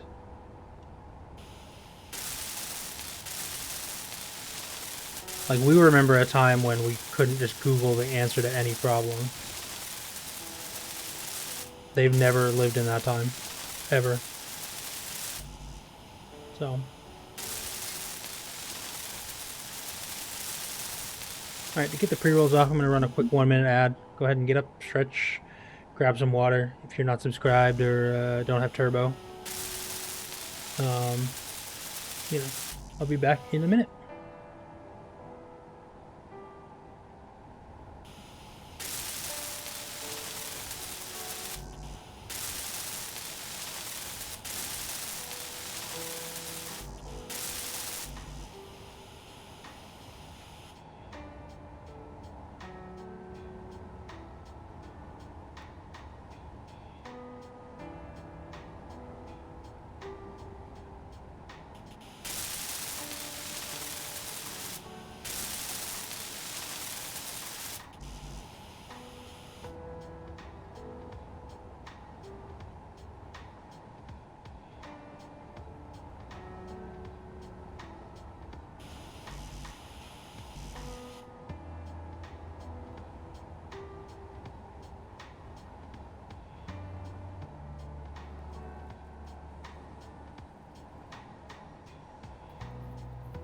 Absolutely. But it's getting rare because, right.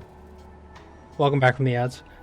Yeah, I kind of agree. Like, I miss those times for a certain reason, like a certain amount, but at the same time, a lot of those skills you just don't need anymore. It's just not a thing. And as a result, people who do have those skills can utilize those skills, you know, effectively. And get paid for it. Like, fuck, I don't know anything about farming or carpentry. And I would never want to know anything about those things. I don't want to do those things in my life. But I recognize that people maybe a generation before me or a generation before that needed those skills.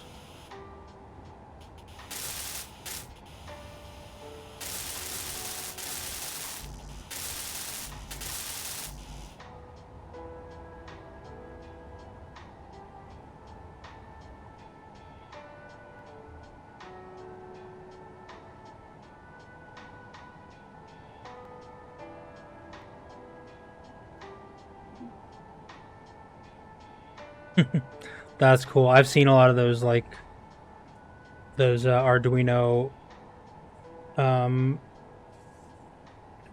like planter systems where they've got like the moisture detector on the bottom and then it determines like, oh, it doesn't have enough water, it does have enough water. I think those are really, really cool. Honestly, that's going to be the future of farming, is like tech hydro crops.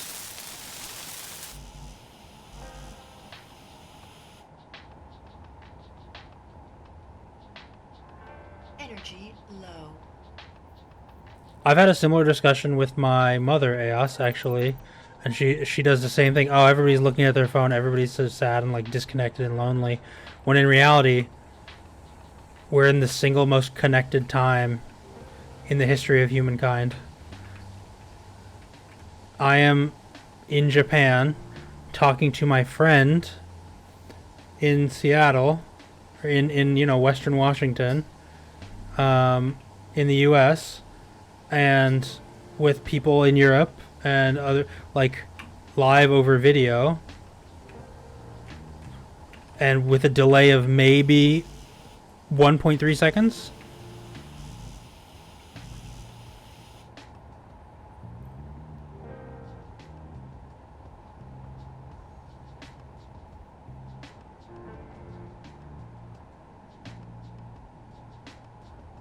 That's what I'm saying, which is like, people found different ways to ignore others, and people found different ways to be miserable at all times in our lives.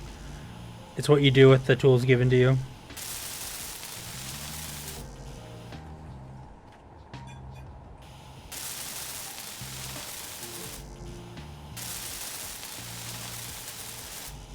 I think right now we are in a time of unprecedented, like, human connection and communication.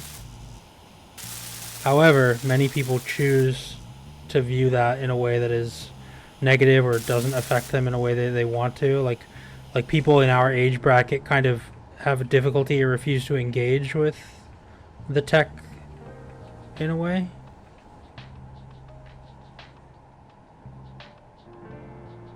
Not necessarily. And people of different generations have different mental, like, different things that they've learned, different things that are important to them, and that's important for, their general skill set or jobs that are available to them.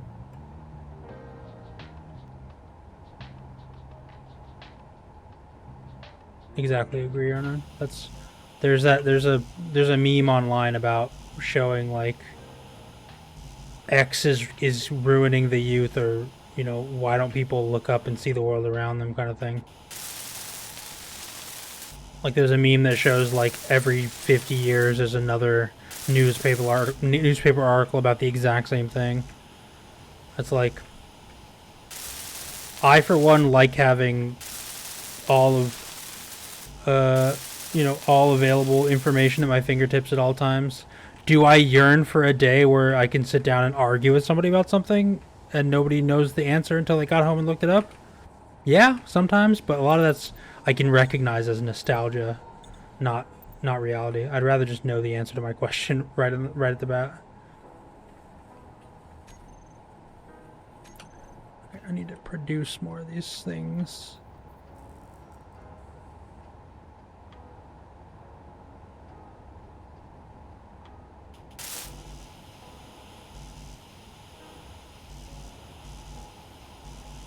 Yeah, I mean, that might be true. But worldwide, generally, violent crime is going down, and child mortality is going down, and all of the indicators for generally happy, healthy human beings are improving.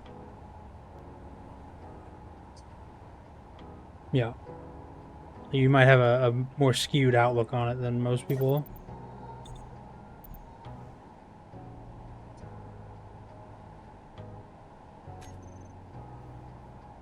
So look.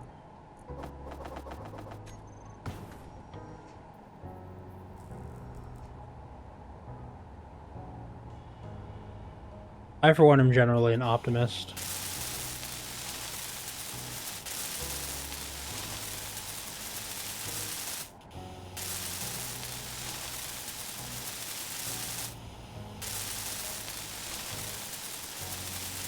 There's always been bad in the world, but, you know. Yeah, I'm sorry to hear that. That sucks.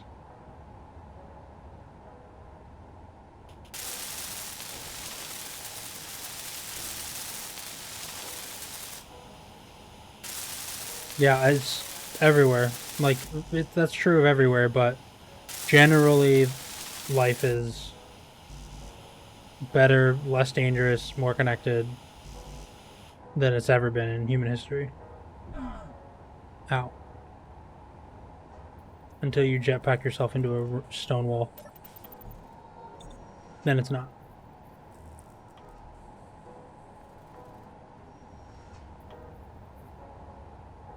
Why me just assembling a solar array?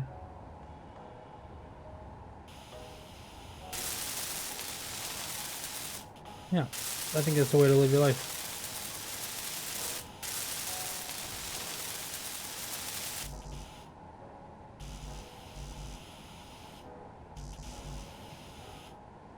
Yep.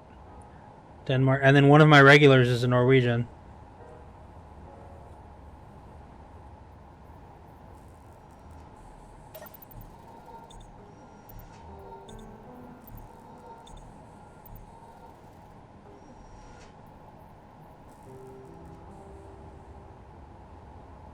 And he's bound to show up at some point, knowing him.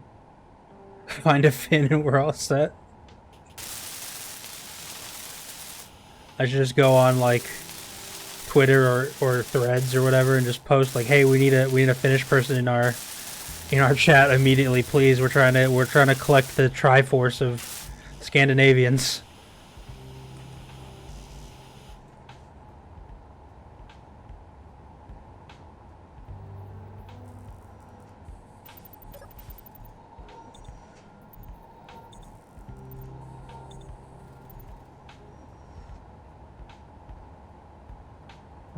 Wait, do I have inventory? It's on my inventory? I do.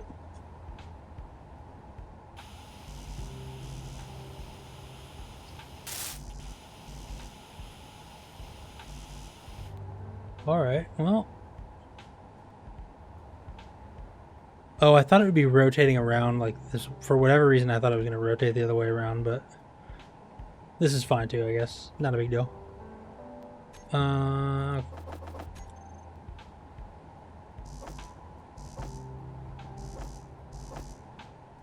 Actually, here, I'm going to change the stream title. Like, we need a Finnish person in here really bad.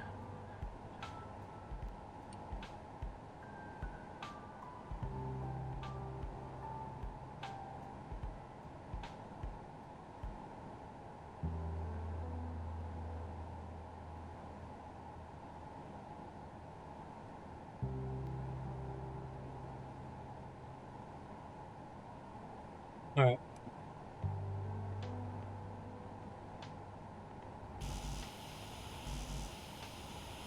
I've changed the stream title to find ourselves a Finn.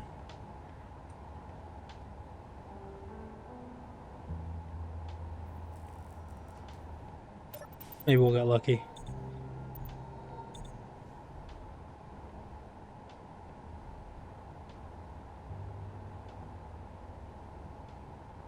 Alright. Do this and this. And that's the last of... No, it's not. Forget everything I said. And that's the last of all of the solar panels. Okay. So when it's out here, it should cover most of it and give me good coverage. That's true, that's true. I can't stand metal though. It gets me, I don't know, it puts me in the wrong headspace to game. Honestly, most of the time, if I'm real, I don't listen to music just in general, and least of all when I'm gaming. But you know, I figured on stream it sounds very very empty without something in the background. I figured it'd be fair to keep it pretty low and chill.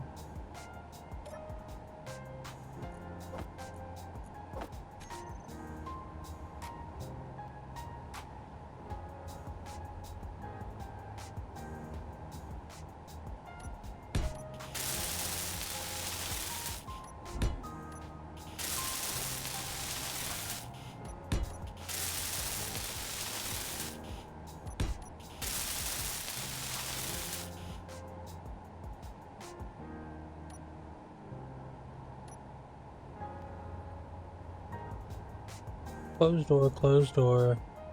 I think I gotta do this the other way, right? Yeah.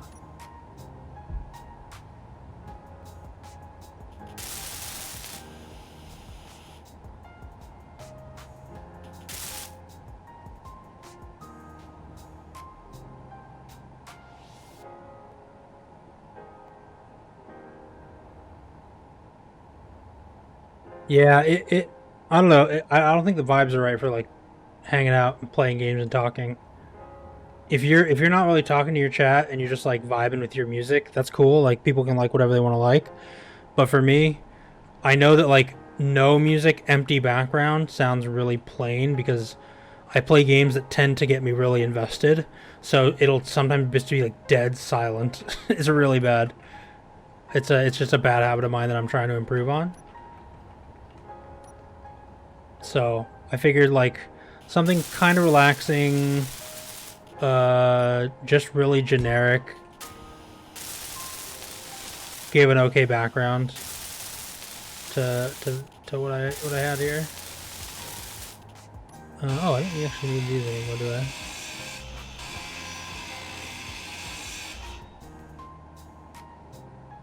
Nope, those are connected.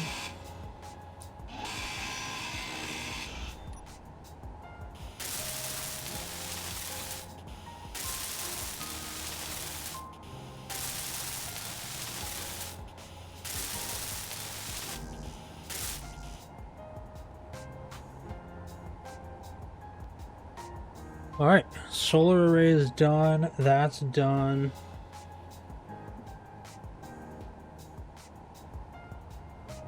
Yeah, no, I generally prefer it with silence.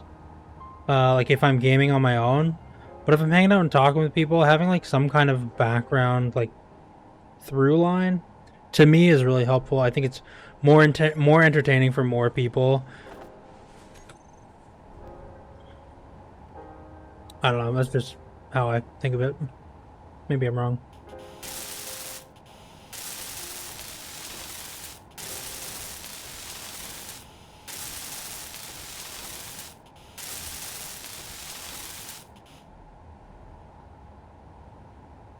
Alright, the solar array is finished. What is next? I need an assembler. No, I need an oxygen tank.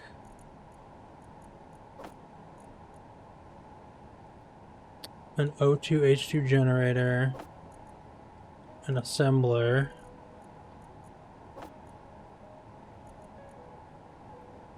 A refinery.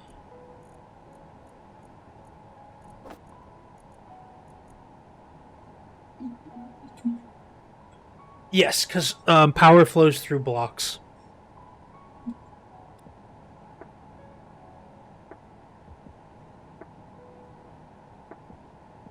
I agree with you, yes.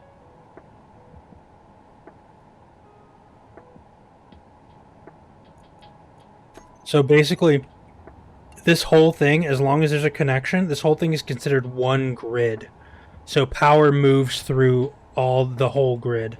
So for example, like right now the ship isn't connected to this, so even though I have reactors on the ship, even if I dock, like if I plug the ship in, like if I just park it on top, it wouldn't do anything. But if I use the connectors, which are how you dock things in this game, if I use like two connectors between the two, performance issue. Why am I getting performance issues? Does this game have like a memory leak? This was happening the other day as well. No? Same memory. I could dock to transfer power or merge them. There's another more advanced way to do it, but you can merge blocks together. What are they called? I forget what they're called. I think it is merge or blocks. I don't remember. Grids. They are called grids. You can merge grids together. But for the most part, each grid is individual.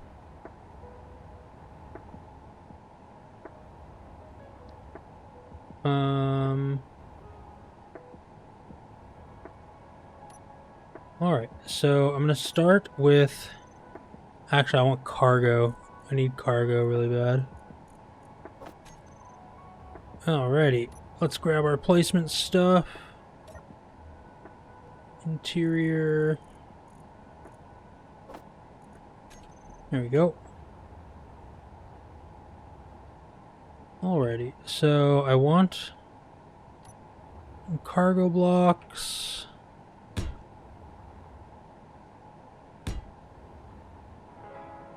Oh, the sides don't all have... Huh.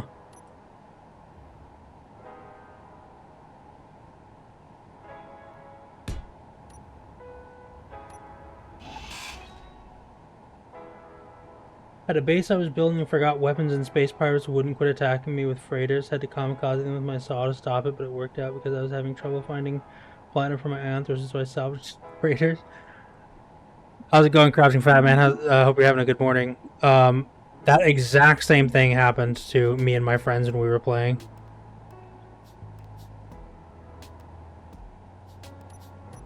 But we managed to get it sorted. The same exact way. Like, just kamikaze with your drills, hope for the best, or your grinders, and hope for the best. Energy low.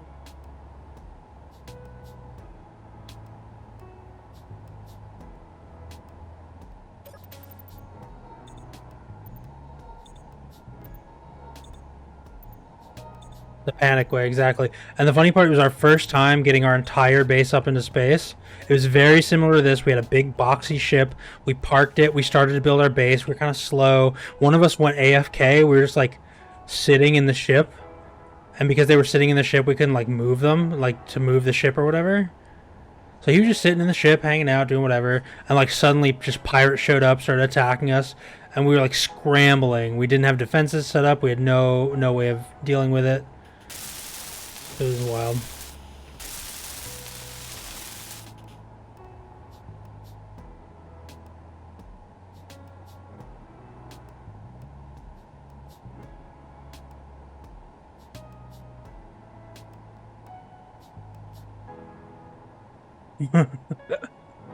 I love making grinding pits, but that sounds like a really funny way to do that.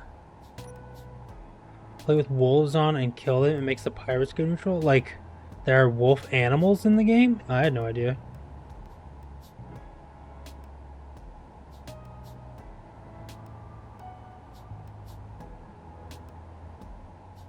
Is that in vanilla?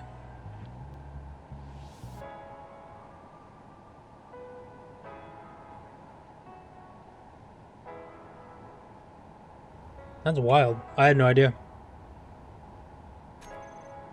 Oh, I already have everything I want. So those two should be enough for at least a little bit. 6, we're gonna do a refinery.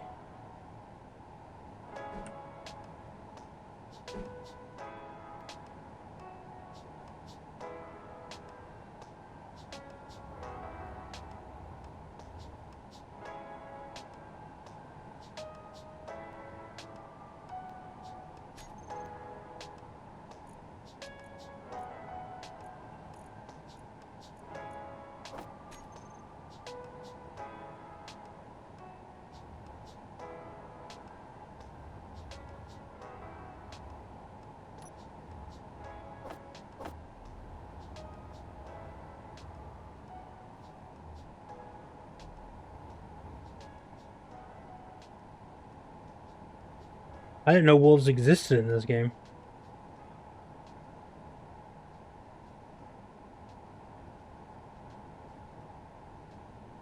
I get enough spiders playing Satisfactory. I refuse to turn spiders on in this game.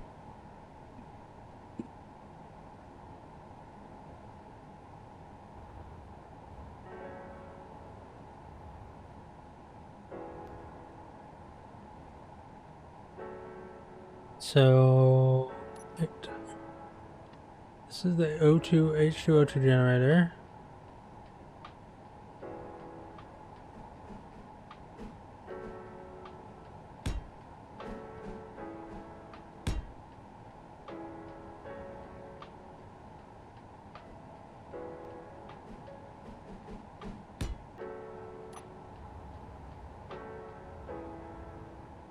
And then I want 6 is the refinery.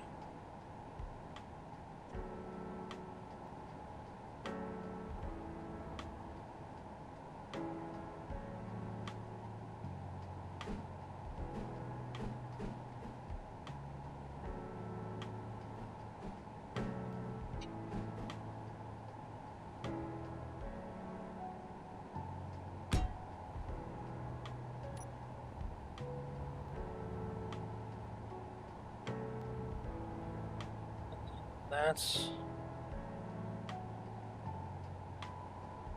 Oh, I can put them long ways together.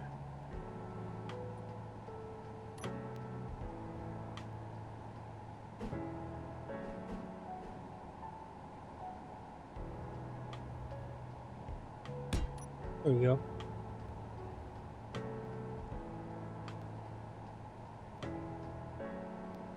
I mean, it's such a power hog with game performance once you have enough craters. Yeah. We noticed that too when we played a while ago. Found spiders and moles and weather and a pathetic way to try and make it harder, but since it's a sandbox, you can make it harder stuff in pretty many ways. Yeah, for sure. I don't think it was, I wouldn't really call it pathetic, it was just them trying something new with the game. I didn't know they existed. I might have even tried them on this playthrough if I knew, but I didn't know.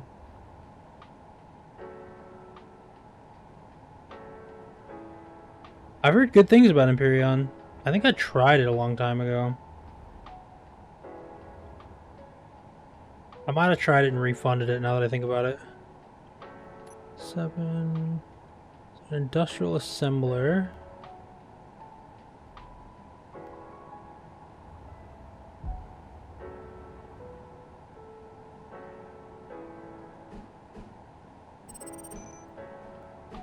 Oh man, those are weirdly shaped.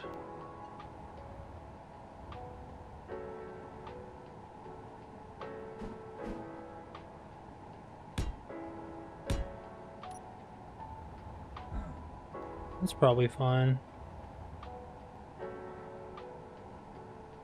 In games near you defend a base from one wave of drones after another game to attack. Oh yeah, I think I played that scenario a long time ago. I just like the survival beginning. It's pretty nice. I mean, I'm enjoying myself.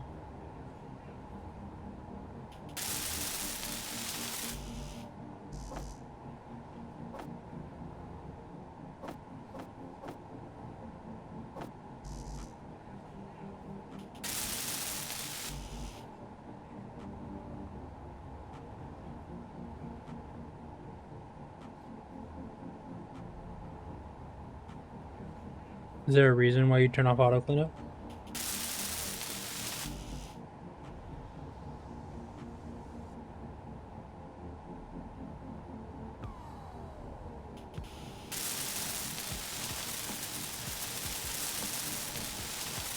Oh yeah. We had someone in our group that happened to as well. Like if you don't power it or whatever. Yep, exact same thing happened. He's like, where the hell did my ship go? And I had to check the server logs. Took like 2 days for me to realize how to look for it, and then I finally found it, and it was like, it's been deleted for a few days. Oops.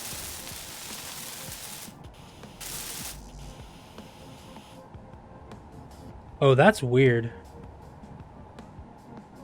All of the rules, at least on the server that I was running, stated that auto cleanup didn't happen on powered grids. That's wild. We lost things occasionally when somebody like left something and didn't have it powered.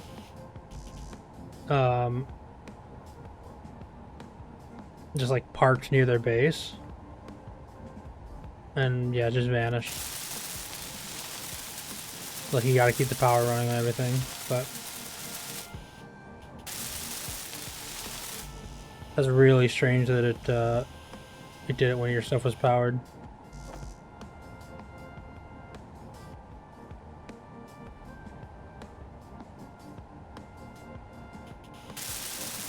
Oh, that's even weirder. You were near the grid. That's wild.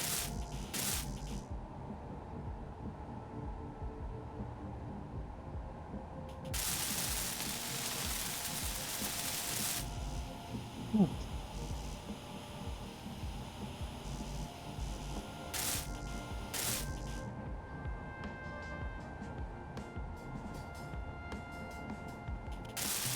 Energy low. That's nuts. Consider me surprised.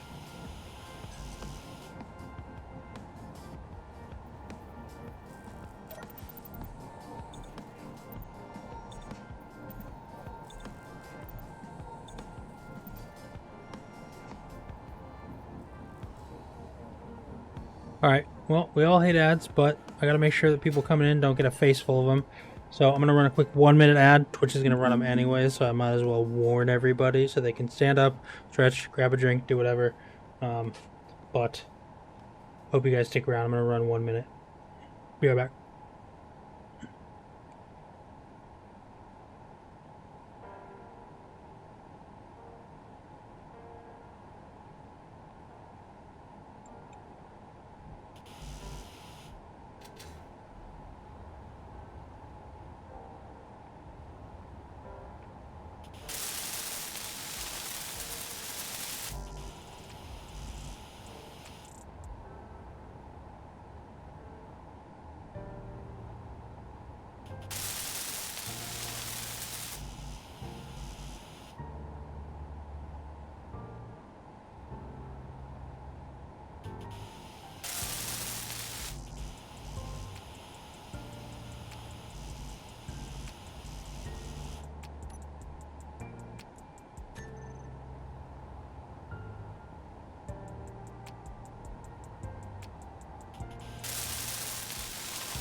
Alrighty, and welcome back from the ads. Yeah, I know that auto cleanup does stuff like that, crouching. I've just never seen that happen with that much like intensity. Like I looked into like the rules for auto cleanup. This was years ago now, so it could be very different.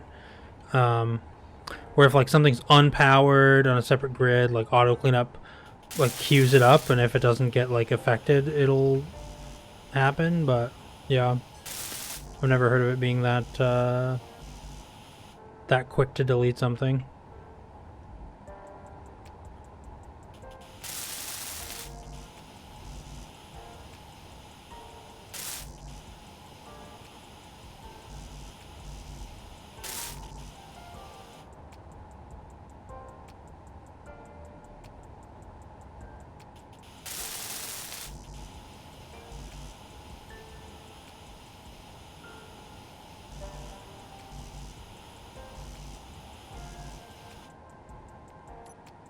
But 17 large tubes.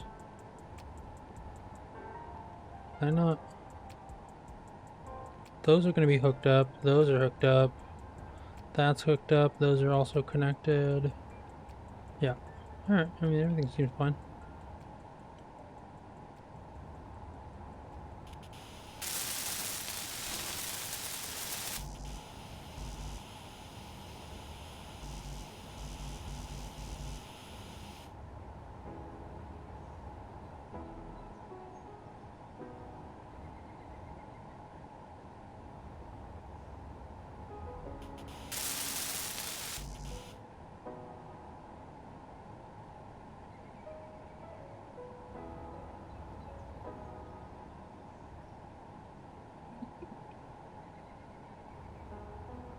Just kind of building. I'm gonna build this system and then maybe put a vent in, just make sure. Oh, I need to put, that's what I need to do. I need to put a cryo tube.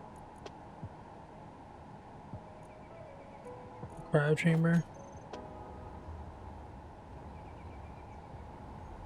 Where do I want to put said cryo chamber?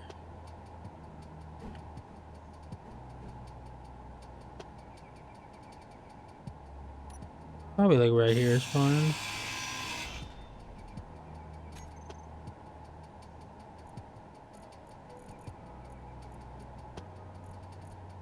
Not the sorter, the junction.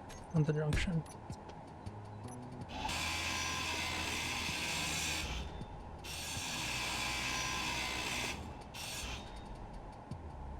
That's the O2H2 generator, but it doesn't.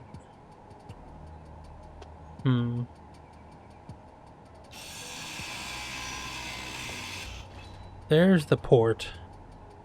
So I guess we're gonna do it this way. Cryotube here.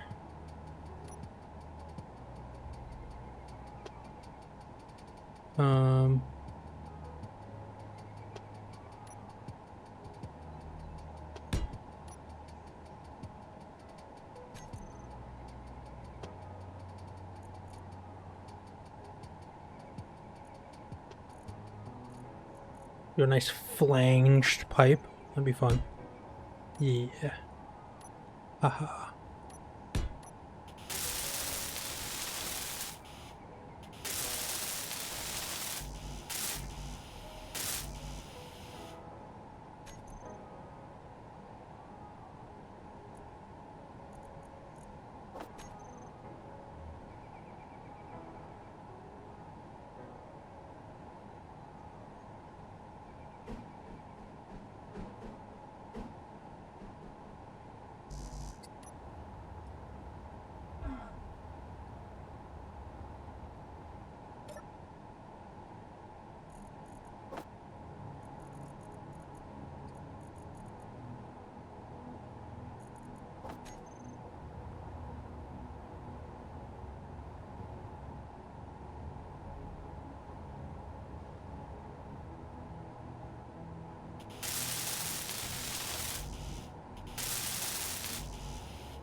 Energy low.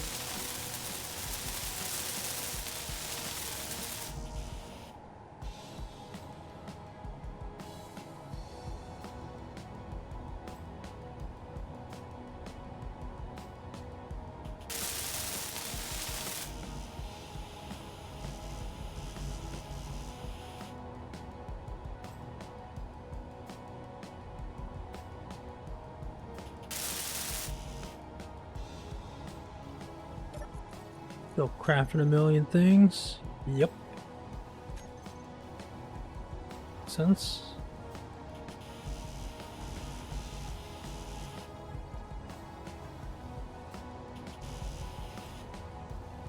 The steel plates.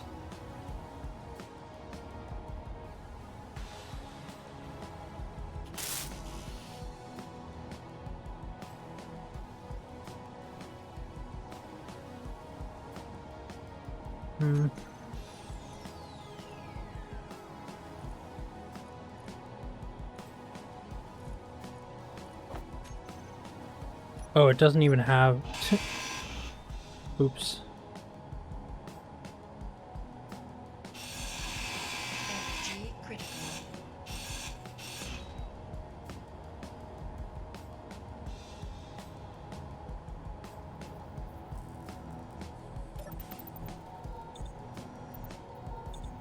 Doesn't even have a port up top. That was my goof.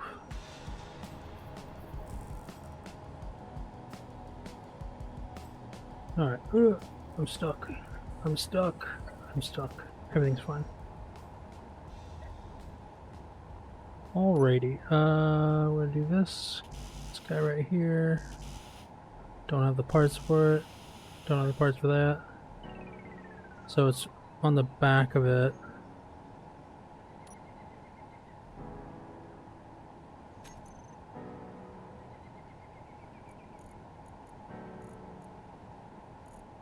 Junction. I need a junction.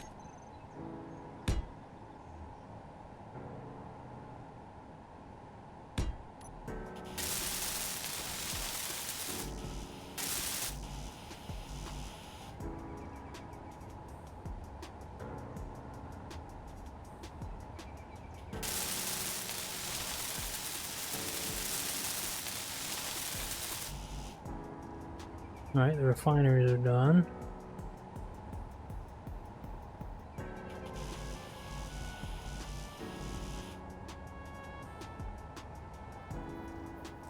Now I guess I need to make an oxygen. Did I already make an oxygen tank? Are one of these a tank, or are these just the generators? Just the generators.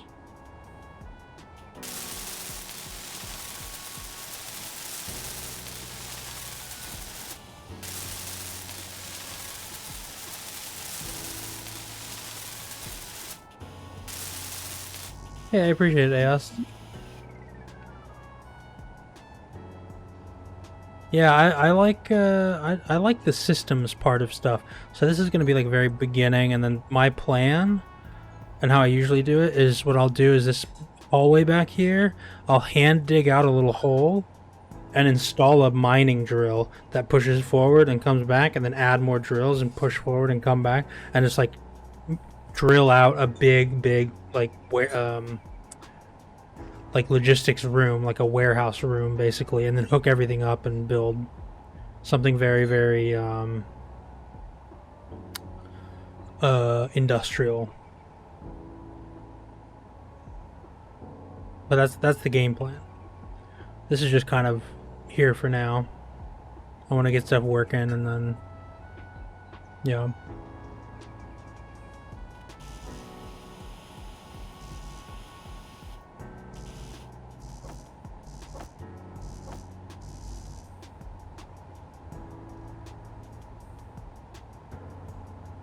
Yeah, I find systems building very rewarding. Very interesting. But then like making something aesthetically pleasing, like a cool looking, you know, ship or whatever. Not good. I'm bad at that part.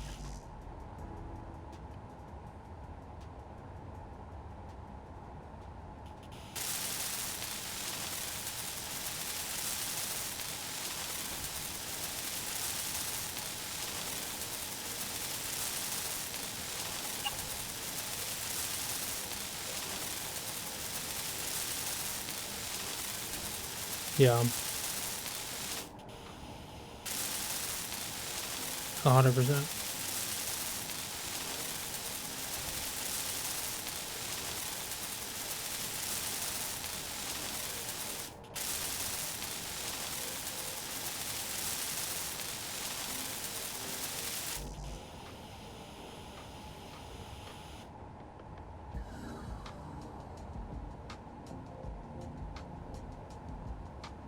Man, honestly, I just like games, man. I just like playing games. It can be very relaxing.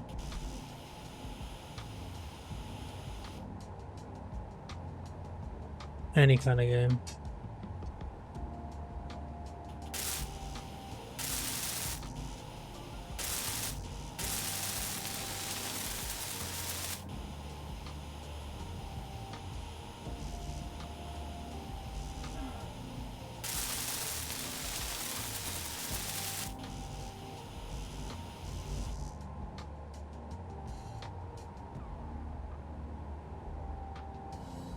I suppose, I'm guessing I have a bunch of steel plates in my inventory.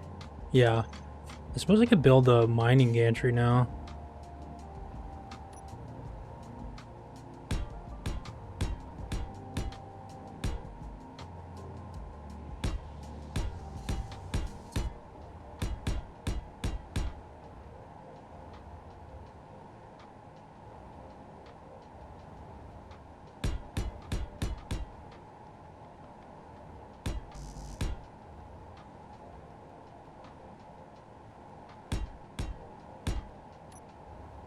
Ah.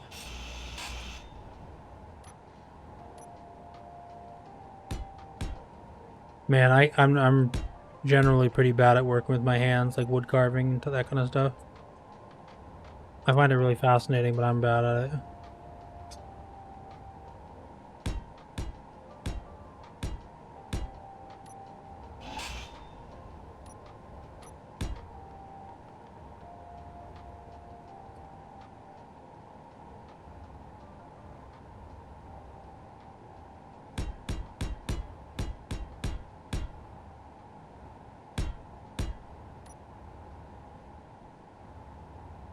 So I want to have like a small cargo crate, and then rotor, pistons,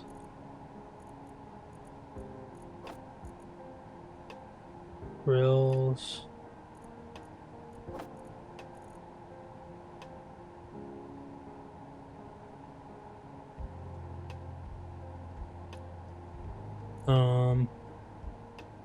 I don't think I need hinges because I'm just drilling down.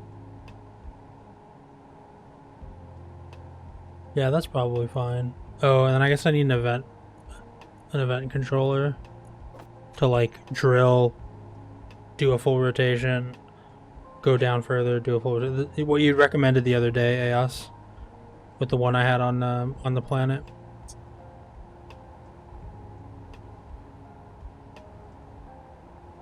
However, what I'm gonna do, I'm gonna recharge real quick. Here we go, recharge. I'm gonna sit in the seat, and then I'm gonna take another quick break. So I will be right back. I'm gonna go use the restroom, kind of relax, stretch out a little bit. While I'm gone, I'm gonna run a 1 minute ad. So I appreciate everybody sticking around. Hope everybody's having a good day. I'll see y'all in a bit.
Oh, we're back to it.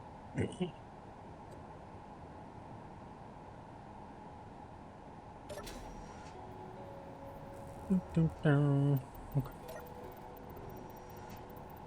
Hey, don't think it was me who does that, but you definitely suggested the event controller block.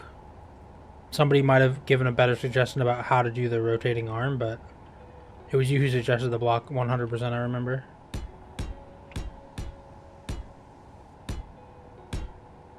Because before you mentioned, I didn't realize it was a vanilla thing anymore.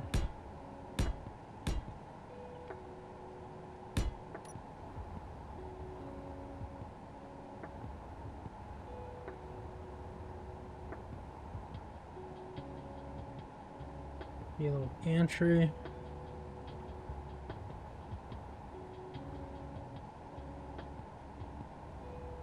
Do I want to go up one more?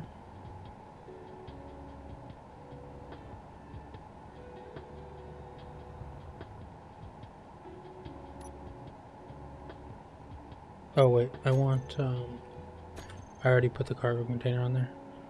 9, I want this right here. Don't have this interior parts.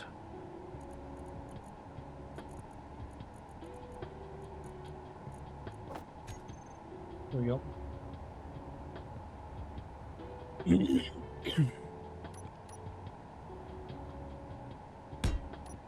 Everybody hanging out, by the way, I really appreciate it.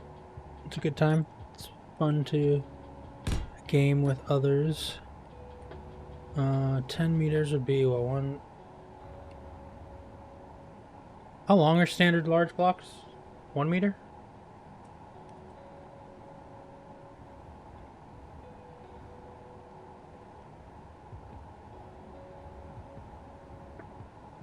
Ten. Sounds about right.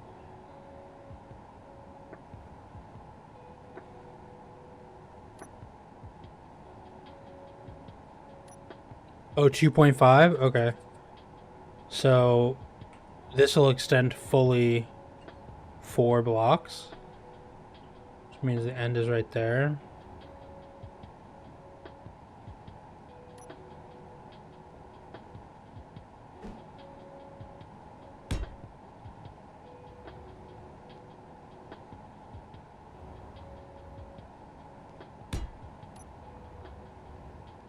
So, 1, and then it'll start, wait, 3, 4, so it'll start here, so then it'll go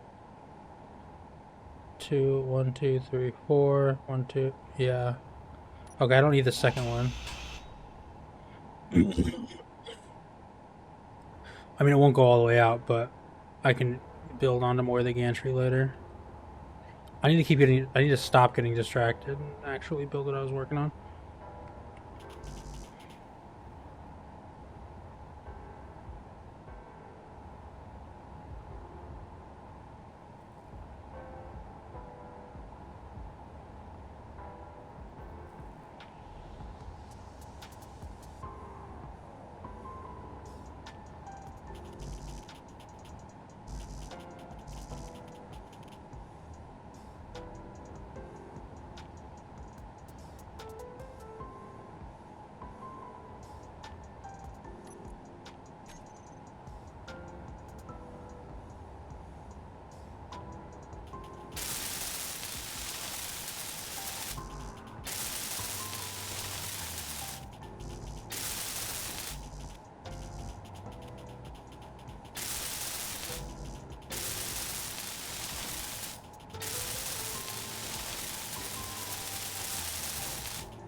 Okay.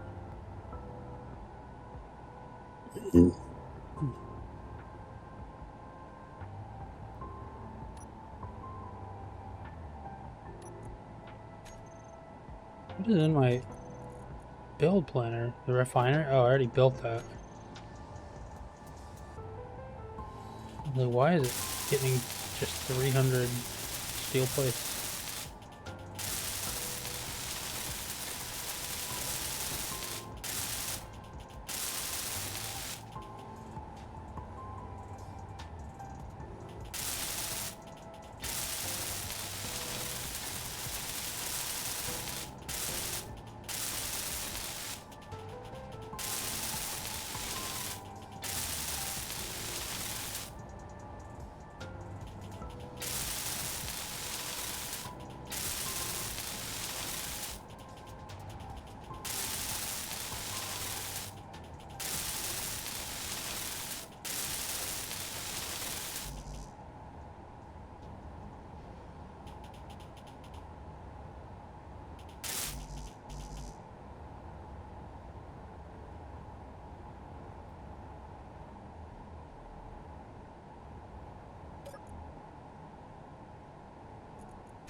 Do you want to have silver?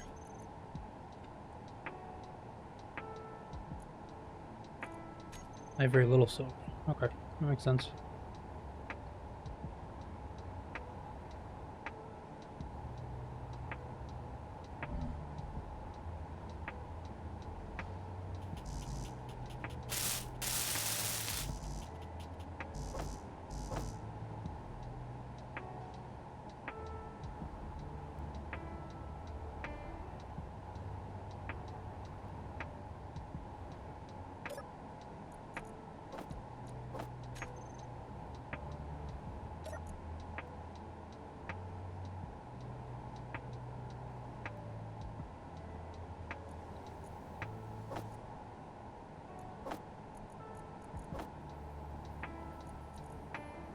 Energy low.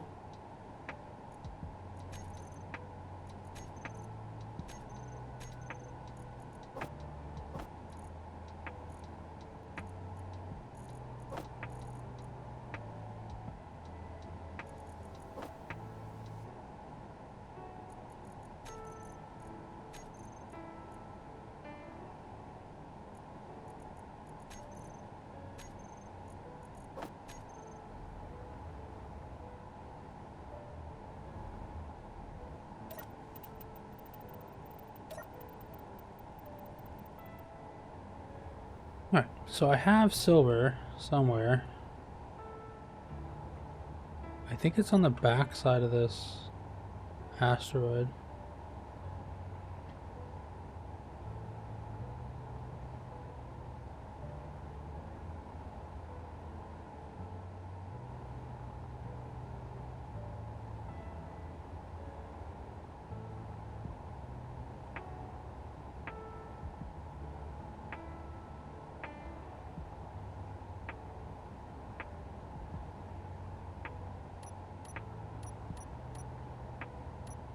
Wait, what's the... I must have hit a key that removed all the tags from my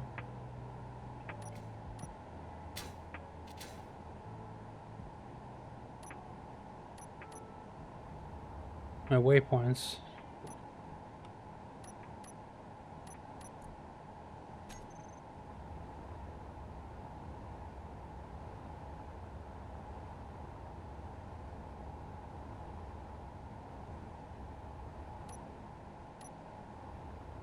Yeah, that's changing the HUD.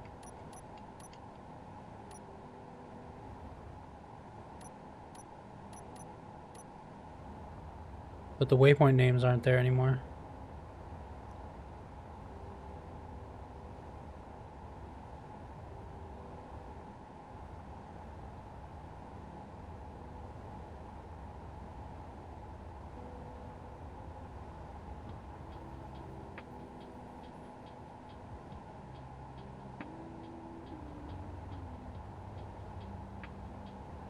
Oh, but they're not there permanently.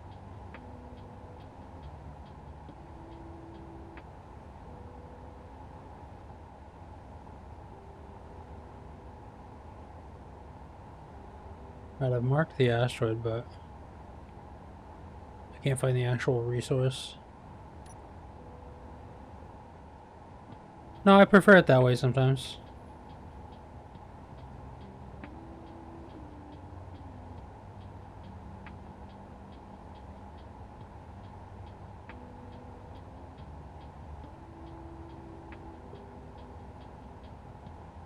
The hell did the silver go?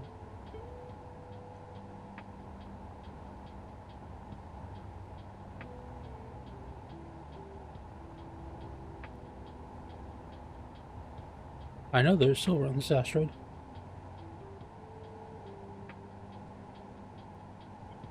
Yeah, but before, all of them showed, and now none of them show.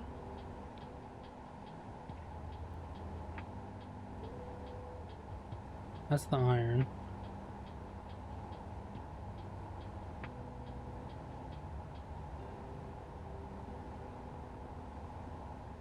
I hit a key accidentally at some point.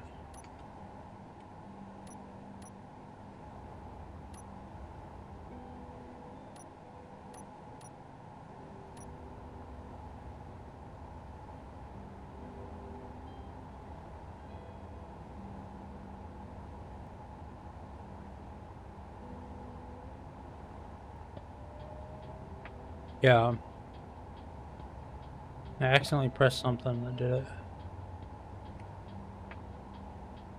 Where the hell did this silver go? Like, I know there's silver because I marked it before. Does the big one tell me where it is?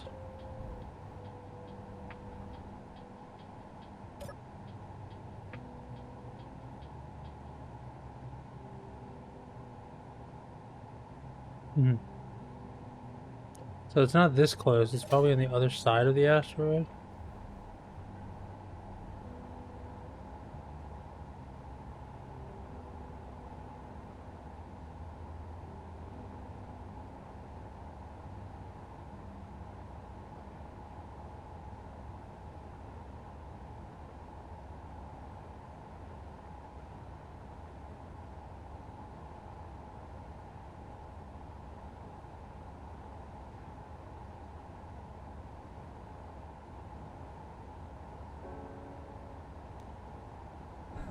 Ow.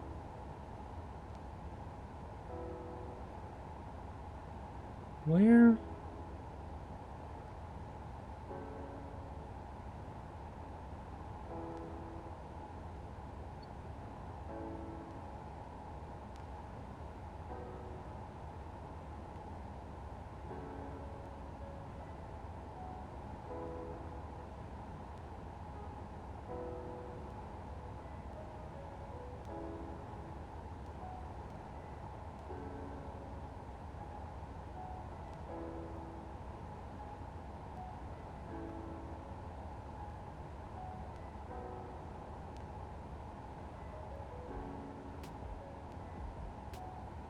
There it is.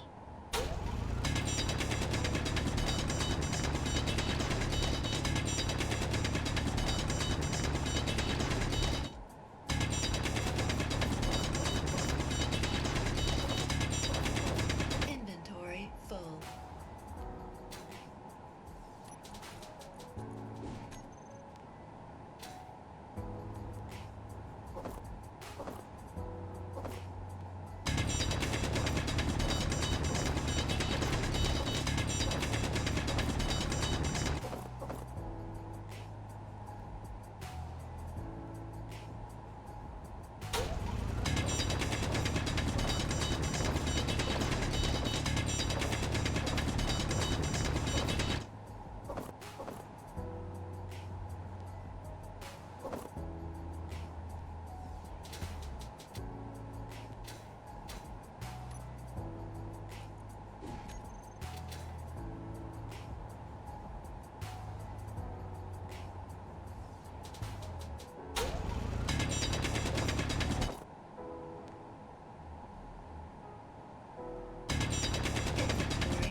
Okay.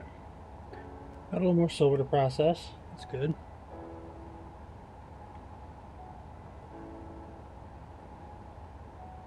Means I can build the medical stuff I need to build.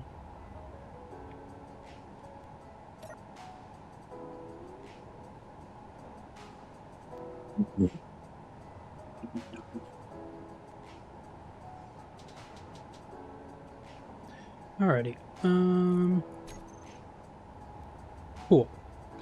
Okay, with that, actually, it looks like I am set to go on a walk with the wife and have a good evening, have some dinner, do etc. It's 9 p.m. I've been live for about 6 hours. So, thank you everybody for hanging out. I appreciate it. If you are hanging out, you like the stream, you liked chilling, building, discussing stuff, feel free to give me a follow. It's a free way to support if you haven't already. If you have, I really appreciate your support. Subscribers also endlessly appreciate your support. Thank you so much to everybody. I will be back around tomorrow. I'm normally off schedule tomorrow, but I will be back tomorrow with probably Factorio, depending on when the release hour is locally. So it'll be Factorio Space Age. This new Factorio update looks amazing. Very excited. It's quadrupling the game size, so, you know, that's going to be fun.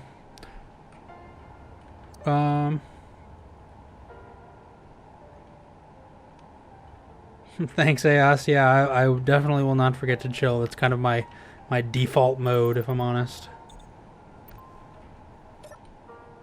We'll just go ahead and save this guy. And again, thank you so much to everybody. Everybody have a great rest of your weekend.